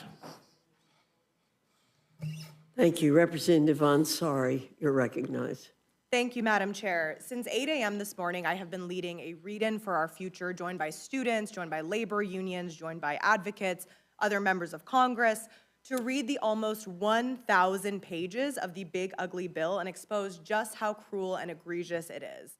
I have spent all day hosting readers for this. We started outside the Capitol. Now people are still downstairs trying to get through this bill, and it still is going to take another couple of hours. So to my Republican colleagues, I have a genuine question for you. I'm sure all of your constituents would like to know, have you read this bill? I mean, have you taken the time to even try to look at it, try to skim it? I mean, new text came out today. And if you have, does all of us being here right now, sitting here, mean that you're okay with everything that's in it? Are you okay with millions of people losing their health care as a result of this bill? Are you okay with people losing their homes as a result of this bill? Are you okay with millions of jobs being lost because of the clean energy rollbacks? Are you okay with billions of dollars going to ICE to rip families away from one another, to allow and enable Donald Trump to continue to break the law and to cement himself as a dictator of what is now an authoritarian regime. Either way, honestly, I don't know which one is worse, but I know that either way, your constituents and Americans deserve so much better than this. I'm here today offering 9 amendments to mitigate the drastic impacts that this bill would have in this country. I would like to highlight 3 of those amendments.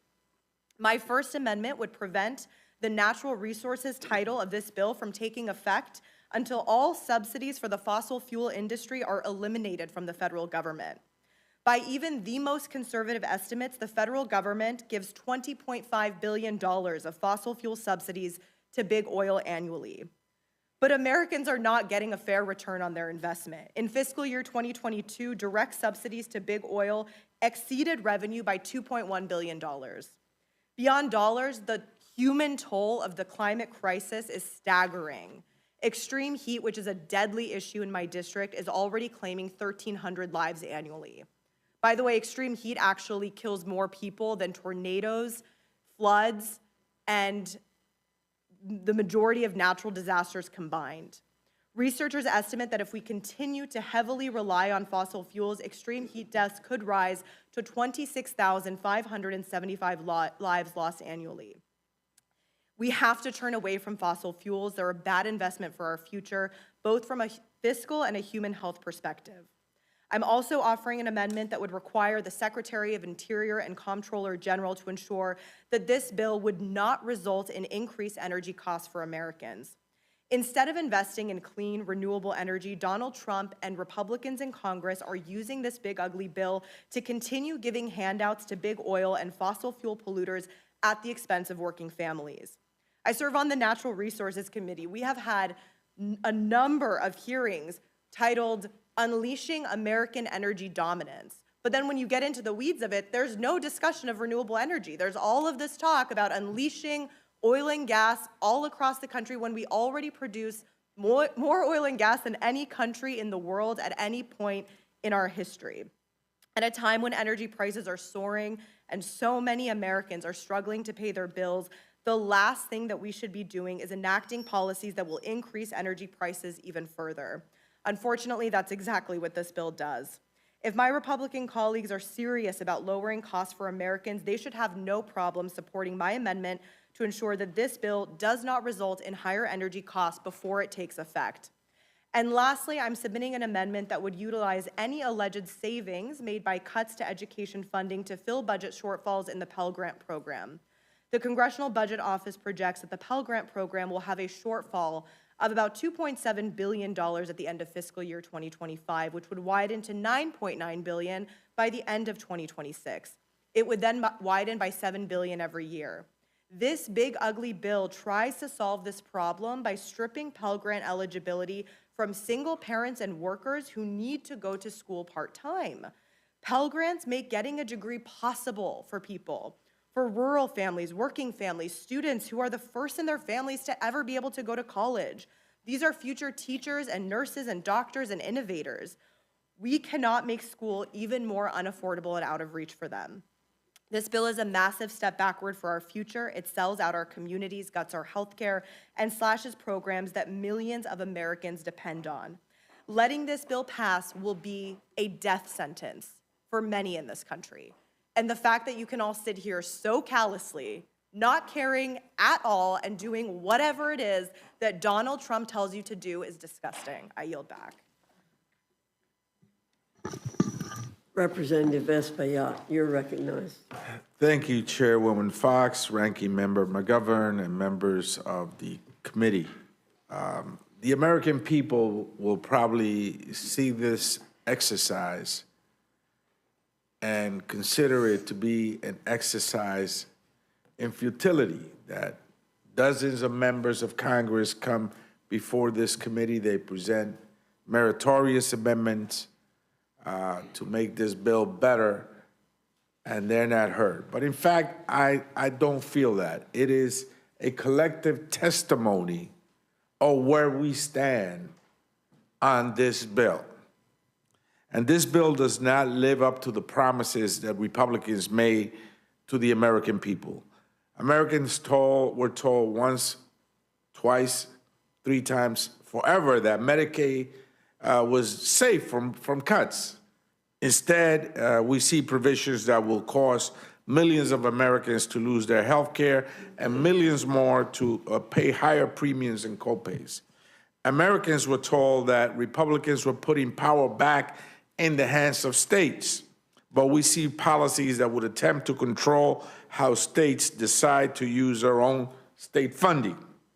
Americans were told that this bill will reduce the deficit and restore the middle class, and yet we see instead this bill would allow for millions in tax cuts to the very wealthy and add trillions of dollars to the national debt.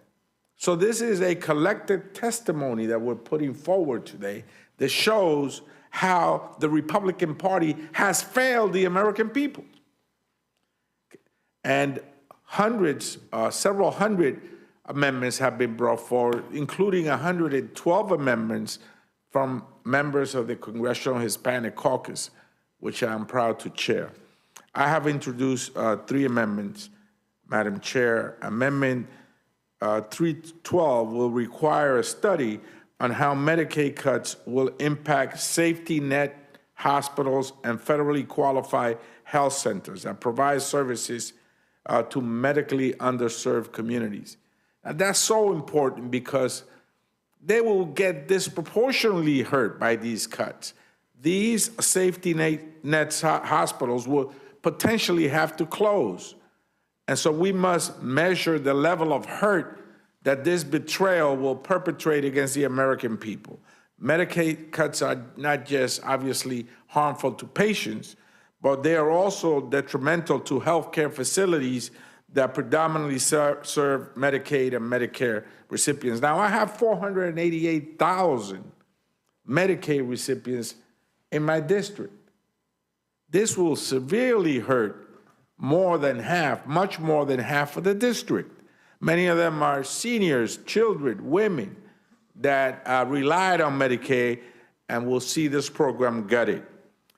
In the district, there are 18 funded healthcare centers, federally funded healthcare centers that provide services to over 1 million people every year. So this will devastate the district, this will devastate the country, but ultimately, this is a collective testimony that we're putting forward that unmasks the betrayal of the Republican Party to the American people on the pledges that you made, that you would not cut Medicaid. And in fact, we're seeing that you're devastating it. I've also introduced Amendment 282, which will require also a study on SNAP cuts, the biggest cuts in SNAP history. Yeah, this bill is big, all right. It's the biggest cut in healthcare in the history of our country. It's the biggest cut in food stamps in the history of our country, and it's the biggest transfer of wealth from the poor and the middle class to the richest in America. So this bill is big, all right, in those 3 categories. And the cuts in SNAP will not only hurt recipients, but it will hurt small businesses, grocery stores, bodega owners that rely, in many cases, 50% of their business is through food stamps, the SNAP program. So they will be hurt. Small businesses, grocers, not just in cities, but in rural areas as well. And finally, Madam Chair, I have Amendment 320, which will prohibit funds from being used to conduct immigration enforcement in houses of worship, in churches, in synagogues and temples across America. You should not be afraid to be arrested and deported when you go pray to your God. 65% of the American people believe so. These are the 3 amendments. People don't want this bill. I urge the adoption of the amendments. And I yield back. Representative Williams, you're recognized. Thank you, Madam Chair, and thank you, members of the committee, for being here to listen to us after a very long day. Y'all, I'm at the Rules Committee for the 2nd time this Congress to try and fix the billionaire bailout budget, the most expensive single bill in American history, transferring wealth from working people to billionaires. I thought back in May that this bill just couldn't get any worse. But the Senate said, just wait. And they actually proved me wrong because the bill is actually worse. The first time the House debated and passed this bill, my Republican colleagues tried to hide it from the American people, debating it in the middle of the night, hoping that folks back home wouldn't notice what they were doing. This time, their cruelty has been on display in broad daylight all day long. My Republican colleagues are forcing a bill through that, Madam Chair, most of your colleagues haven't read this bill. They're voting to take food from the mouths of millions of families without even reading the bill. Democrats and Republican families alike who rely on SNAP, and y'all need to understand that the reliance on SNAP and the strain on food banks, they serve meals to millions across this country, not my constituents, but across all districts. When SNAP is slashed, food banks feel the pain in real time. Higher demand, increased strain on volunteers and donated supplies. This would make a bad situation worse for food banks across the country, including the Atlanta Community Food Bank in my district, which is already struggling after a $15 million funding cut following the defunding of local food purchase assistant cooperative agreement programs under this Republican administration. But I need to be clear, just because the Atlanta Community Food Bank is headquartered in my district, it serves 14 districts across the state. I was hoping that my colleagues from Georgia would have been here when I had an opportunity to speak, because in the 3rd Congressional District of Georgia, the Atlanta Community Food Bank serves people there. And I know that some of my other Republican colleagues in Georgia, 4 of them, also are served by the Atlanta Community Food Bank. Real people, like my constituent Denisha, will suffer, Madam Chair. Denisha is among the 1.4 million people who receive SNAP benefits in Georgia. She's a mother of 5, already struggling on SNAP just to make ends meet.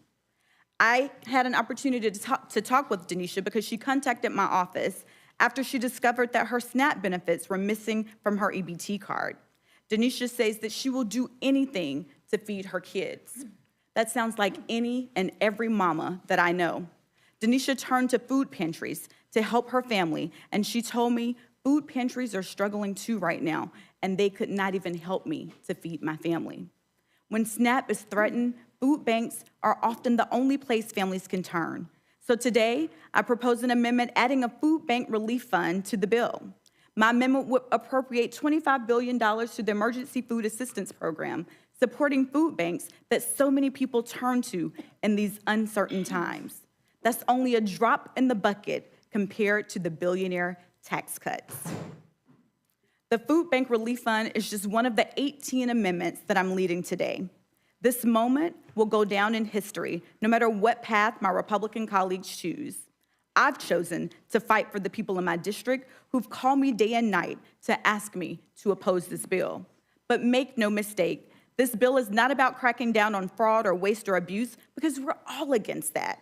It's about taking food from children and seniors who depend on SNAP and ripping away the health care from nearly 17 million Americans who need Medicaid. Although I know my Republican colleagues will refuse to change their billionaire bailout budget and accept any of these amendments, I'll continue to bring the voice of the American people that would be harmed by this bill into the debate. Y'all, I came to Congress to serve the people, and I've heard from my colleagues on both sides of the aisle claiming that they're here to serve the people as well. But the Republican budget abandons them. These are real people, not line items in a budget. Families who rely on SNAP to keep their children fed, seniors choosing between food and medical treatments, veterans already without stable housing. Instead of delivering for them and the promise of America, you're giving tax breaks to billionaires. That's not public service, it's betrayal. So when you go home to your districts, you'll have to answer for it. I know I'm going to answer to my constituents that I'm fighting for. I yield back, Madam Chair. Thank you very much. Congresswoman Bonamici, you're recognized. Thank you to the chair and the ranking member, and thank you to the Rules Committee for being here and for listening to us today. I want to first align myself with so many excellent amendments that are designed to stop the harm that will come from these devastating cuts to Medicaid and SNAP. I met with hospital leaders, the Hospital Association, the leaders of the community health clinics. The word that they agreed was applicable is catastrophic. 97% of Oregonians have insurance, and that is because we have been very innovative and forward with Medicaid expansion, and 1 in 3 Oregonians, including many children, get their health care through Medicaid. But I want to talk about a couple of other issues that are in this big bad bill that are not getting as much attention. The first is my amendment number 348 about student loans. This bill is a sweeping, calculated assault on American families, on students, and on institutes of higher education that give people the opportunity to be educated. This bill attacks higher education, making it even more expensive for students and their families. It eliminates PLUS loans. It modifies repayment plans to remove some of the lowest cost options for borrowers. Monthly student loan payments will increase dramatically. So my amendment, number 348, provides a necessary protection for existing student loan borrowers who are shortchanged under this terrible bill. These borrowers made important life-changing decisions based on the loan programs and repayment plans that were available to them at the time. They should not have to have unfavorable loan terms forced on them just to pay for Republican tax cuts for billionaires. So if left unchanged, this bill will set more borrowers up to fail. As written, it will dramatically increase the number of borrowers who will default. None of us want that. It's not good for borrowers, it's not good for the economy, and it's not good for the country. So I urge my colleagues to support this common sense amendment to honor the promise that's made to student loan borrowers and allow them to remain in their current plans. My second amendment I'd like to speak in favor of is number 436, and this strips the so-called institutional accountability provisions. The damage doesn't stop with student borrowers. It slams doors of opportunity shut for those who need it most. So in addition to making colleges and universities less affordable, this bill targets specific programs of study based on ignorant and arbitrary low-earning outcomes. Although the Senate's accountability proposal is unquestionably better for schools than the House's so-called risk-sharing plan, I'm glad that's out, the Senate's bill would discriminate against programs that lead to careers in valuable but perhaps low-paying fields, especially in public service and the arts. What if a student wants to join the Peace Corps or become an early childhood educator? These are fields with low salaries, but that doesn't mean the work isn't valuable or that the students didn't benefit from their education. An analysis from the Urban Institute found that programs in human development, health and medical, administrative services, human services, and teacher education, they will all see the greatest losses. Madam Chair, people should not be punished for choosing service over salary. My amendment would strike this harmful provision so colleges and universities will not be penalized for the career paths their graduates choose to pursue. If my colleagues are truly interested in accountability for higher education, they can support gainful employment and the 90-10 rule. So I urge my colleagues to support this amendment and end the assault on these valuable educational programs that make our country stronger, more innovative, and more competitive. The next two amendments are related. One is from Ranking Member Scott, and the other is mine, because this bill doesn't just fail students, it fails children and families. So Mr. Scott's Amendment 279 and my Amendment 388 stop American children from going hungry. Federal nutrition programs, including WIC, SNAP, school meals, and more, are investments in the health, learning, and development of children and young adults across the country. There's no excuse for slashing lifelines to children in need. Every congressional district is home to people facing hunger. Now is not the time to be making everyday life harder for American families and taking away vital nutrition support. These amendments are pro-family, pro-children, pro-mom, unlike the rest of the big, bad, ugly bill. Finally, I'm supporting 3 amendments from that I'm working on and co-sponsoring with Representative Magaziner, having to do with NOAA, the National Oceanic and Atmospheric Administration. I serve on the Science, Space, and Technology Committee, and I know how important NOAA is. But this bill sabotages safety and puts Americans directly in harm's way. So these amendments will strike provisions that gut NOAA and kneecap our ability to forecast weather, protect coastal communities, and maintain the very sanctuaries that sustain our fisheries, economy, and way of life. Rescinding funds for NOAA's permitting and reviews will delay overdue projects that are designed to blunt the worst extreme weather events and harm coastal economies. And stripping support for community resilience will leave families defenseless against rising seas and billion-dollar disasters.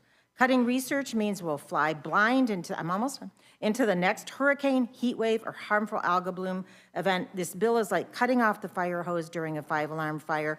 In summary, I didn't think this bill could get worse, but it did. It's regressive and reckless and strips healthcare, food assistance from millions. It's legislative malpractice, and history will remember those who stood up for those in need and those who voted to burn it all down. I yield back. Ms. Goodlander, you're recognized for 5 minutes. Thank you, Madam Chair, Ranking Member McGovern. I am here tonight before this committee once again because this is the last committee, the only committee, standing in between the people who I work for, the hardworking people of New Hampshire, and this big bill. And I brought the bill with me tonight because you might call me old-fashioned, but I read every bill we vote on in this body. We've had this text for less than 12 hours.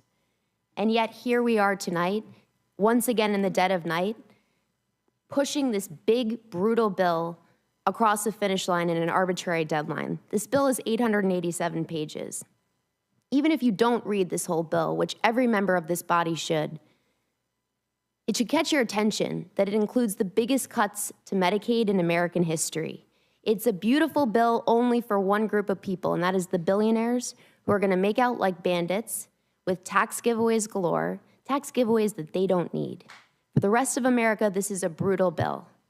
Its brutality is measured in the trillions of taxpayer dollars that this bill is going to add to our already sky-high national debt. Its brutality is going to be measured in the costs that millions of fellow Americans will pay in dollars and in their lives that are going to be upended by this bill. Look, we had very little time, way less time than any deliberative body should have to introduce amendments. I've introduced common sense amendments that try to go directly to the costs that this bill is going to impose on millions and millions of Americans. Energy costs and housing costs, healthcare costs and food costs. But what I want to say tonight is that when we vote on this bill, I hope every member of this body will keep in their minds and in their hearts the real cost, the real human beings who are going to pay the price, the little boy in the town of Boscawen whose life depends on Medicaid and on SNAP, and whose life is going to be forever changed by this bill. He will be in my heart and on my mind when we vote on this bill. The cancer survivor in the city of Keene, who literally would not be here today if this bill, this big, brutal bill, were law today. She will be in my heart and on my mind. The patriotic healthcare providers in the North Country of my state who've come to me with tears in their eyes because they know that this bill is going to shut down critical access hospitals and people will die.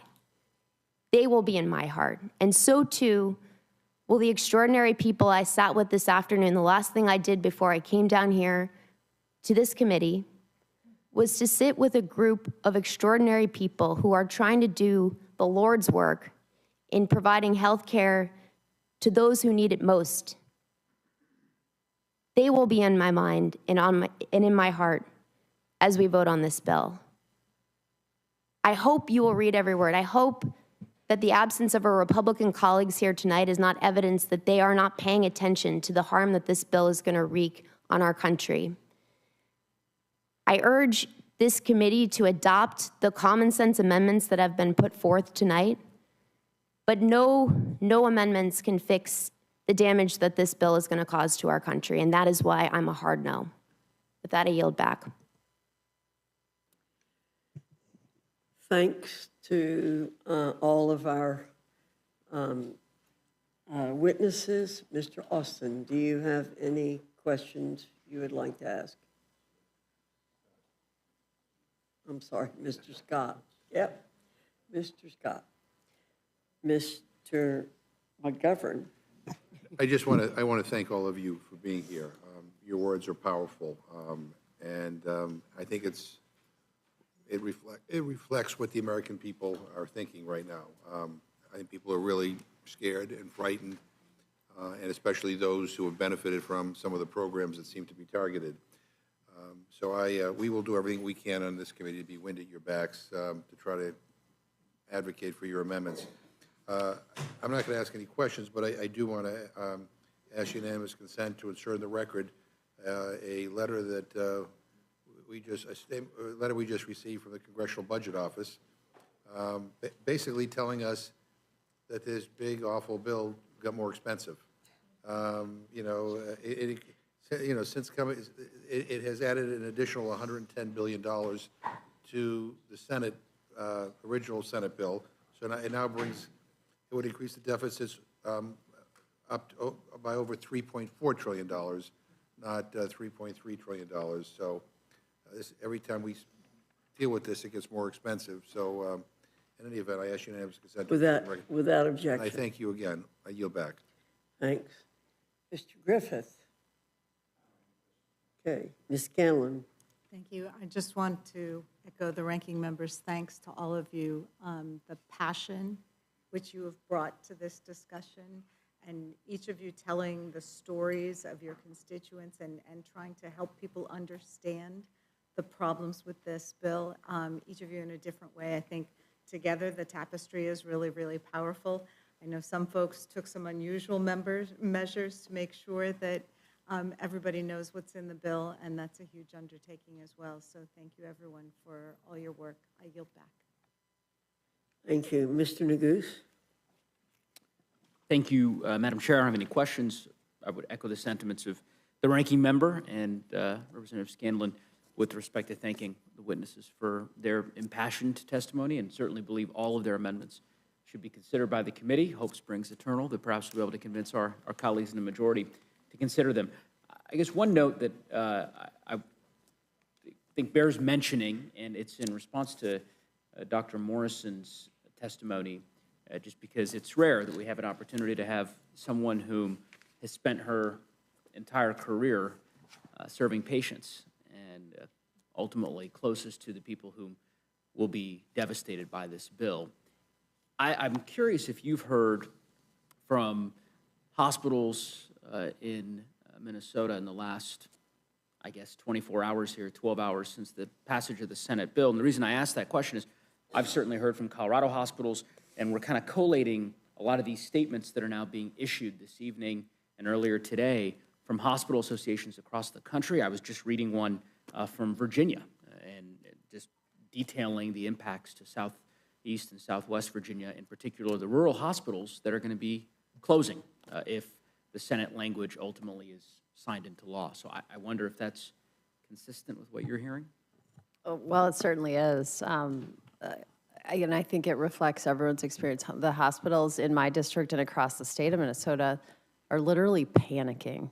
Some of the long time, there are two kind of main safety net hospitals in Minneapolis, and they both are concerned that they will have to shut their doors.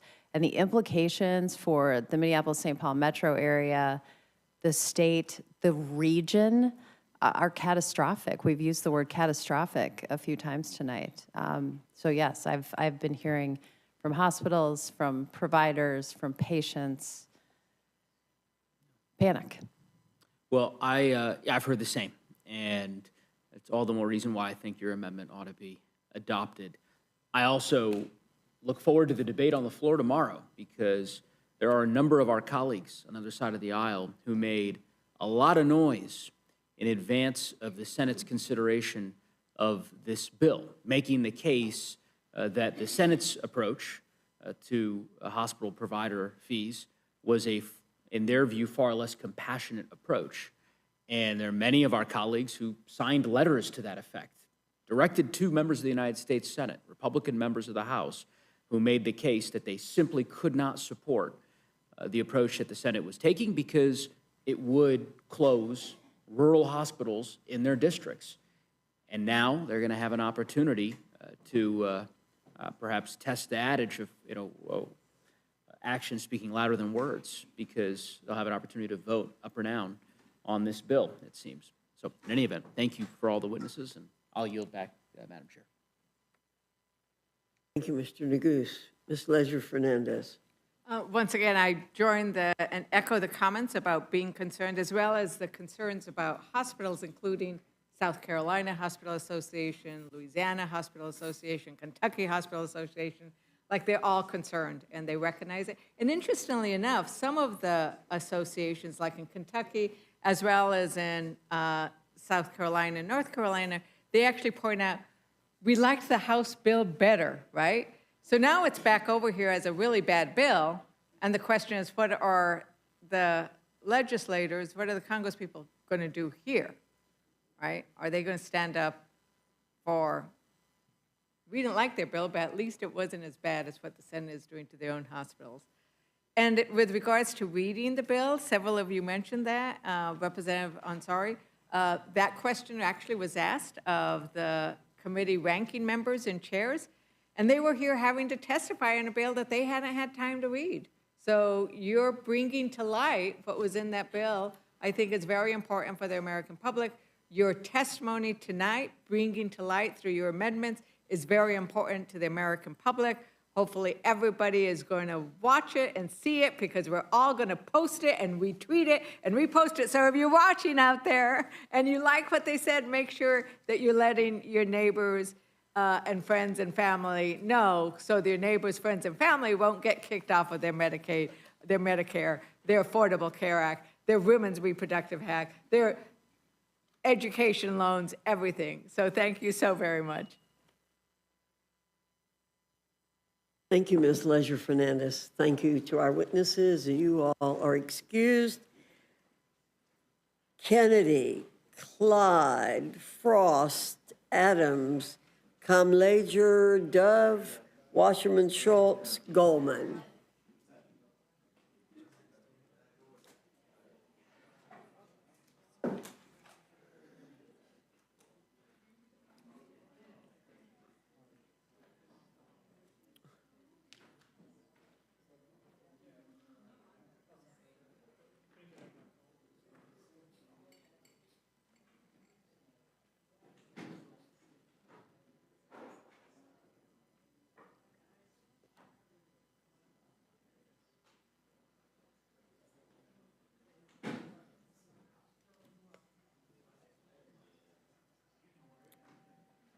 Alma?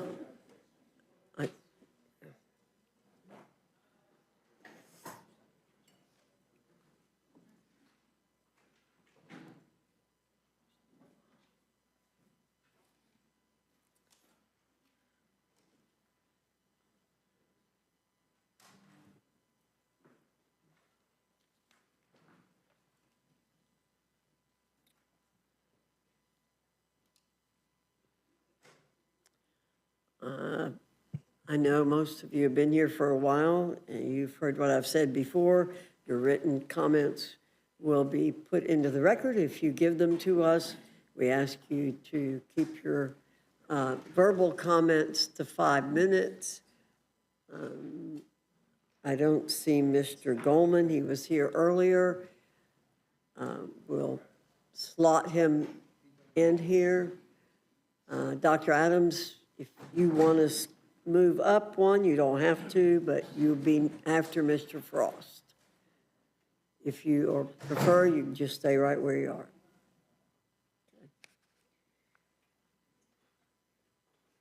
Mr. Kennedy, I think you win the prize for being here the longest. I'm not sure. Thank you. The most patient. You're recognized.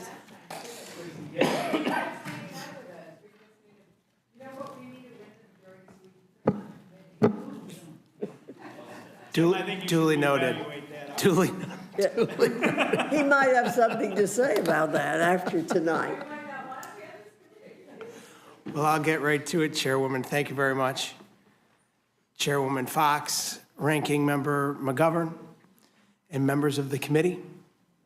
Today, I offer a critical amendment to strike Section 71-113, which targets and defunds community health centers that provide family planning services, even in states where those services are protected by law.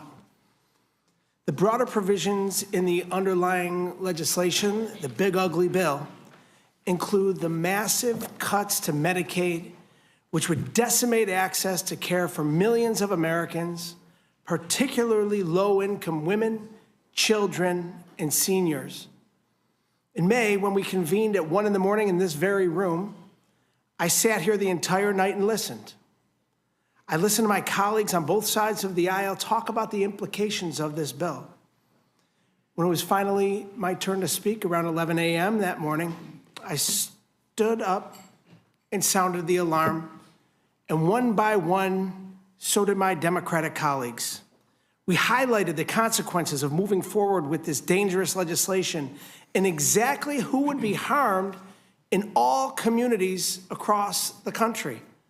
In response, the Republican majority shoved this legislation through anyway, with many members later claiming they were unaware of what was actually even in the bill. And now here we are again.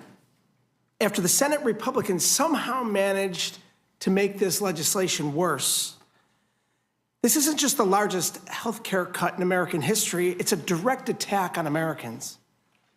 This legislation cuts more than $1 trillion from Medicaid, Medicare, and the Affordable Care Act, leaving nearly 17 million Americans uninsured.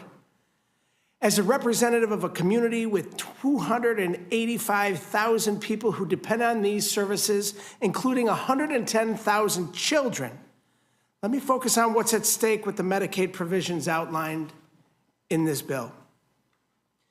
Since the passage of the Affordable Care Act in 2010, nearly 25 million Americans nationwide have gained access to care through the Medicaid expansion. That means moms have access to prenatal and postnatal care, children can get regular checkups, and people struggling to put food on the table can still see a doctor before minor issues become emergencies.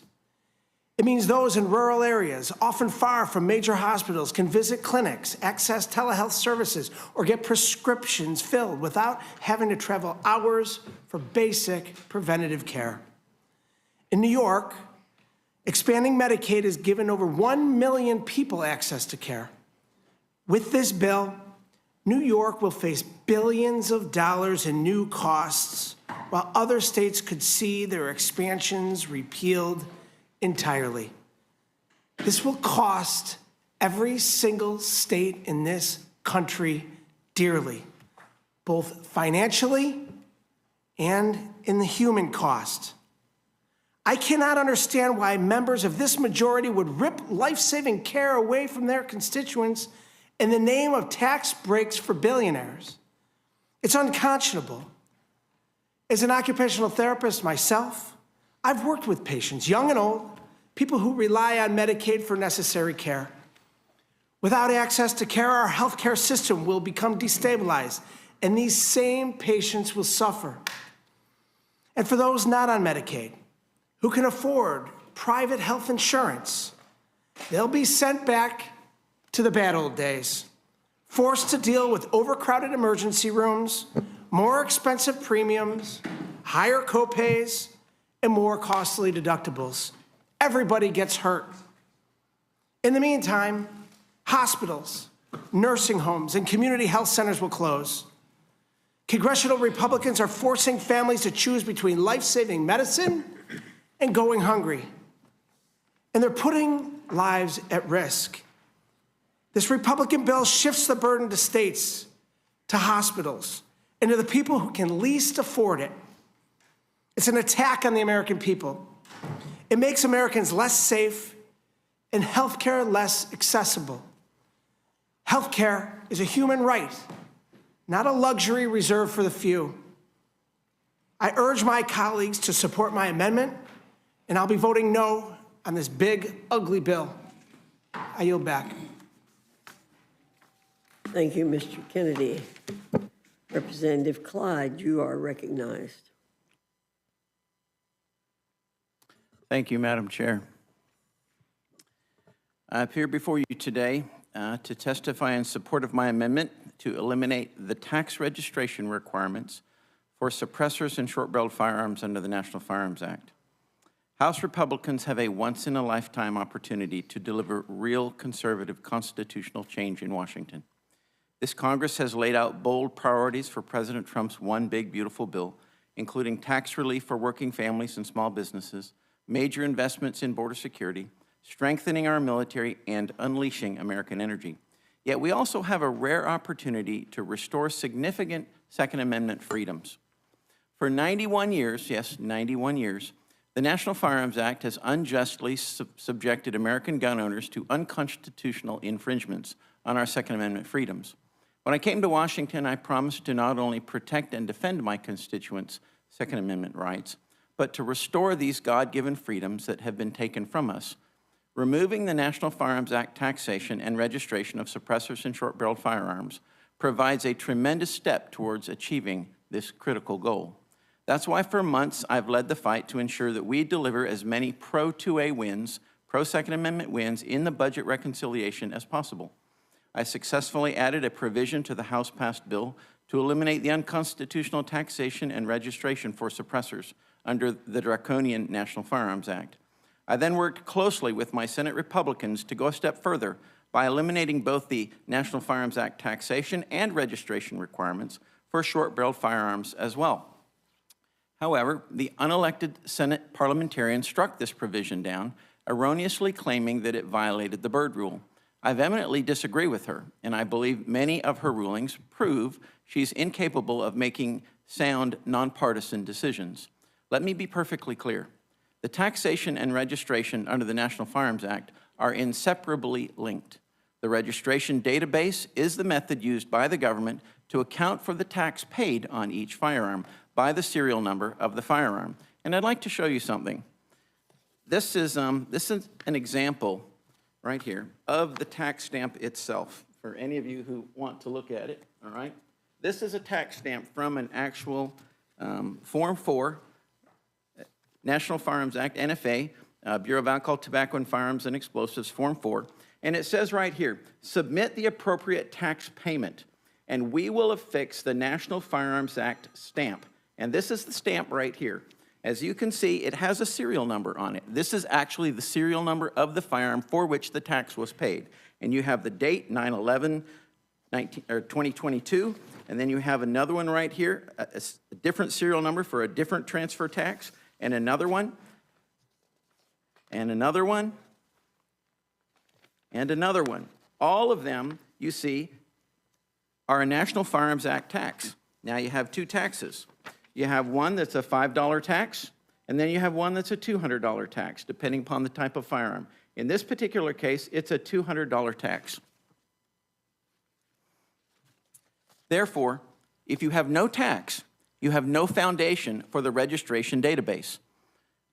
Despite this fact, the unelected Senate parliamentarian determined that the pro-Second Amendment provision in the Senate bill was not budget-related and therefore violated the Byrd Rule.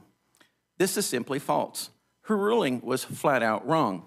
The tax stamp right here is clear evidence that you have a serial number of a firearm used to document the registration and the tax on the form itself.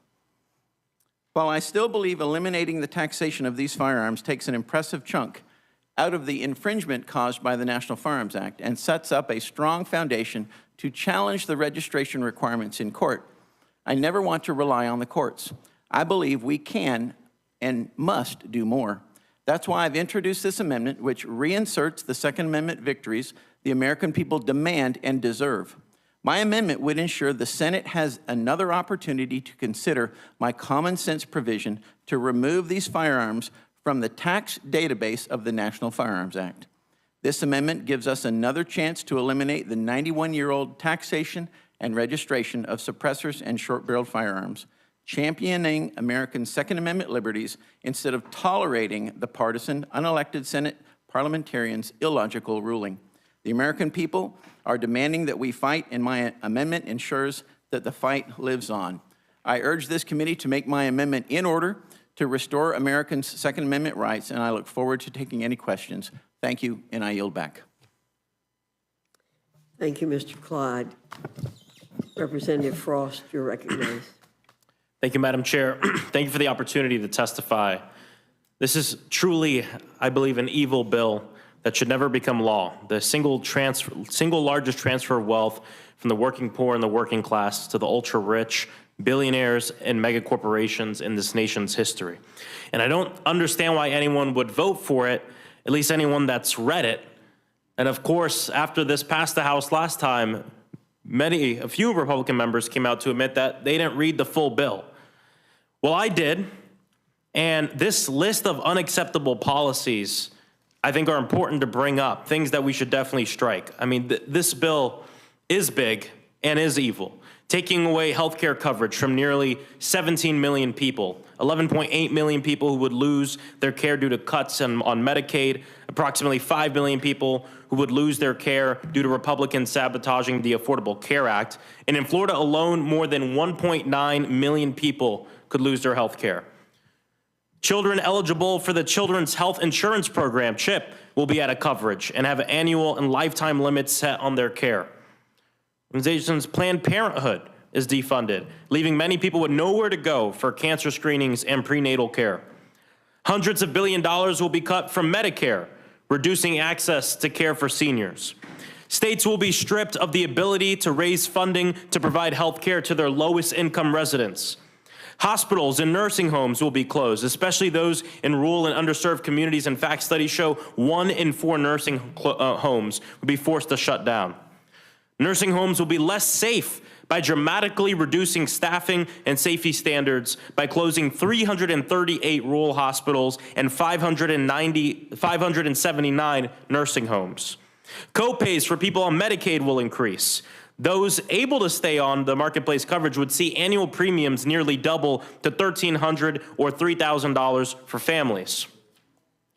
Monthly health insurance premiums for millions of families will spike by failing to extend the ACA enhanced premium tax credits that expire at the end of 2025, and as a result, 4.2 million more Americans will become uninsured.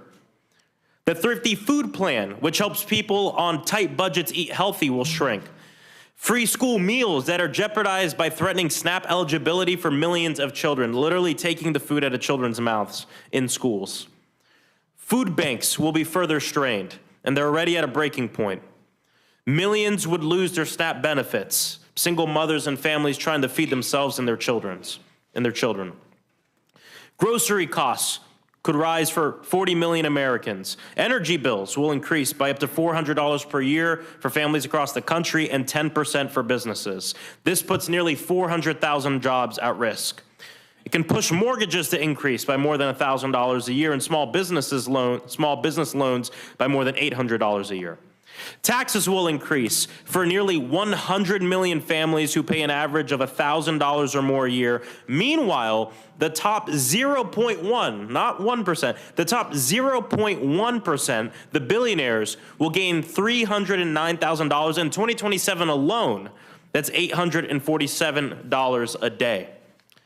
Certain clean energy tax credits from the Inflation Reduction Act will end, which reverses progress on combating the climate crisis and climate change.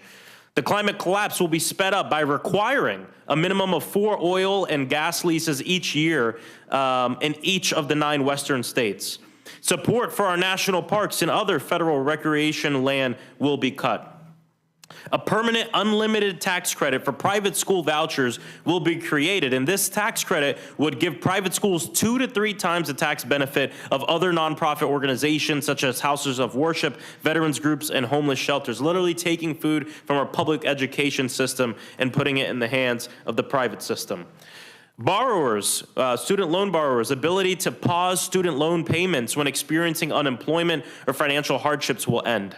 Monthly student loan payments will be even more expensive for borrowers due to eliminating the SAVE plan and replacing all income-driven repayment plans with a new, more expensive repayment assistant plan.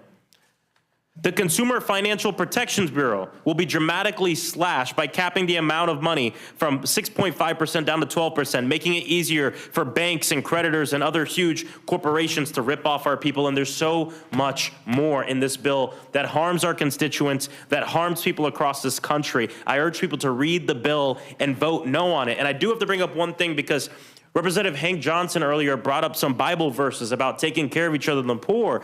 And Madam Chair, you looked at him and said, you read those verses, which is great that you read them. I read them too. James 2:26 says faith without works is dead. So we can read the Bible verses all you want, but until you stand up for the health care of people, the poor, the people in our communities, those works are dead. I yield back.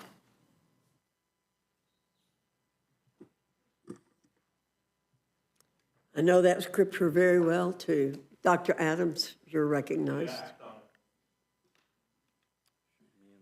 Thank you, Madam Chair, and thank you to our ranking member and all the committee members. This is just not a beautiful bill. It's backwards. It's beyond beautiful. As a matter of fact, it's a betrayal to the American people, and it's going to hurt a lot of beautiful people. Just to give tax breaks to billionaires. And let me just speak about North Carolina, because 663,000 North Carolina Medicaid recipients would lose their health care. North Carolina would have to pay more than $500 million more in SNAP costs, and 238,000 North Carolina college students would see their student loan payments doubled or tripled. Now, this bill, which now has $1 trillion, it adds to the Medicaid cuts. It's going to cause Americans to die from lack of health care by being unable to seek medical care and access necessary medical equipment and afford life-saving prescriptions or manage chronic illnesses that require consistent treatment. And all of this just to give handouts to billionaires who can afford medical care. Listen, you can't be healthy if you're hungry. We've got to be concerned about feeding our people, feeding our children in particular. This bill takes food out of the mouths of children to feed the pockets of people who never have to worry about where their next meal is coming from. Because, you know, if your stomach doesn't growl, you don't feel the pain that's coming from mine. The bill slashes financial aid to students working to realize the American dream, only to prioritize tax breaks for the wealthiest Americans who can already afford it. No tax on tips and overtime, well, that's a little disingenuous, because this bill expires in 2028, and it will cap how much you can receive. It's going to make tax breaks for the wealthy permanent. And this bill doesn't cap the tax breaks for billionaires, nor does it place a time limit on the wealthy tax breaks. So why does it do that for other workers? Well, it's backwards. It's a big, ugly, backward bill. It moves our country backwards while adding $3.4 trillion to our debt. And I introduced an amendment that would change the definition of the gross income of student loans that's currently in the bill for student loan repayments. The Senate version basically says that if you're married, your spouse's income can be factored into the calculation of loan repayments, which would mean higher payments. My definition would simply get rid of that loophole. And so we know that higher loan repayments limits the ability for students to achieve the traditional life milestones, such as buying a home or starting a family. It keeps people from the American dreams. It's going to hurt a lot of beautiful people. Overall, this bill goes against our American values. It does not make America great. And with great fear and disgust of what this bill will mean for Americans across this country, I cannot support it. We've got to continue to make sure that we provide for the least, the lost, and the left behind. We've got to make sure that we do the right thing for the right people at the right time. Now is the time. This is a bad bill. It's ugly, it's mean, it's evil. And Madam Chair, I'm not going to support it. I yield back. Thank you, Dr. Adams. Ms. Kamlager-Dove, you're recognized. Thank you, Madam Chair, and thank you, Ranking Member McGovern. You know, I too am going to start with some scripture. Deuteronomy 24, verse 14-15. Do not take advantage of a hired worker who is poor and needy. Pay them their wages each day. Otherwise, they may cry to the Lord against you, and you will be guilty of sin. You know, I started my day in my district, actually trying to protect constituents of mine from getting kidnapped by the federal government. And these are people who are working, these are people who own businesses, and they are also people who do not have criminal convictions. And while that was happening, the Senate passed this betrayal of a bill. And then I got a call from a working mother who has a child with special needs. And she is not on Medicaid, but she sees a really good doctor who is able to see her child and take care of her child because that doctor sees Medicaid patients. And then I went to the airport so that I could come here to this Doom room and talk about this bill. And I ended up talking to a mother with a very young child, and the child had a leg lengthener. The child was also on Medicaid. And I couldn't help but think, what's going to happen to this child when these Republicans pass this bill? What is going to happen to this child's health care? What is going to happen to this child's future? I'm from California, Los Angeles, and in my district of 700,000, 410,000 of my constituents are on Medicaid. 7 out of the 10 highest Medicaid enrollment districts in this country are in my state. My district, Los Angeles, is number 4, but Republicans represent the top 1, 2, and 3 highest Medicaid enrollee districts in the country. And I'm wondering, what happens when you all pass this bill and those constituents get cut? I mean, and they die. Do they not matter? Do your constituents not even matter? Because trust me, if they don't show up in the morgue, they will show up in urgent care or in the emergency room, and that is going to cost all of us so much more. But this bill is not just about cutting Medicaid or SNAP or getting rid of baby formula for new mothers. This bill is also about cutting Pell Grants, access to student loans, deferment options for young people who are trying to get an education. This bill will eliminate jobs because, trust me, if hospitals and community clinics and doctors' offices close, jobs will go too. And this bill cheats working Americans by giving the richest of the rich permanent tax cuts while not doing the same for those who are just getting by. And that is why I am offering an amendment that does something my Republican colleagues claim they want to do, but apparently just can't bring themselves to the finish line, making the overtime tax exemption permanent.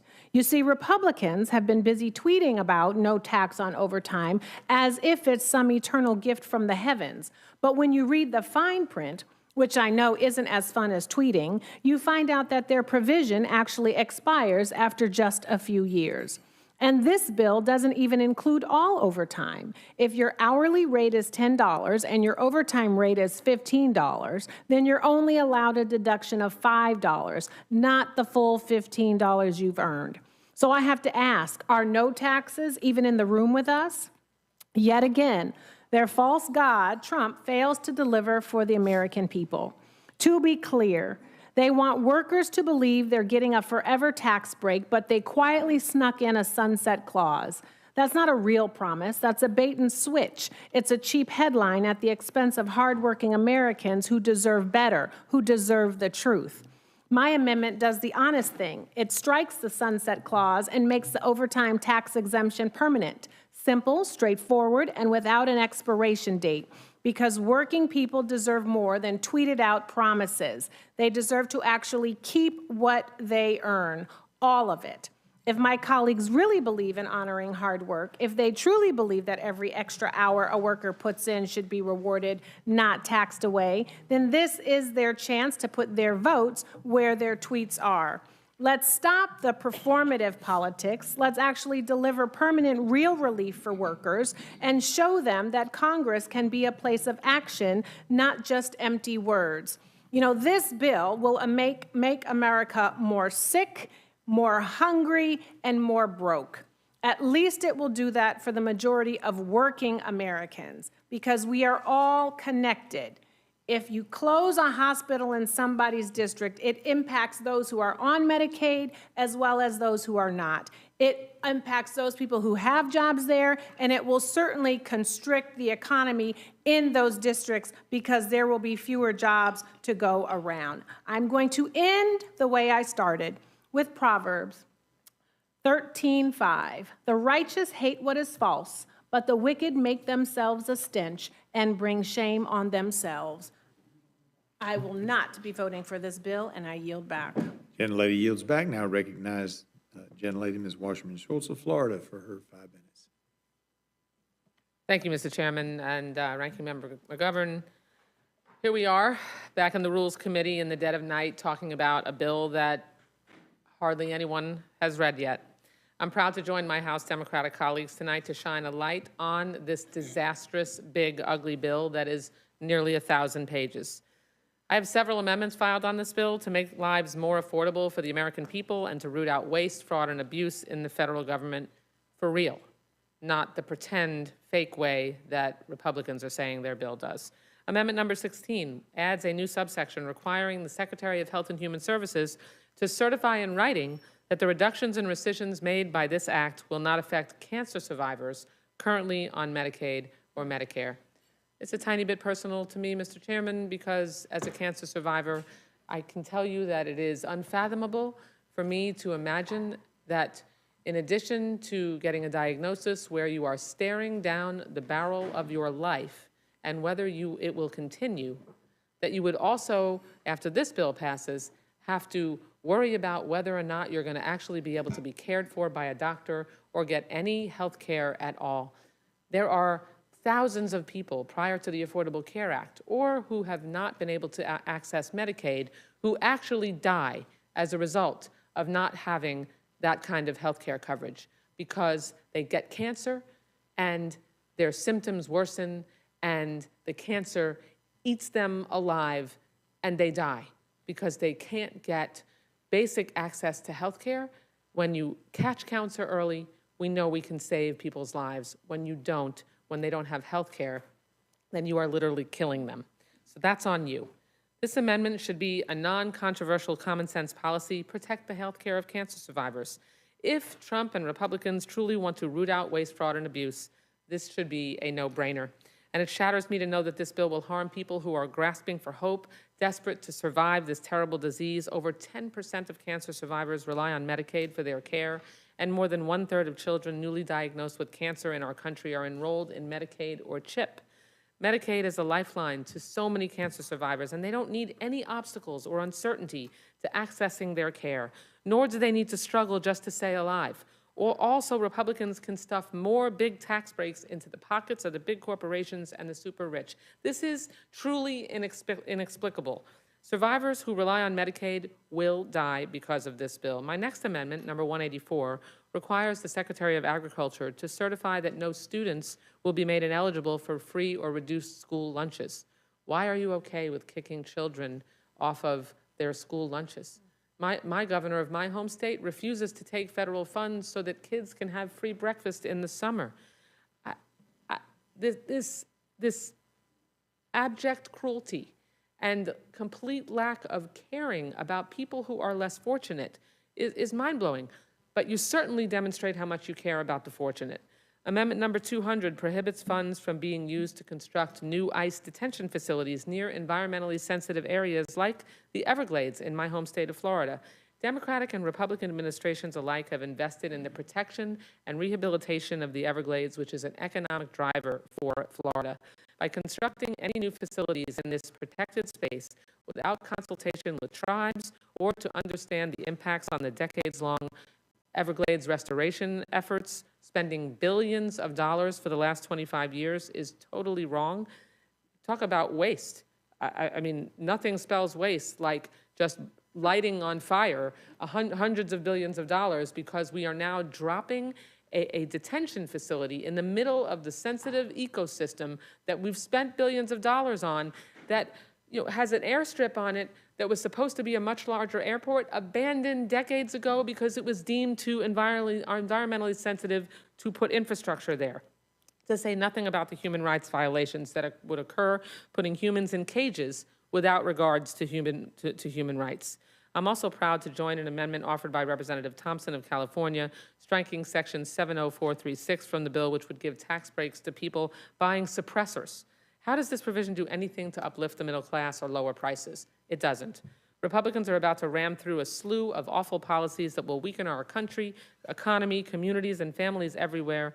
This bill is downright evil, as my colleague from Florida said. It's shameful. You want to talk about saving taxpayer dollars? Then fund early screening, fund treatment, fund prevention for advanced stage cancer, because we all know that preventing diseases like cancer and catching it early is far less costly than treating it when it is advanced and spread. Access to insurance saves lives and lowers costs. I know you know that, but you simply don't have the courage to stand up to Donald Trump and defend your constituents for fear he'll tweet you a primary opponent. And spare me the excuse this bill only kicks off ineligible people from Medicaid. That's malarkey. In the words of one great American, this is false, and you know it. This moment calls for courage, not self-interest. It requires a heart, not a headline. There are 109,929 people who rely on Medicaid for their health care in my district. That includes 68,732 children under the age of 19 and 27,000 seniors. That's who I'm here for tonight at almost midnight to stand up for, because you won't. I yield back. Gentlelady yields back now. Recognize the gentleman from New York, Mr. Goldman, for 5 minutes. Thank you, Mr. Chairman, Ranking Member McGovern. I'm here today to support two of my amendments to this big, ugly bill, but I want to say a couple of things first about how absolutely dreadful and devastating this draconian bill is, and that it's gotten so much worse since you all passed it out of the House by one vote and sent it over to the Senate. Now, 17 million Americans, more than 5% of this country's population, will lose their health care. $1 trillion, up from $800 billion, will be cut from Medicare.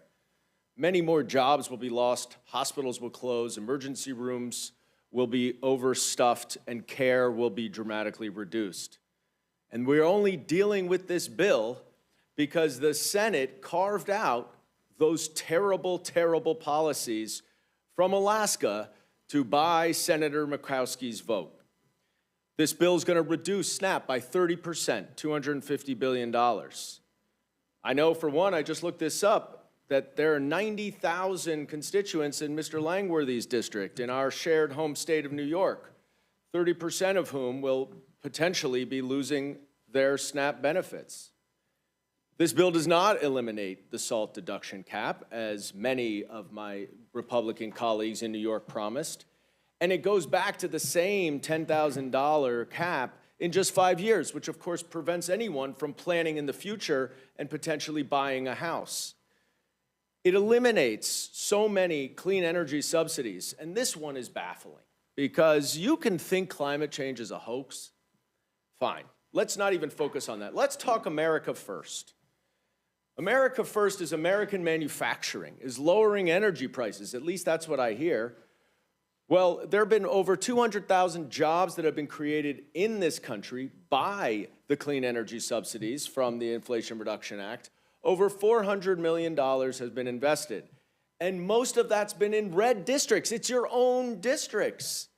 And Trump, as you will remember on the campaign trail, asked oil executives to give him $1 billion and he would take care of them. Well, this bill is taking care of them, because you're killing the growing American-made clean energy industry in your own districts that helps meet our energy needs, just to throw a bone to the oil industry. Now, it'd all be better, at least you'd have an argument to say, oh, these are dramatic cuts, but we have to do it to get our fiscal house in order.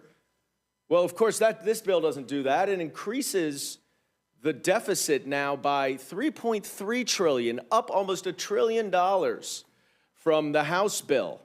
There are some members of this Rules Committee who have said over and over and over again they will not accept a dollar more into our deficit than the House bill. This is $1 trillion more, and much more than that when you factor in the interest payments. And 80% of these tax benefits go to the top 10% of earners. The lowest 20% of earners would lose $1,000 a year on average. Going back for a second to Mr. Langworthy's district, the House version of the bill that you voted for was estimated to kick more than 34,000 of your own constituents off of health care. And this bill is worse. What are you going to tell them? That you took their health care so you could give tax cuts to Donald Trump and Elon Musk? And this is actually fewer people than your other Republican colleagues in New York, including Mr. Lawler, Ms. Maliotakis, and Mr. LaLota. And then finally, ICE funding. Notwithstanding all these cuts, we're increasing ICE funding by tens of billions of dollars, including, most importantly, by giving the plainclothes, unidentified, masked ICE agents an average of a $40,000 bonus. So if you can be part of the secret police, you get paid an extra $40,000. And so my first amendment would address this increase in ICE funding, Amendment 278, which just simply says that no funding may be used to prevent the members of Congress from conducting their statutorily authorized oversight of immigration enforcement and detention facilities. I, for myself, have been denied access to ICE facilities that are housing immigrants in violation of the law and the Constitution. And this one is simple. Do my Republican colleagues believe in congressional oversight? Do you think that the Department of Homeland Security should be accountable for these billions? Do you think that so little of people who are not citizens in this country that you will let them live in squalor for weeks? Have you no decency? And I will submit my other amendment for the record, but I do hope that you will make them both in order. Thank you. Thank you, Mr. Goldman. Ms. Fishbach, do you have any questions? I'll yield back. Thank you. Mr. McGovern. I want to thank you all for being here at this late hour, and I want to thank you again for your passion and for standing up for people, quite frankly, who don't have a lobby and who don't have a lot of money to come to Washington and go to fundraisers and hobnob with members of Congress and members of the Senate. So I thank you. I support all your amendments, with the exception of Mr. Clyde's. I don't support yours. Your amendment would expand the hitman handout in this bill even further by removing gun silencers, short-barreled rifles, sawed-off shotguns, and other firearms that are easily concealed from regulation under the National Firearms Act. This goes even further than the version of the big ugly bill that passed the Senate earlier today, which removes the excise tax of $200 on silencers and these other weapons. JCT says that this tax cut for silencers and sawed-off shotguns costs $2 billion. And the National Firearms Act controls the most dangerous weapons available. It subjects them to strict registration requirements. This amendment would essentially mean that silencers and short-barreled rifles could be sold in private sales without background checks. It would be easy for gangs and felons and sex offenders to get them. Combining a silencer and a concealable short-barreled rifle with easy-to-assemble and totally legal parts would allow people to convert them into untraceable, unregistered machine guns. This will make it easier to commit violent crimes and get away with it, plain and simple. And this provision was removed from the Senate, as you mentioned, because it violates the Byrd Rule. And the parliamentarian in the Senate, just for the record, it was originally appointed by Harry Reid, but then was kept on by Mitch McConnell. And the current leader, John Thune, said that he has no intention of removing her, but this is a dangerous and unserious proposal. Madam Chair, I'd like to ask unanimous consent to insert in the record a letter from a variety of law enforcement organizations for continued support of the National Firearms Act. Without objection. Ask unanimous consent to insert in the record an article in the New York Times from August 25th, 2023. A lawmaker hid one key fact as he fought checks on gun shops. And it talks about how Mr. Clyde did not disclose that one of the two gun stores he owns in Georgia was placed in the monitoring program in 2020 and 2021. I assume you still own those gun stores. Without objection. Basically, this makes it, I guess if you own a gun store, you could probably sell more guns if this became part of the law, it became law.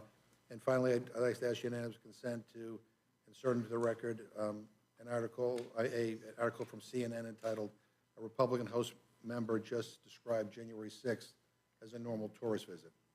Without objection. I yield back. McGovern, Ms. Houchin, Ms. Scanlon. Thank you, Mr. Clyde. I think I agree with Mr. McGovern that I support the amendments except for yours. I understand you disagree with the Supreme Court and the parliamentarian and the various courts that have upheld the Firearms Act over almost a century, correct? You disagree? No, I don't disagree with the you Supreme agree? Court. I don't disagree with the Supreme Court. They have not ruled on that yet, especially after the Heller decision of 2008 that declared the Second Amendment to be an individual constitutional right. Understood. I think we'll all disagree on that one. But you do own a couple gun shops, right, at least? I do. Taking in about 12 million a year? I believe in the constitutional right to keep and bear arms, But as I you think have a every couple- solitary person should believe in. Yes. Your business is selling guns and accessories, is that right? We are enabling the individual participation in the preservation of liberty. Um, That's what we do. And I understand that the push to deregulate silencers and braces and other things is being led by the gun sales operations because there's a higher profit margin there, and sales of guns themselves tanked after the pandemic ended. So from what we understand here is this is yet another NRA gun manufacturer-supported grift effort to make money, and I would just seek unanimous consent to introduce the Washington Post article from June 27th, Republicans' tax bill would water down a century-old gun law. Without objection. Thank you, I yield back. Thank you, Mr. Langworthy. Thank you, Mr. Neguse. Thank you, Madam Chair. Thank you to all the witnesses for your testimony. I certainly agree with the ranking member and Ms. Scanlon in supporting all of the amendments with the exception of yours, Mr. Clyde. But I appreciate everyone being here, and clearly you all are impassioned about the amendments that you've submitted. And I guess one question would be, and I'll start with you, Mr. Kennedy. I take it, you're here at midnight. As Chairwoman Fox said, you've been here perhaps longer than just about any other member. I think it's probably safe to assume you're prepared to use, every tool, legislative tool that you can to oppose this bill. Is that fair estimate? Yeah, I think this bill is the worst budget bill ever proposed in American history. It is a bill that creates the largest shift of wealth in American history. Some refer to it as the reverse Robin Hood, stealing from the poorest Americans to give to the richest Americans, increasing the debt by over $3 trillion, updated tonight by our ranking member to $3.4 trillion now. And that's just the tip of the iceberg. When you talk about the nearly $1 trillion, over $1 trillion in Medicaid cuts and Medicare cuts and nutritional assistant benefits, and cuts to the exchange that'll defund the Affordable Care Act, that'll cut 17 million Americans off of health care that they currently qualify for. That's going to increase emergency room wait times. It's going to strain our hospitals' finances. It's going to increase premiums and copays and deductibles for those that have the ability to afford health insurance. It's going to cut funding for education. It's going to cut funding for every aspect of our lives that make our economy run. People are going to be hurt. Jobs are going to be lost. The economy is going to suffer, all to give billionaires in this country a tax break. It's despicable. I certainly agree with you, Representative Kennedy. I assume if your amendments are not made in order, you'll oppose the rule tomorrow? Absolutely. Representative Wasserman-Schultz, what about yourself? You've introduced a number of really important amendments. I was very moved by your personal story, of course, as a cancer survivor. And if these amendments are ruled out of order, will you vote for the rule? This bill is an abomination, whether my amendments are made in order or not. I came to Congress not to destroy lives, but to build them and to lift people up. And there are apparently some people who came to Congress for a different reason. Mr. Clyde, I saw you tweeted out a statement that, I don't want to misstate your words, but something to the effect of you're fighting to the end to push this particular amendment, this provision that you're fighting for. It's constitutional. So I assume, yeah, I hear you. So given your passion for that, I assume you're going to vote against the rule when this amendment is excluded? How I vote, you'll find out when I vote, okay? But I'll tell you this, that my amendment would certainly make the bill much better. Well, but do you realize your amendment's not getting ruled in order? I mean, you don't actually think that it is getting ruled in order? We shall see. Well, I mean, I hope you'll stick around. So, because you've testified before this committee before, so I mean, I know you understand this. We're going to finish here in just about 5 minutes. That's fine. And then as the members depart the room, the chairwoman is going to call up the rule. There are going to be no amendments to this bill. So this is kind of theater here. Unless you're willing to vote against the rule tomorrow in 9 hours, I guess, if you feel so passionate about this amendment, you said it's constitutional. It is. You clearly are impassioned Well, about if you it. don't ask, the answer is no. What was that? If you don't ask, the answer is no. But you know the answer is no. Chairwoman, are you going to rule Mr. Clyde's amendment in order? Am I mistaken on this? Is that?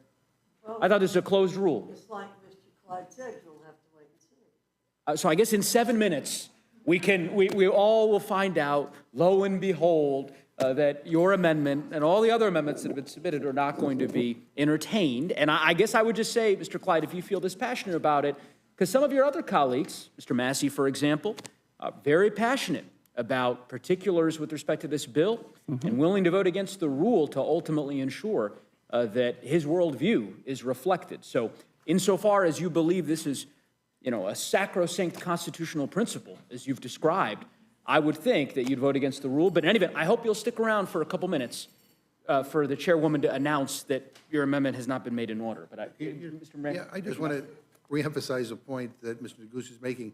It's not just up to this committee. You have some power over this process. You can vote to block your own amendment, or you can vote against the rule that blocks your own amendment. And maybe Mr. Clyde knows something we don't know. After all, this is not a bill, his amendment is not about feeding hungry children or making sure people have health care or making sure people have access to monies to be able to get a good education. This is about restoring a guns constitutional and gun right. silencers and gun store owners making more money. So maybe that's more in line with what they might make in order. But in any event, you do have power over this. I'd like to jump. So I thank the ranking member. Well, thank you for acknowledging that Republicans have power over it. I think he's, in any event, we've belabored the point. As I said, I hope you and all the members will stick around for a couple minutes so that you can tweet out that your amendment that you fought so vigorously for here was not ruled in order, which we all knew was going to be the case. But in any event, I yield back. Thank you, Mr. Neguse. Mr. Scott. Yes, ma'am.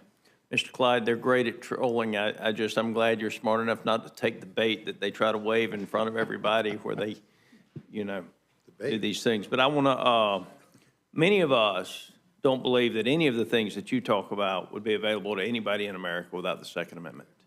Right. And I know historically, before you ever became a member of Congress, the government illegally seized your assets. Right. And there's actually a law written that has your name on it. That's correct. That Doug Collins Right. wrote that went through the House, the Senate, was signed by the president because of the way you were treated by the federal government. That's correct? That's correct. And everyone here who was around in 2019 voted for it. So thank you very much. Because of the way Mr. Clyde was treated by abusive individuals in the federal government. If I did a Google search or an eBay search for solvent trap right now, what would it bring up, Mr. Clyde? Well, it would bring up something that screws onto the end of a rifle where you can clean a rifle with it, and it traps the solvent that drains out of the barrel of a rifle. And maybe it could hold a Napa 4003 or a Wix 24003. Perhaps. not legally, but if I wanted to use something to suppress the sound of a rifle in a crime, if I was going to commit a criminal act, that would do it, wouldn't it? Pretty much the same thing that I pay $1,000 for, the same end result.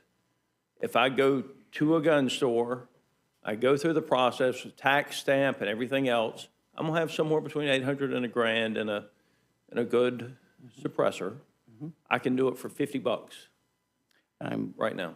Not legally. Correct, not legally, not legally. But you can still make your own suppressor legally. It's called an ATF Form 1. $200. That's correct. Right. I can do the filing fee. So you know more about this issue than pretty much anybody else out there in Congress. And now I want to get back to what Mr. McGovern said. He said it would allow you to make a machine gun. Is that correct? No, that is not correct. It doesn't say anything about select fire weapons. No, this amendment has nothing to do with select fire firearms. That's right. And that is, I want to make that very clear. This is not about, this has absolutely nothing to do with machine guns. It does not allow anybody to manufacture a machine gun, which requires a certain license. That's correct. Through the ATF to actually manufacture the license, manufacture the weapon, not just own it. If you've got anything else you want to say, Mr. Clyde, I'll give you the 2 minutes I got left, and then again, if you're still here watching this on TV, I appreciate it, but just understand this. If you're disabled, you're exempt from any of the changes that are made to Medicaid and SNAP. So, I would like to add something, because the whole point here is that the registration scheme of the federal government is a registration of the tax, okay? They're inseparable, the two are. And there's a decision by the Fifth Circuit, all right? I believe it was in 2000. It says, following Szynski versus the United States, which was 1937, numerous courts have held that the registration provisions of the NFA, including 5861 Delta, are permissible incidents to the legislative taxing power because registration facilitates the collection of taxes on the making and transfer of firearms. That's the Fifth Circuit Court. So it's registration and the taxation are inseparably linked. When you get rid of the taxation, you must get rid of the registration. It goes on to say the test of validity is whether on its face the tax operates as a revenue-generating measure, and the attendant regulations are in aid of a revenue purpose. That's section 5861 Delta. Making possession of an unregistered weapon unlawful is part of the web of regulations aiding enforcement of the transfer tax provision.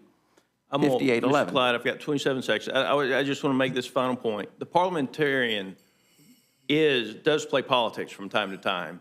They did that in the, what did y'all call the horrible thing y'all did, the American Rescue Plan and the Inflation Reduction Act, when they allowed the Democrats to specify an old definition of socially disadvantaged farmers, and by allowing the Democrats to use the non-current definition of socially disadvantaged farmers, which did include women, it allowed the Democrats to exclude all white people from eligibility for the payments through their two pieces of legislation. The federal courts overturned that. The parliamentarian played politics with it.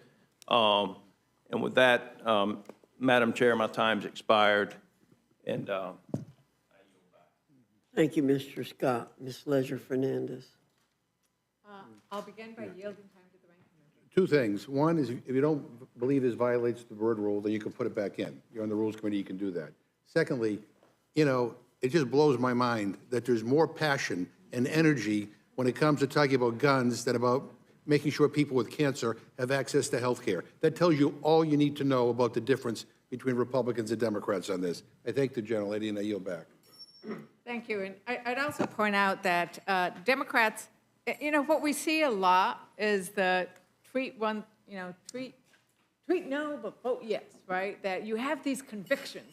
You know, John Lewis had a conviction about civil rights, and he was willing to cross the bridge knowing he was going to get beat up, right? You have the ability, you don't even have to do that. You can just say, my amendment's not in order, this is a constitutional issue, I am voting no on this rule.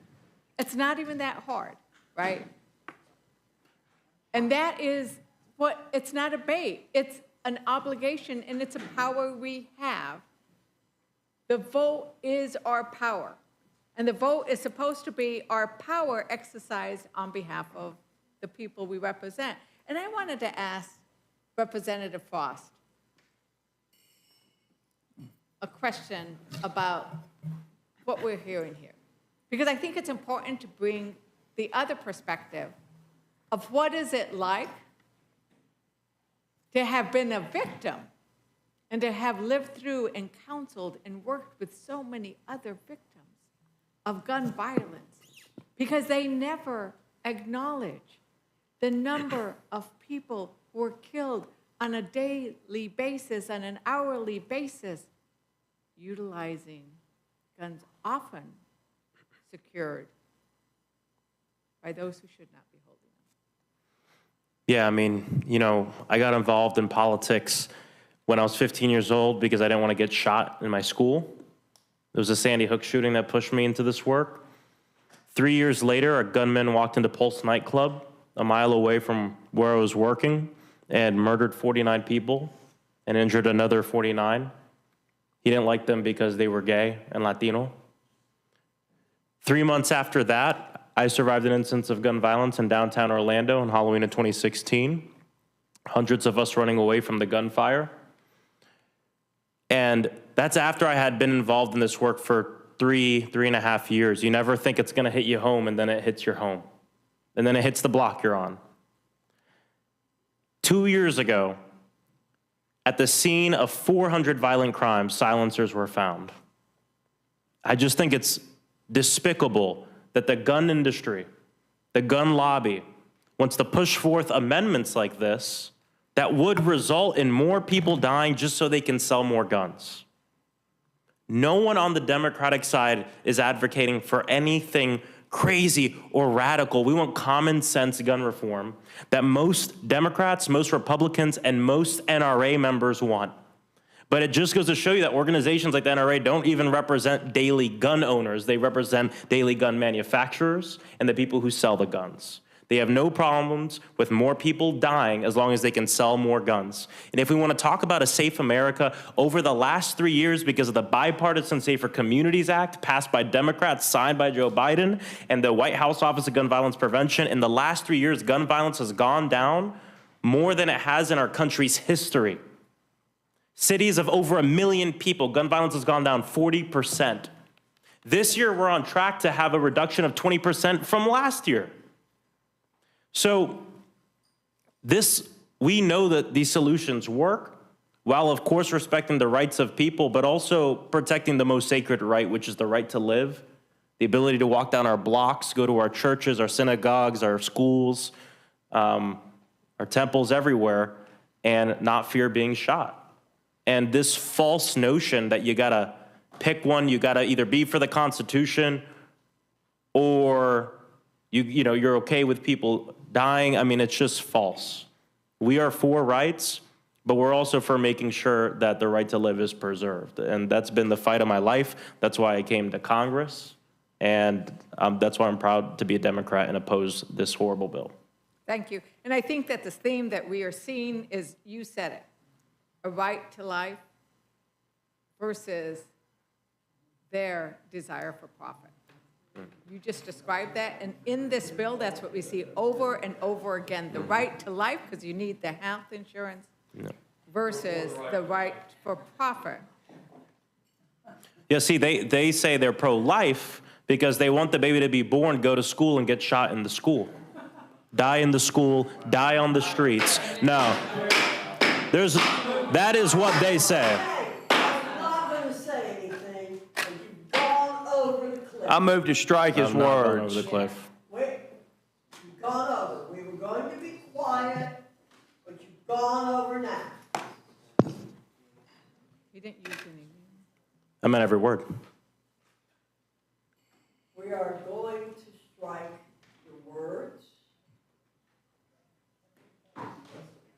But on the other hand, it might be good to leave your words. It might be good to leave your words. because that's how you feel. But you are not going to come into this room and impugn our integrity. You will not.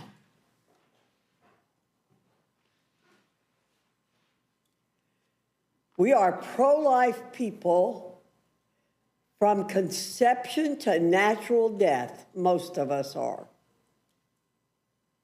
And don't you come in here and say, we want to preserve life so people can get shot. That's what I've seen.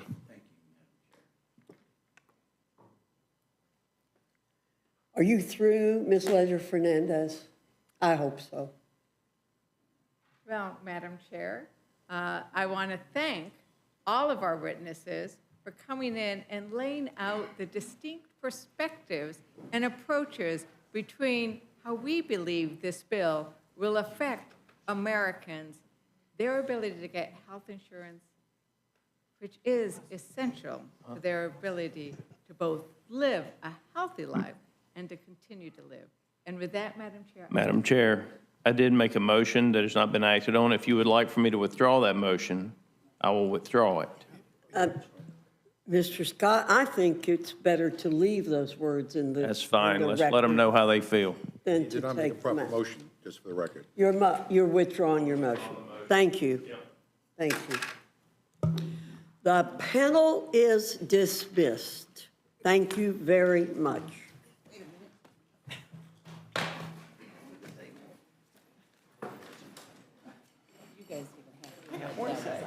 By the way, I might remind my Democrat colleagues of Proverbs 13:5. Democratic colleagues. What does it say? Of Proverbs 13:5, and you can add 14:5 to that too.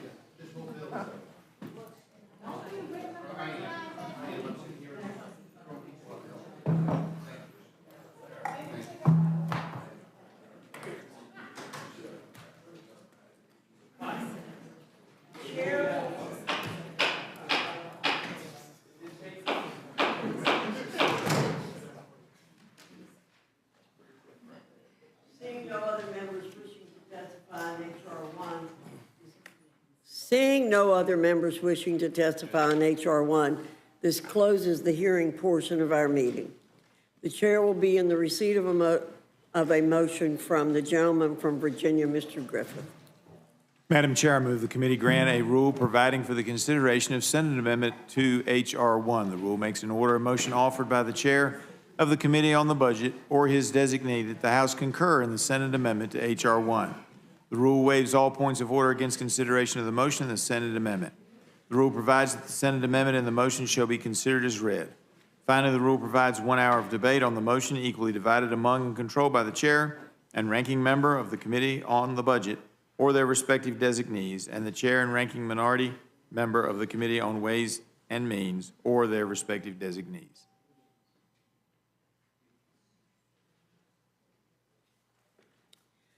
Thank you very much. You've now heard the motion. Is there any other discussion or Yes. amendment to the rule? Yes, Madam Chair. Mr. McGovern. 1 hour of debate on this? Yeah. No, this is, provides 1 hour debate. Yeah. 1 hour debate. 1 hour of debate on this whole thing? Yes. I mean, you gotta be kidding me. I have an amendment to the rule. I move the committee provide 4 hours of debate for the motion to concur, equally divided and controlled between the chair and ranking member of the committees on Budget, Ways and Means, Energy and Commerce, and Agriculture. CBO says that 17 million people will lose their health care because of this bill. Shouldn't Energy and Commerce get at least an hour to debate that massively consequential policy on the floor? Millions of people will lose food support due to the SNAP cuts, and you can't spare an hour for the Agriculture Committee to discuss the ramifications of those cuts? The bill has trillions of dollars in tax cuts, but you aren't giving an hour for Ways and Means to discuss them on the House floor, not to mention all the other provisions in this bill on everything from immigration to Alaskan whaling to professional gambling to coal subsidies.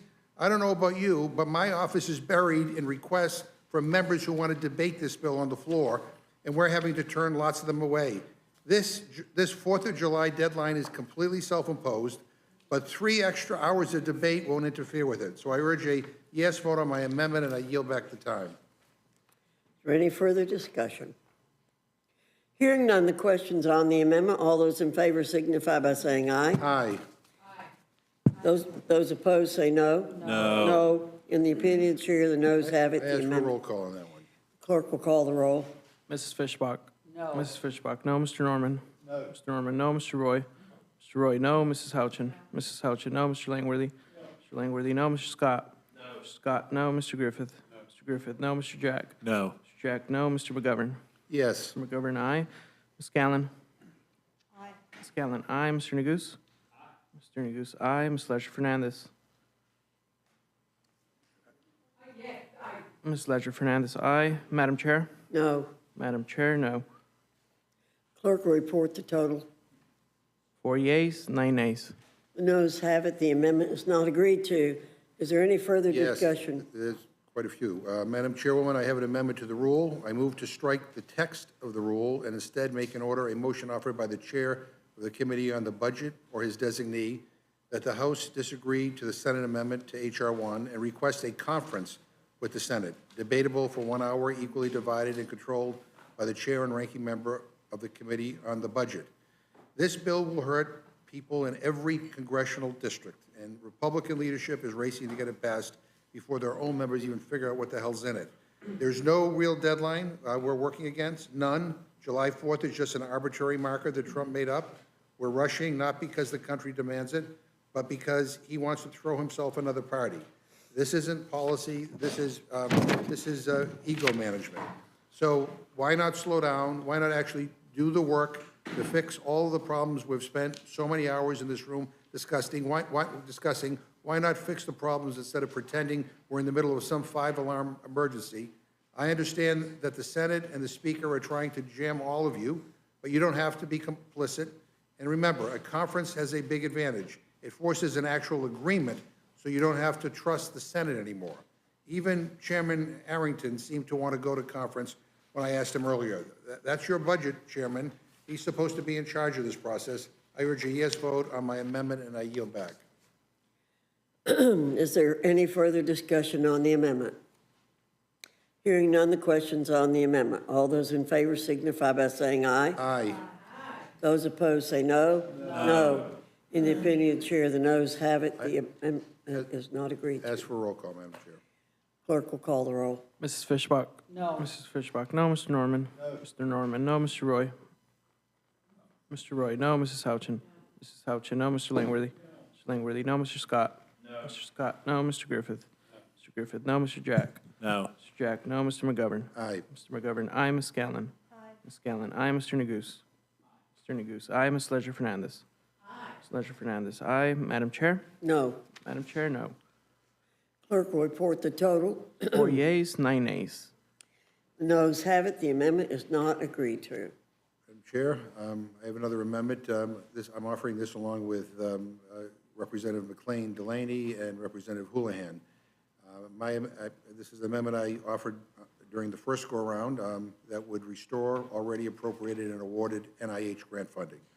As of June 4th, 2025, 2,282 NIH grants awarded to institutions in the U.S. have been terminated and not reinstated, totaling over $3.8 billion in funding. And over 1,000 NIH employees have been fired. This is disastrous and completely unacceptable. I've said it before and I'll say it again.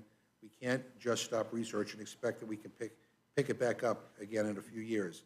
Patients rely on this research and the grants that fund it. There are people whose only hope for treatment is an NIH-supported clinical trial. It is truly a matter of life or death. I don't know if my Republican colleagues are really understanding what this means for everyday people, so let me share a couple of stories. A few weeks ago, Austin and Julia Schlueter reached out to my office to share a story from the front page of the Washington Post. It was about their dad, Richard Schlueter. In June, as a part of an NIH clinical trial, Richard was supposed to receive a custom-made treatment for a cancer that has spread to his bones. Due to NIH staffing cuts, his treatment has been delayed at least a month. The researcher running his trial estimates that some patients may have to wait until as long as September. People with metastatic cancer do not have a few months to hang tight. We are talking about revolutionary treatments that can save people's lives. There is no time to waste. This past weekend, CBS Sunday Morning aired a segment on the potential impacts of staffing and budget cuts to NIH. They interviewed a man named Kevin Callahan, who is a participant in a clinical trial for a vaccine that will prevent pancreatic cancer from reoccurring. Pancreatic cancer is an incredibly aggressive form of cancer that has an 80% reoccurrence rate and a 20% survival rate within 5 years. And the vaccine seems to be working for Kevin. It's been 5 years, and so far his cancer has not come back. Nothing short of a miracle. That's what the business of the NIH has been for the last 137 years, delivering miracles. Now, people in this administration and my colleagues here will try to tell you that all of these cuts have no impact on everyday people, that they're just getting rid of the fraud, waste, and abuse. I'm here to tell you that's just not the case. That's not the truth. The NIH is getting us closer to cures for Parkinson's, Alzheimer's, and every kind of cancer, and it's turning hope into reality. Kevin and Rich's stories are just two of hundreds of thousands. They are just a few of the many adults, children, and families who would have no other option without NIH. So denying the funding that researchers have earned and that patients are relying on is just cruel. So approving this amendment won't fix this horrible, ugly bill, but it will certainly save lives, and I urge a yes vote. Any further discussion on the amendment? Hearing none, the question's on the amendment. All those in favor signify by saying aye. Aye. Those opposed say no. No. In the opinion of the chair, the noes have it. The amendment's not agreed For a to. roll call. The clerk will call the roll. Mrs. Fishbach? No. Mrs. Fishbach, no. Mr. Norman? No. Mr. Norman, no. Mr. Roy? Mr. Roy, no. Mrs. Houchin? Mrs. Houchin, no. Mr. Langworthy? Mr. Langworthy, no. Mr. Scott? No. Mr. Scott, no. Mr. Griffith? No. Mr. Griffith, no. Mr. Jack? No. Mr. Jack, no. Mr. McGovern? Aye. Mr. McGovern, aye. Ms. Scanlon? Aye. Ms. Scanlon, aye. Mr. Neguse? Mr. Neguse, aye. Ms. Ledger Fernandez? Aye. Ms. Ledger Fernandez, aye. Madam Chair? No. Madam Chair, no. Clerk will report the total. 4 yeas, 9 nays. In the opinion of the chair, the noes have it. The amendment's not agreed to. Is there any other amendment? Madam Chairwoman, I have an amendment to the rule. I move the committee make an order amendment number 156 offered by Democratic leader Jeffries, which strikes all provisions that would cause millions of Americans to lose health care and food assistance. Leader Jeffries testified passionately before this committee in May about the devastating effect that this bill would have on American families. And out of respect for his position as the leader of the Democratic caucus and for the millions of Americans who will be hurt by this bill, Republicans should allow Leader Jeffries to offer his amendment on the floor for an up or down vote, and I urge a yes vote on my amendment, and I yield back. Is there further discussion on the amendment? Hearing none, the question's on the amendment. All those in favor signify by saying aye. Aye. Aye. All those opposed say no. No. In the opinion of the chair, the noes have it. The amendment's not agreed. As for a roll call. Mr. McGovern requests a roll call. The clerk will call the roll. Mrs. Fishbach? No. Mrs. Fishbach, no. Mr. Norman? No. Mr. Norman, no. Mr. Roy? Mr. Roy, no. Mrs. Houchin? Mrs. Houchin, no. Mr. Langworthy? Mr. Langworthy, no. Mr. Scott? No. Mr. Scott, no. Mr. Griffith? Mr. Griffith, no. Mr. Jack? No. Mr. Jack, no. Mr. McGovern? Aye. Mr. McGovern, aye. Ms. Scanlon? Aye. Scanlon, aye. Mr. Neguse? Aye. Mr. Neguse, aye. Ms. Ledger Fernandez? Aye. Ms. Ledger Fernandez, aye. Madam Chair? No. Madam Chair, no. Clerk will report the total. 4 yeas, 9 nays. The noes have it. The amendment is not agreed to. Madam Chairwoman, I have an amendment to the rule. I move the committee make an order amendment number 1 offered by Representative Gillen, which strikes the limitation on the state and local tax deduction. Is there any further discussion on the amendment? Hearing none, the question's on the amendment. All those in favor signify by saying aye. Those opposed, no. No. In the opinion of the chair, the noes have it. The amendment's not agreed to. As for a roll call. Clerk will call the roll. Mrs. Fishbach? No. Mrs. Fishbach, no. Mr. Norman? No. Mr. Norman, no. Mr. Roy? Mr. Roy, no. Mrs. Houchin? Mrs. Houchin, no. Mr. Langworthy? Mr. Langworthy, no. Mr. Scott? No. Mr. Scott, no. Mr. Griffith? Mr. Griffith, no. Mr. Jack? No. Mr. Jack, no. Mr. McGovern? Aye. Mr. McGovern, aye. Ms. Scanlon? Aye. Scanlon, aye. Mr. Neguse? Aye. Mr. Neguse, aye. Ms. Ledger Fernandez? Aye. Ms. Ledger Fernandez, aye. Madam Chair? No. Madam Chair, no. Clerk will report the total. 4 yeas, 9 nays. The noes have it. The amendment is not agreed to. Are there other amendments? I have an amendment to the rule. I move the committee make an order amendment number 13 offered by Representative Sykes, which strikes the Medicaid cuts that are contained in the bill. President Trump has repeatedly stated that he would not cut Medicaid benefits, including when this bill came before the House, and he reportedly told congressional Republicans to not, quote, not F with Medicaid, end quote, but roughly 17 million Americans will be kicked off of Medicaid because of this bill. So this amendment would align the bill text with the president's stated desire not to cut Medicaid. I urge a yes vote. Is there further discussion on the amendment? Madam Chair.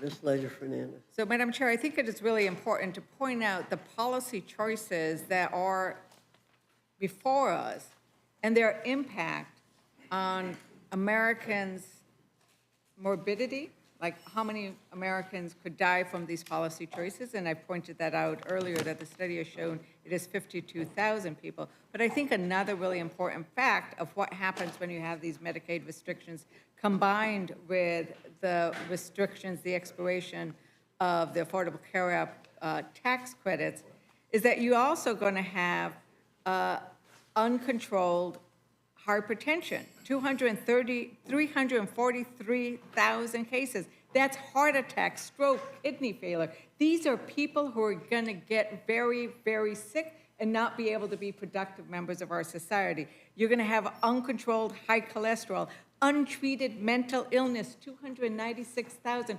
300,000 people will not get assistance, health care for their mental illness, untreated substance use disorder, excess cases of uncontrolled diabetes, 288,000 people. These are diseases that you know. Everybody around this dais knows somebody who has suffered from those. My brother just died from a heart attack. And these are the kinds of things that when you don't have health insurance, you do not get care for, and people die or they are severely disabled from it. And so it is not an attack on impugning anybody's integrity. It is the fact that people will get sick and people will die because they don't have access to health care. And for that, I support the amendment. Is there any further discussion on the amendment? Hearing none, the question's on the amendment. All those in favor signify by saying aye. Aye. Aye. Those opposed say no. No. No. In the opinion of the chair, the noes have it. As for The roll call. amendment's not agreed to. Mr. McGovern requests a roll call. The clerk will call the roll. Mrs. Fishbach? No. Mrs. Fishbach, no. Mr. Norman? No. Mr. Norman, no. Mr. Roy? Mr. Roy, no. Mrs. Houchin? Mrs. Houchin, no. Mr. Langworthy? Mr. Langworthy, no. Mr. Scott? No. Mr. Scott, no. Mr. Griffith? Mr. Griffith, no. Mr. Jack? No. Mr. Jack, no. Mr. McGovern? Aye. Mr. McGovern, aye. Ms. Scanlon? Aye. Scanlon, aye. Mr. Neguse? Aye. Mr. Neguse, aye. Ms. Leger-Fernandez? Aye. Ms. Leger-Fernandez, aye. Madam Chair? No. Madam Chair, no. Clerk will report the total. 4 yeas, 9 nays. The noes have it. The amendment is not agreed to. Madam Chair, I have an amendment to the rule. McGovern? I move the committee make an order amendment number 124 offered by Representative Hayes, which strikes harmful provisions that would slash food assistance for children, seniors, and veterans. This bill is a disaster. It's a disaster for the 16 million children, 8 million seniors, and 4 million people with disabilities, and over 1 million veterans who rely on SNAP to put food on the table. It will cut the modest food benefits of about $2 per meal for millions of people in this country who need a little help to get by.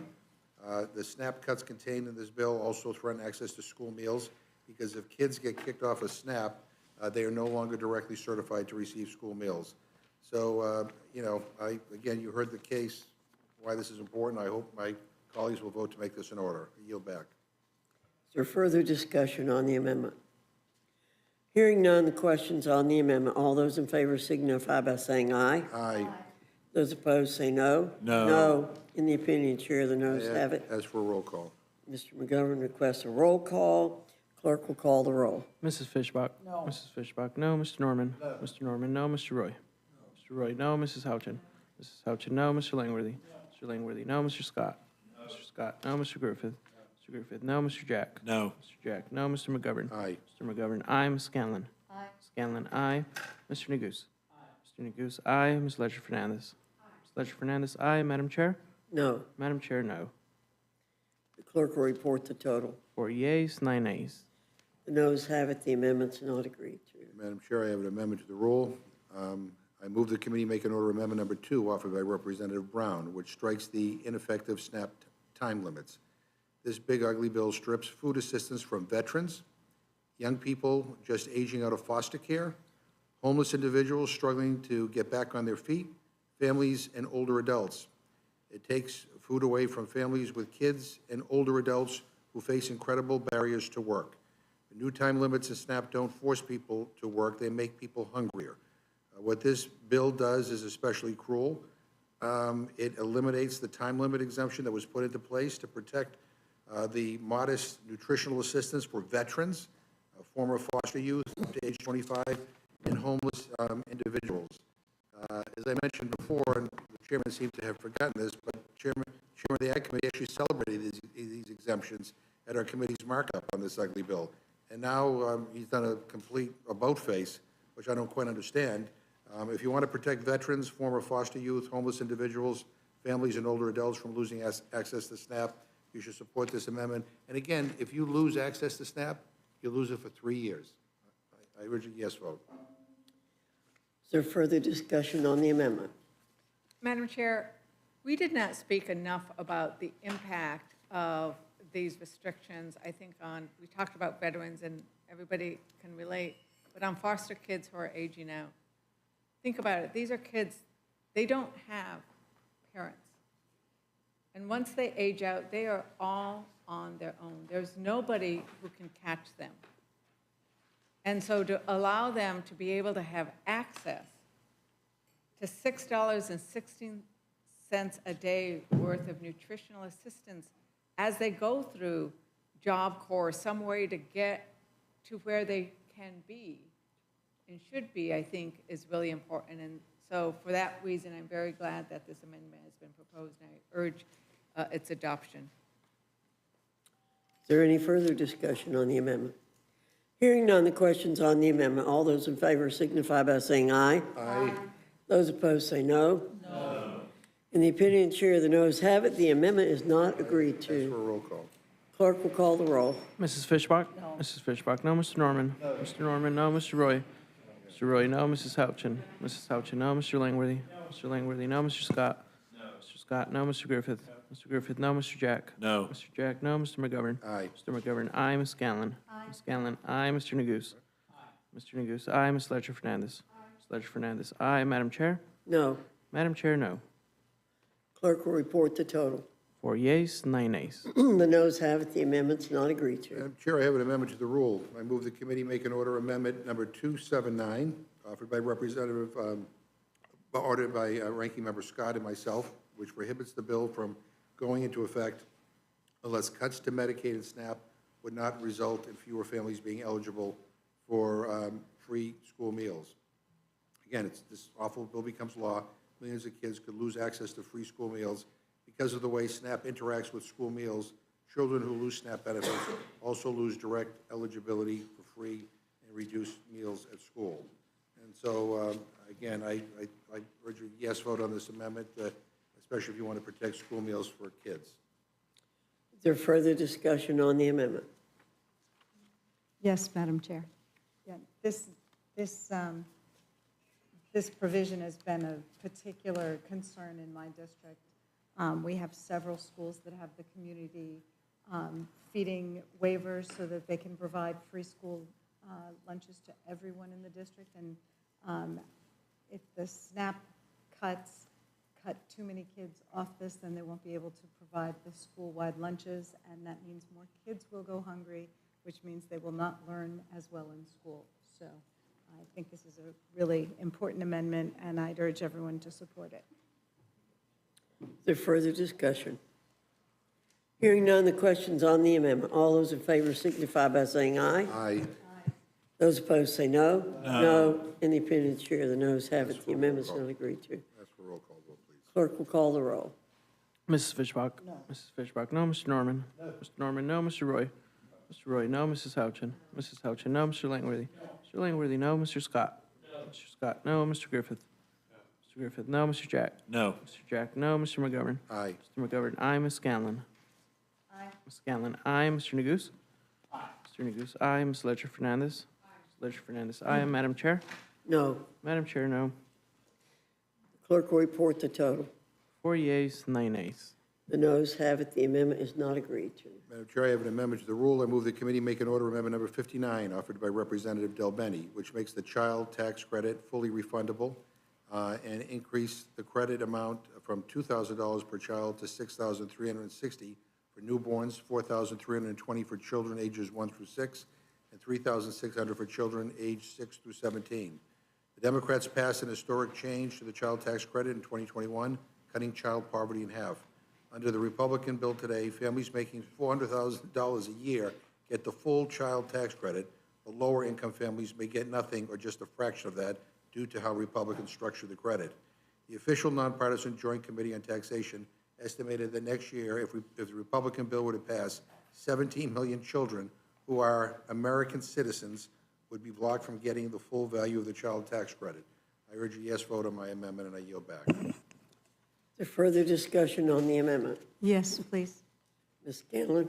Thank you. I mean, we've heard a lot of testimony today about the fact that this bill is going to result in a wealth transfer from our poorest Americans to the wealthiest. The bill does not provide meaningful tax relief for working families in the middle class. It slashes benefits that millions rely upon to make ends meet. So one thing that we can do, and that we know to be a really effective policy to reduce poverty and help families with the cost of living, is to reinstate the expanded child tax credit that was issued as part of the American Rescue Plan. That expansion nearly eradicated child poverty in the U.S. We had historic lows as a result. So instead of giving tax breaks to millionaires and billionaires who don't need it, let's give families a real tax cut that will actually benefit kids by reinstating the expanded child tax credit. I yield back. Thank you, Ms. Scanlon. Is there further discussion? Hearing none, the question's on the amendment. All those in favor signify by saying aye. Aye. Those opposed say no. No. In the opinion of the chair, the noes have it. The amendment's not agreed to. Ask for a roll call, Madam Chair. Clerk will call the roll. Mrs. Fishbach? No. Mrs. Fishbach, no. Mr. Norman? No. Mr. Norman, no. Mr. Roy? Mr. Roy, no. Mrs. Houchin? Mrs. Houchin, no. Mr. Langworthy? No. Mr. Langworthy, no. Mr. Scott? No. Mr. Scott, no. Mr. Griffith? No. Mr. Griffith, no. Mr. Jack? No. Mr. Jack, no. Mr. McGovern? Aye. Mr. McGovern, aye. Ms. Scanlon? Aye. Ms. Scanlon, aye. Mr. Neguse? Aye. Mr. Neguse, aye. Ms. Ledger-Fernandez? Ms. Ledger-Fernandez, aye. Madam Chair? No. Madam Chair, no. Clerk will report the total. 4 yeas, 9 nays. Noes have it. The amendment's not agreed to. Madam Chair, I have an amendment to the rule. I move the committee make an order amendment number 146, offered by Representative Mike Thompson, which strikes section 70436 of the bill, which eliminates the transfer and manufacturing tax on silencers, short-barrel rifles, and short-barrel shotguns. This bill is full of handouts to special interests. I mean, as we talked about, the bill gets rid of an excise tax on gun silencers. That tax has been in place for nearly 100 years, and it's a vital public safety measure. And the Senate went even further and also got rid of the tax on sawed-off shotguns and rifles, which are more easily concealed under clothing. Over 400 silencers were found on or traced to violent crime scenes in 2023 alone. This will cost the American taxpayer nearly $2 billion and is a brazen attempt to make it easier to commit violent crimes and get away with it. I mean, we're talking about cost savings, and you're adding $2 billion to the deficit and the debt by eliminating this tax, and you're cutting food, from SNAP for families. I mean, anyway, I urge a yes vote on this, and I, hope we'll make it in order. Is there further discussion on the amendment? Hearing none, the Madam question's Chair, I on would the just tell you, amendment. if there were that many suppressors found, they were probably homemade suppressors and not those that were actually manufactured from somebody that is actually licensed to manufacture suppressor. Thank you, Mr. Scott. The question is on the amendment. All those in favor signify by saying aye. Aye. Those opposed say no. No. In the opinion of the chair, the noes have it. The amendment is not agreed to. For a roll call on that one. The clerk will call the roll. Mrs. Fishbach? No. Mrs. Fishbach, no. Mr. Norman? No. Mr. Norman, no. Mr. Roy? No. Mr. Roy, no. Mrs. Houchin? Mrs. Houchin, no. Mr. Langworthy? Mr. Langworthy, no. Mr. Scott? No. Mr. Scott, no. Mr. Griffith? Mr. Griffith, no. Mr. Jack? No. Mr. Jack, no. Mr. McGovern? Aye. Mr. McGovern, aye. Ms. Scanlon? Aye. Ms. Scanlon, aye. Mr. Neguse? Aye. Mr. Neguse, aye. Ms. Ledger Fernandez.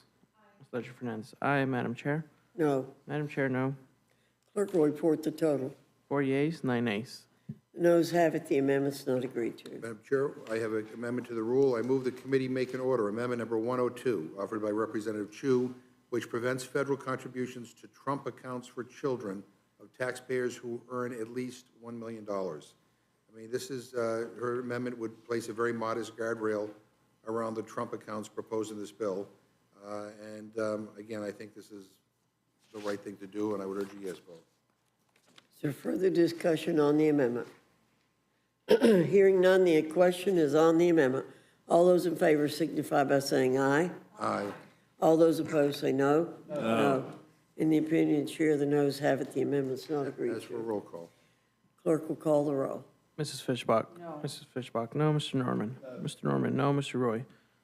Mr. Roy, no. Mrs. Houchin? Mrs. Houchin, no. Mr. Langworthy? Mr. Langworthy, no. Mr. Scott? No. Mr. Scott, no. Mr. Griffith?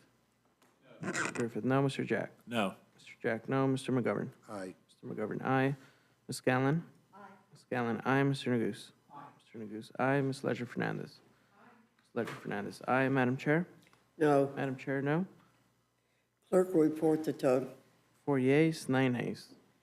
The noes have it, the amendment's not agreed to. Madam Chair, I have an amendment to the rule. I move the committee make an order, amendment number 42, offered by Representative Doggett, which reduces the cost of the bill by about half by ensuring only the 98% of taxpayers earning $400,000 or less each year receive a tax break, and the 2% of taxpayers earning over $400,000 do not receive any new tax breaks.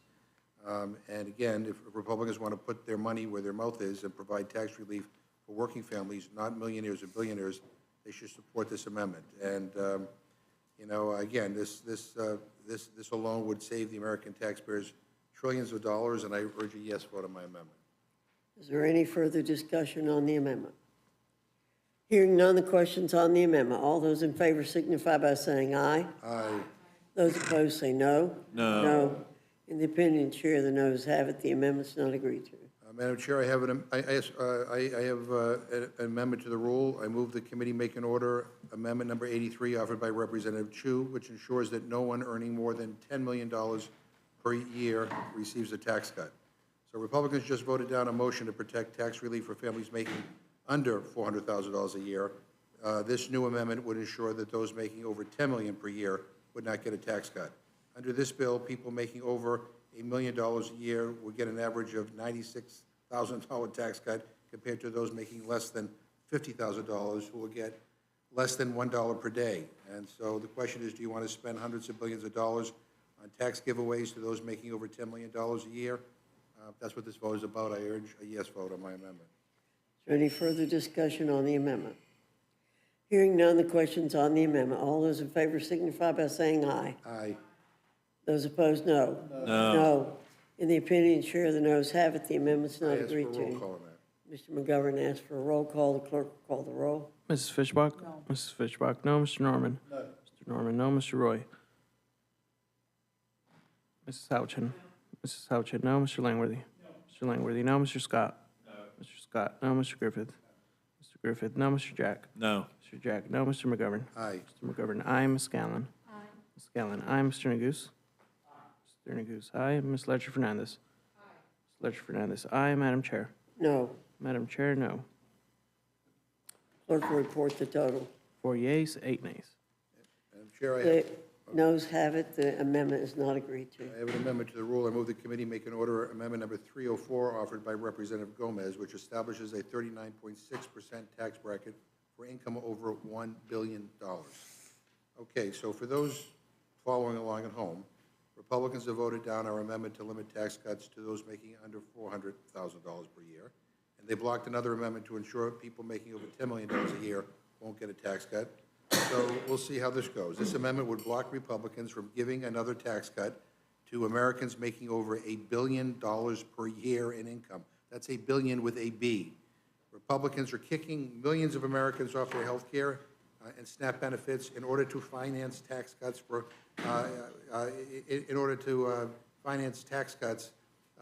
that basically are giveaways to billionaires. I'm giving my friends one last chance to redeem themselves by voting in favor of this amendment. Again, this would prevent tax cuts for people earning over $1 billion a year. Is there any further discussion on the amendment? Ms. Leisure Fernandez. I would point out that it's estimated that there are only 813 billionaires in this country. So basically, sorry. Madam Chair, thank you. I would point out that there are only 813 billionaires in this country. So basically, when you are voting against this amendment, you're saying these 813 billionaires are more important than all the other people in my district, or that's how it could be seen by some. And so I would urge people to consider the hundreds of thousands of people who will be losing Medicaid that we have pointed out in your district, and think about them. Think about the middle class and the working class, who they need the tax cuts and the extension of the tax breaks. But the 813 billionaires, they're just doing fine. In fact, they have $50 million weddings as they float in on their $500 million yacht. I don't think they need another tax break. So that's why I'll be supporting the amendment. Is there any further discussion on the amendment? Hearing none, the question's on the amendment. All those in favor signify by saying aye. Aye. Those opposed say no. No. In the opinion of the chair, the noes have it. The amendment's not agreed to. Mr. McGovern requests a roll call. The clerk will call the roll. Mrs. Fishbach? No. Mrs. Fishbach, no. Mr. Norman? No. Mr. Norman, no. Mr. Roy? No. Mr. Roy, no. Mrs. Houchin? No. Mrs. Houchin, no. Mr. Langworthy? No. Mr. Langworthy, no. Mr. Scott? No. Mr. Scott, no. Mr. Griffith? No. Mr. Griffith, no. Mr. Jack? No. Mr. Jack, no. Mr. McGovern? Yes. Mr. McGovern, aye. Ms. Scanlon? Aye. Ms. Scanlon, aye. Mr. Neguse?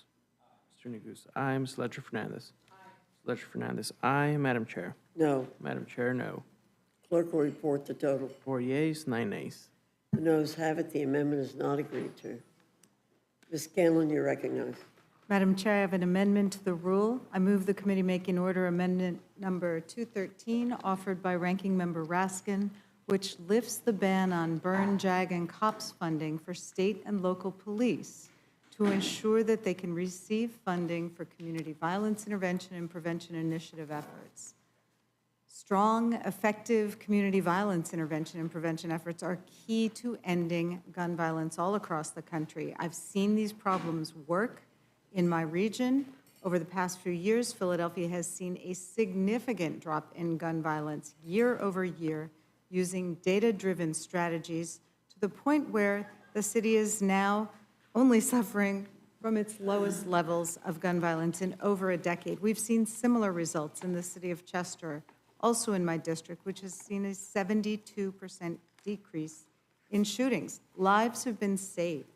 And I know my district's not the only one where this work is happening. People have been coming from around the country to study the techniques that have been used with our gun violence intervention programs. So right now, we should be building on this progress, not going backwards. This bill is actually defunding the police at a time when people across the country continue to live with the fear and grief caused by senseless gun violence.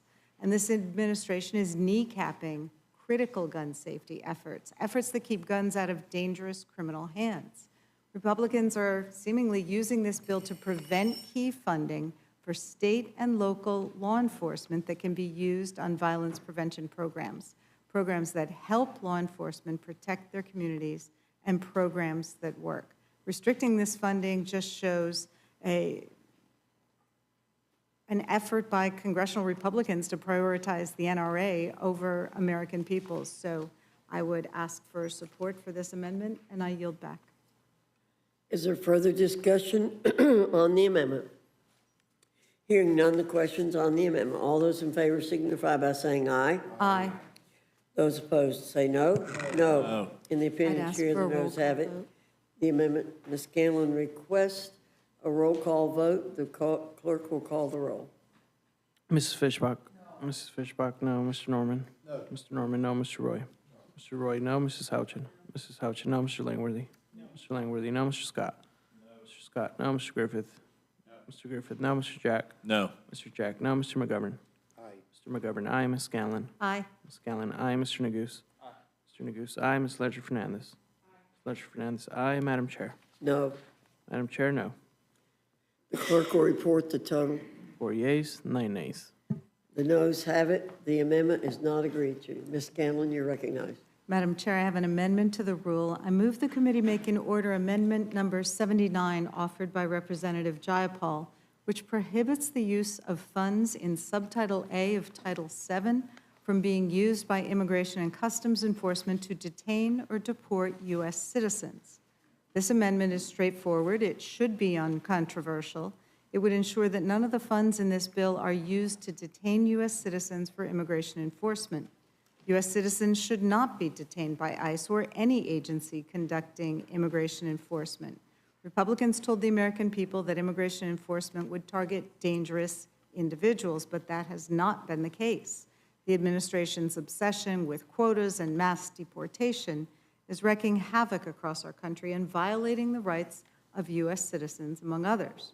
Reports of U.S. citizens being wrongfully arrested and detained during immigration enforcement started coming out just days after Donald Trump was sworn in. Some have been detained for merely speaking Spanish. Others were held for 10 days, despite consistently telling Department of Homeland Security officials that they were citizens.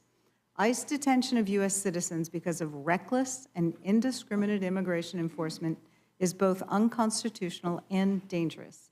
Even ICE acknowledges that it has no authority to arrest and detain U.S. citizens. Their internal guidance says, as a matter of law, ICE cannot assert its civil immigration enforcement authority to arrest and/or detain a U.S. citizen. Alarmingly, ICE has already deported 3 U.S. citizen children, ages 2, 4, and 7, to Honduras. In another case, they did this despite the father petitioning in federal court to have his 2-year-old U.S. citizen child released to him. According to an attorney for the family, ICE did not allow the mother and father to communicate after she was detained. ICE should never have been detaining that U.S. citizen child to begin with, who they unlawfully detained for 3 days, let alone deporting her. Congress has a duty to act. We must ensure that government funding does not support illegal or unconstitutional actions. This amendment is a necessary safeguard against this administration's reckless approach to immigration enforcement. I urge a yes vote on my amendment and yield back. Is there any further discussion on the amendment?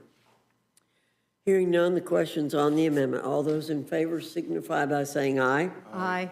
All those opposed say no. No. In the opinion of the chair, the noes have it. The amendment's not agreed to. The clerk will call the roll. Mrs. Fishbach? No. Mrs. Fishbach, no. Mr. Norman? No. Mr. Norman, no. Mr. Roy? Mr. Roy, no. Mrs. Houchin? No. Mrs. Houchin, no. Mr. Langworthy? Mr. Langworthy, no. Mr. Scott? No. Mr. Scott, no. Mr. Griffith? No. Mr. Griffith, no. Mr. Jack? No. Mr. Jack, no. Mr. McGovern? Aye. Mr. McGovern, aye. Ms. Scanlon? Aye. Ms. Scanlon, aye. Mr. Neguse? Mr. Neguse, aye. Ms. Ledger-Fernandez? Ms. Ledger-Fernandez, aye. Madam Chair? No. Madam Chair, no. Clerk will report the total. 4 yeas, 9 nays. The noes have it. The amendment's not agreed to. Ms. Scanlon, you're recognized. Madam Chair, I have an amendment to the rule. I move the committee make in order amendment number 201 offered by myself, which directs the Secretary of Agriculture to reinstate the Local Food Purchase Assistance Cooperative Agreement Program and the Local Food for Schools Cooperative Agreement Program. We've heard a lot today about the impact that SNAP cuts are going to have on children and particularly school lunches. I want to point out yet another slap in the face to both working families and local farmers.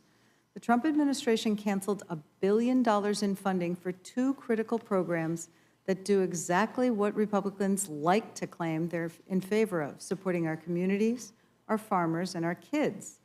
First, the White House gutted $470 million from the Local Food Purchase Assistance Program, which helps states, tribes, and territories buy fresh local food from nearby farmers and get it to food banks and hunger relief programs. This isn't a case of waste, fraud, and abuse. It's real food from real farmers going to real people in need. Then the administration went after the Local Food for Schools program, which helps schools buy healthy local food for school meals from small and underserved producers. Cutting this program hurts both kids and farmers. Let's be clear, this wasn't about saving money. It was about pushing an agenda that leaves families hungry and small farmers behind. That's why I've introduced this amendment to reinstate these critical programs, because the health of our children and the strength of our local food systems should not be up for grabs. I yield back. Is there further discussion on the amendment? Hearing none. The question is on the amendment. All those in favor signify by saying aye. Aye. Those opposed say no. No. In the opinion of the chair, the I'd noes ask for have a it. roll call. Ms. Scanlon requests a recorded vote. The clerk will call the roll. Mrs. Fishbach? No. Mrs. Fishbach, no. Mr. Norman? Mr. Norman, no. Mr. Roy? Mr. Roy, no. Mrs. Houchin? Mrs. Houchin, no. Mr. Langworthy? Mr. Langworthy, no. Mr. Scott? Mr. Scott, no. Mr. Griffith? Mr. Griffith, no. Mr. Jack? No. Mr. Jack, no. Mr. McGovern? Mr. McGovern, aye. Ms. Scanlon? Aye. Ms. Scanlon, aye. Mr. Neguse? Mr. Neguse, aye. Ms. Ledger Fernandez? Ms. Ledger Fernandez, aye. Madam Chair? No. Madam Chair, no. Clerk will report the total. 4 yeas, 9 nays. The noes have it. The amendment is not agreed to. Ms. Scanlon? Madam Chair, I have an amendment to the rule. I move the committee make in order amendment number 210 offered by myself, which prohibits funds from Title 10, Subtitle A from being used to implement or defend Executive Order 14160 entitled Protecting the Meaning and Value of American Citizenship. Thus far, 4 district courts and 3 courts of appeal have all found President Trump's executive order trying to end birthright citizenship to be a clear violation of the 14th Amendment, because for more than a century, there have been few legal questions as open and shut as whether being born in the United States makes someone a U.S. citizen. And to suggest otherwise is nothing but an un-American attempt to rewrite both our history and our Constitution. Now this president and some of his allies are claiming victory because Trump's Supreme Court refused to confront the merits of this attempt to undo birthright citizenship. But the legal challenges are not over, and the blatant unconstitutionality of this executive order remains exactly the same. So my amendment would make clear that no funds in this bill can be used to enact or defend the Trump administration's unconstitutional effort to end birthright citizenship. I yield back. Is there any further discussion on the amendment? Hearing none, the question's on the amendment. All those in favor signify by saying aye. Aye. All those opposed say no. No. No. In the opinion of the chair, the noes have it. Ms. Scanlon requests a recorded vote. The clerk will call the roll. Mrs. Fishbach? No. Mrs. Fishbach, no. Mr. Norman? No. Mr. Norman, no. Mr. Roy? No. Mr. Roy, no. Mrs. Houchin? Mrs. Houchin, no. Mr. Langworthy? Mr. Langworthy, no. Mr. Scott? No. Mr. Scott, no. Mr. Griffith? Mr. Griffith, no. Mr. Jack? No. Mr. Jack, no. Mr. McGovern? Mr. McGovern, aye. Ms. Scanlon? Aye. Ms. Scanlon, aye. Mr. Neguse? Mr. Neguse, aye. Ms. Ledger Fernandez? Ms. Ledger Fernandez, aye. Madam Chair? No. Madam Chair, no. The clerk will report the total. 4 yeas, 9 nays. The noes have it. The amendment's not agreed to. Ms. Scanlon? Madam Chair, I have an amendment to the rule. I move the committee make in order amendment number 187 offered by myself, which strikes the section of the bill that repeals the authorization and rescinds funding for addressing air pollution at schools. This amendment would strike a provision that cuts funding to help communities address air pollution in and near schools. It's sickening that this program is on the chopping block, a program that for a minor sum helps schools address air pollution that worsens asthma, harms brain development, and leads to more sick days. It's particularly important when so many of our public schools are decades old, sometimes centuries old, and really have serious air quality issues. In the region that I represent, 1 in 4 kids suffers from childhood asthma, so it's even more important. Our children spend nearly 1,000 hours a year at school. If their air isn't safe, their learning suffers and their health is at risk. This program is just common sense. I would hope we could agree that nothing is more important than the health of our children. So please support this amendment, protect our kids, and keep our air clean. I yield back.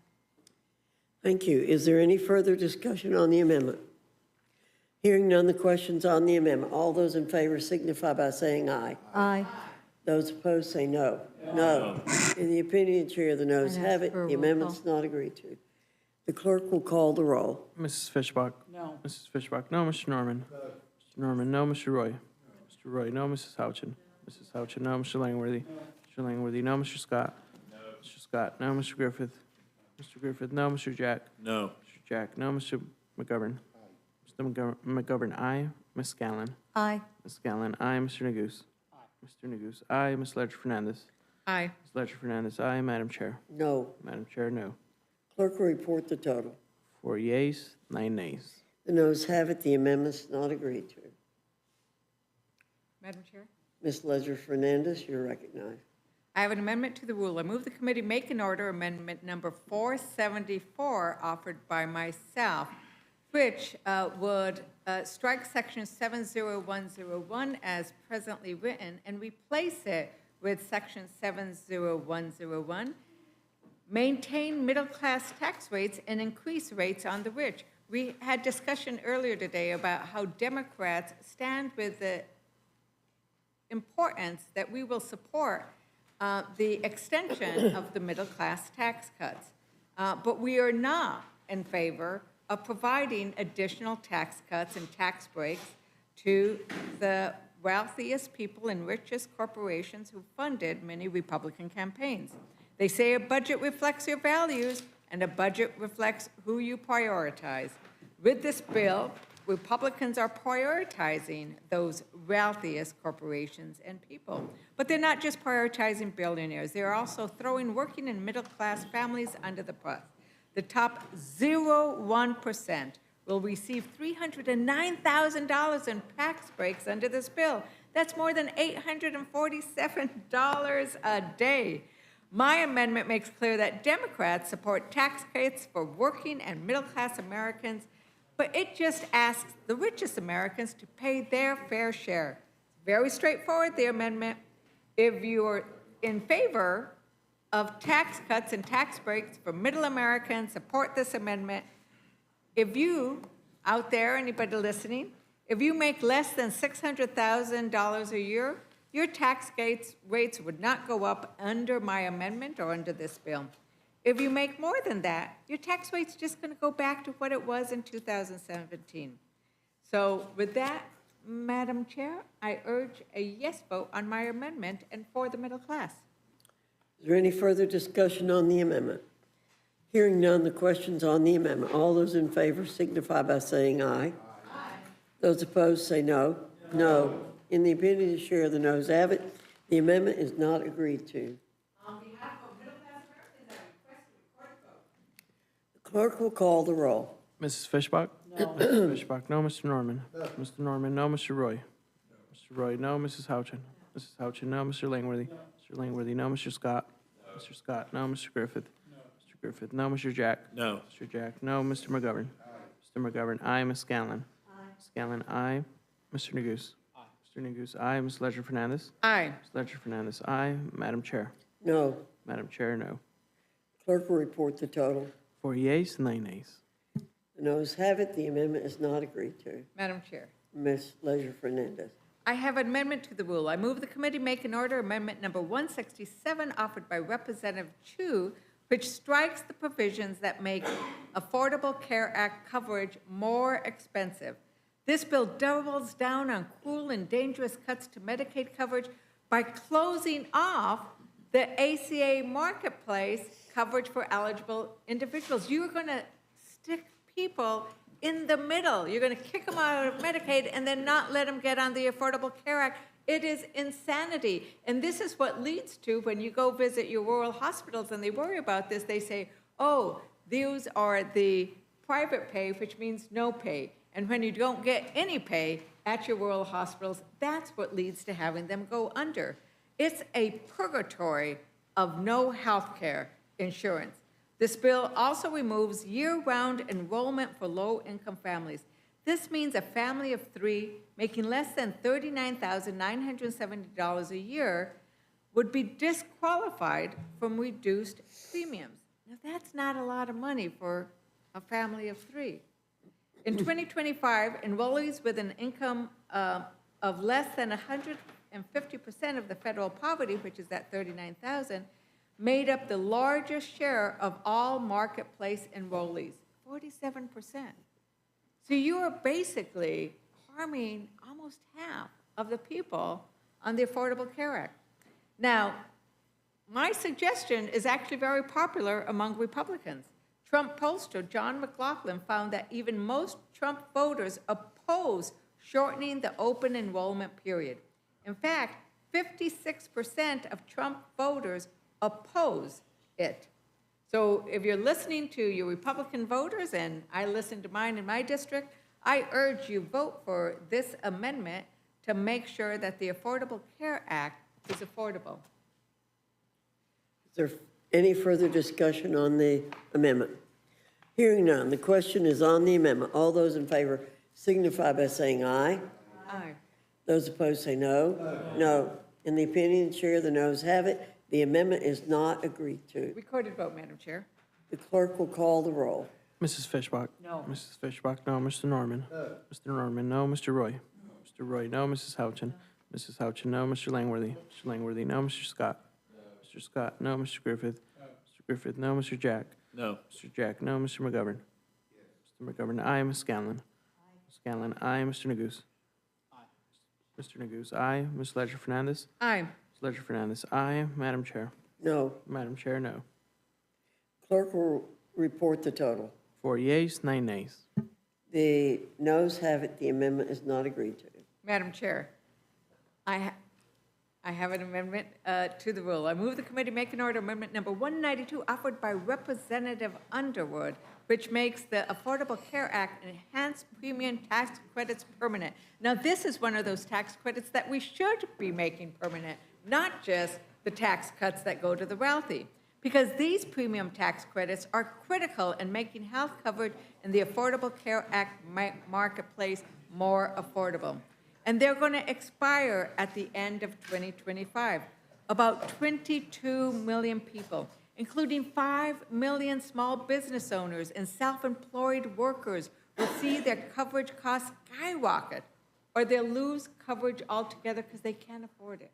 They'll make the decision that when their health insurance goes up, if you are a 60-year-old couple and you're making $82,000 a year, your health insurance is going to go up from $581 to $2,364. And that's if you live in Wisconsin. Or Wisconsin Congress people might be worried about this. If Pennsylvania, Arizona, these are serious numbers. And if you're a 40-year-old, it's also very scary. It triples. So it's really bad if you're a 60-year-old. It's really bad if you're a 40-year-old. So without this, the extension of this valuable credit, an estimated 4.2 million people will be uninsured in 2034. 4.2 million. These are the kind of people we're talking about that we need to make sure we get covered. I want to inform my colleagues that the expiration of these healthcare subsidies are widely unpopular, once again, even among Republican voters. In fact, Trump pollster John McLaughlin found that 77%, including 73% of Trump voters, would likely vote for a candidate who voted to preserve those premium tax credits, which help low and middle income Americans pay for the Affordable Care Act plans. Most Americans and Trump voters are also less likely to vote for congressional candidates whose vote causes more than 17 million people to lose their health insurance. Once again, what you guys are doing is widely unpopular, even among Republicans, but here is an opportunity to help 4.3 million people continue to get their health covered. I urge a yes vote on my amendment. Is there any further discussion on the amendment? Hearing none, the question's on the amendment. All those in favor signify by saying aye. Those opposed say no. No. In the opinion of the chair, the noes have it. The amendment is not agreed to. The clerk, A recorded vote. and clerk will call the roll. Mrs. Fishbach? No. Mrs. Fishbach, no. Mr. Norman? Mr. Norman, no. Mr. Roy? Mr. Roy, no. Mrs. Houchin? Scott, no. Mr. Griffith? Mr. Griffith, no. Mr. Jack? No. Mr. Jack, no. Mr. McGovern? Mr. McGovern, aye. Ms. Scanlon? Ms. Scanlon, aye. Mr. Neguse? Aye. Mr. Neguse, aye. Ms. Ledger Fernandez? Aye. Ms. Ledger Fernandez, aye. Madam Chair? No. Madam Chair, no. Clerk will report the total. 4 yeas, 9 nays. The noes have it. The amendment is not agreed to. Madam Chair, Ms. Ledger Fernandez. I have an amendment to the rule. I move the committee make an order amendment number 125 offered by Representative Morrison, which will restore funding for Planned Parenthood. This bill will force the closure of 1/3 of Planned Parenthood clinics. That cuts access to not just essential reproductive health care, but prenatal care. So if you care about making sure that women who are pregnant get the kind of prenatal care they need so they can have healthy babies, you want to support the Planned Parenthood centers that often operate in deserts. Yet the Yale School of Public Health today, they have provided us with the information that says that these closures will lead to about 100 additional maternal deaths every year. 100 women who would not have to die except for this bill. I'd also point out that they noted that there were going to be 42,952 uninsured births. Now, when you have an uninsured birth, it means that likely that woman hasn't gotten the kind of prenatal care that will lead to a healthy baby. And let's think about where these Planned Parent centers are at worst. Greeley Health Center in Congressman Gabe Evans' district in Colorado 8, Flemington Health Center in Congressman Keene's district, New Jersey 7, Allentown's Health Center in Congressman Ryan McKenzie's district in Pennsylvania, and then clinics in Eau Claire, Las Croix, and Wisconsin Rapids in Congressman Derek Van Orden's district. These clinics are also in places where there are not other facilities close by. Defending Planned Parenthood really means more women with undiagnosed cancers, more STIs going untreated, and fewer options for birth control. This is a backdoor attempt to get abortion banned, but you are hurting women's health in the process. So if you care about women's life, about women's health, and you want to make sure there is access in underserved areas, I encourage you to vote for my amendment, and I yield back. Is there further discussion on the amendment? Hearing none, the question's on the amendment. All those in favor signify by saying aye. Aye. Those opposed say no. No. In the opinion of the chair, the noes have it. The amendment is not agreed to. Madam Chair, Ms. Leisure Fernandez, a recorded vote. the clerk will call the roll. Mrs. Fishbach? No. Mrs. Fishbach, no. Mr. Norman? No. Mr. Norman, no. Mr. Roy? No.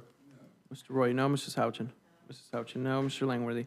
Mr. Langworthy, no. Mr. Scott? No. Mr. Scott, no. Mr. Griffith? No. Mr. Griffith, no. Mr. Jack? No. Mr. Jack, no. Mr. McGovern? Mr. McGovern, aye. Ms. Scanlon? Aye. Ms. Scanlon, aye. Mr. Neguse? Mr. Neguse, aye. Ms. Ledger Fernandez? Aye. Ms. Ledger Fernandez, aye. Madam Chair? No. Madam Chair, no. Clerk will report the total. 4 yeas, 9 nays. The noes have it. The amendment is not agreed to. Madam Chair. Ms. Leisure Fernandez. So since we will be likely passing this rule in the dead of night, in the next morning, we are really relying on this electricity. In fact, we have relied it on all day, and that's why I have an amendment to the rule to move the committee to make an order amendment number 38 offered by Representative Thompson to strike section 70501 through 70515 that repeal the clean energy tax credits.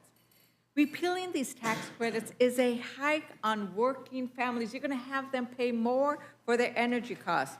The bill would raise energy bills by an average of $120 a year just from repealing these electricity credits. In some states, it's worse.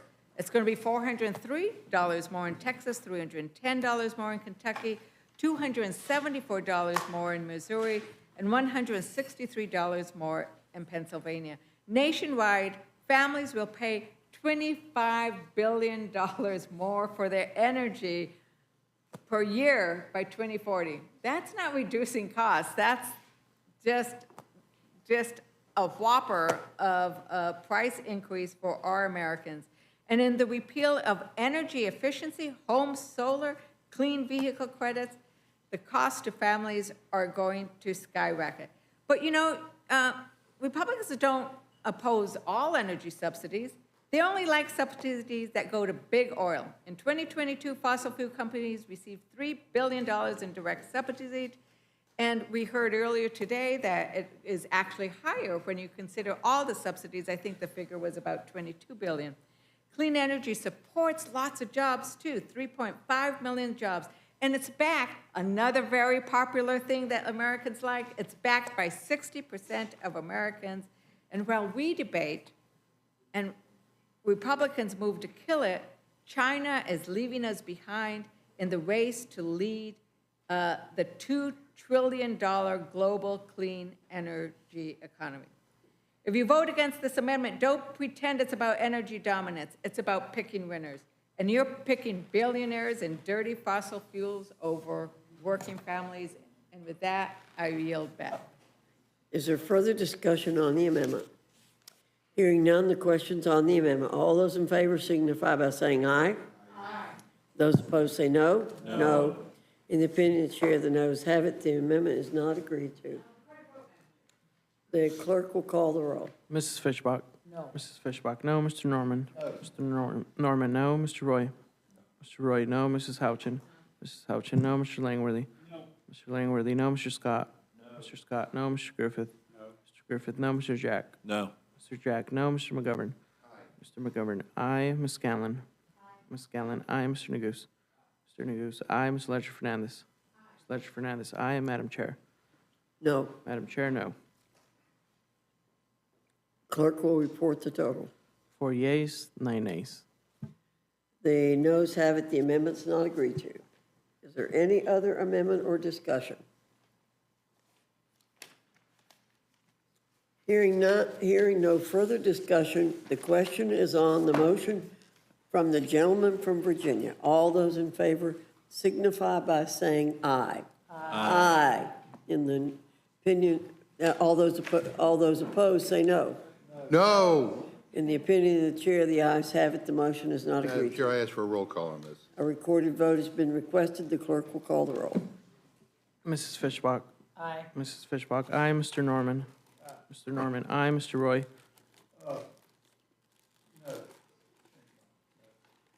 Mr. Norman, no. Mr. Roy? No. Mr. Roy, no. Mrs. Houchin? Mrs. Houchin, aye. Mr. Langworthy? Aye. Mr. Langworthy, aye. Mr. Scott? Aye. Mr. Scott, aye. Mr. Griffith? Mr. Griffith, aye. Mr. Jack? Aye. Mr. Jack, aye. Mr. McGovern? No. Mr. McGovern, no. Ms. Scanlon? No. Ms. Scanlon, no. Mr. Neguse? No. Mr. Neguse, no. Ms. Ledger Fernandez? Absolutely not. Ms. Ledger Fernandez, no. Madam Chair? Aye. Madam Chair, aye. The clerk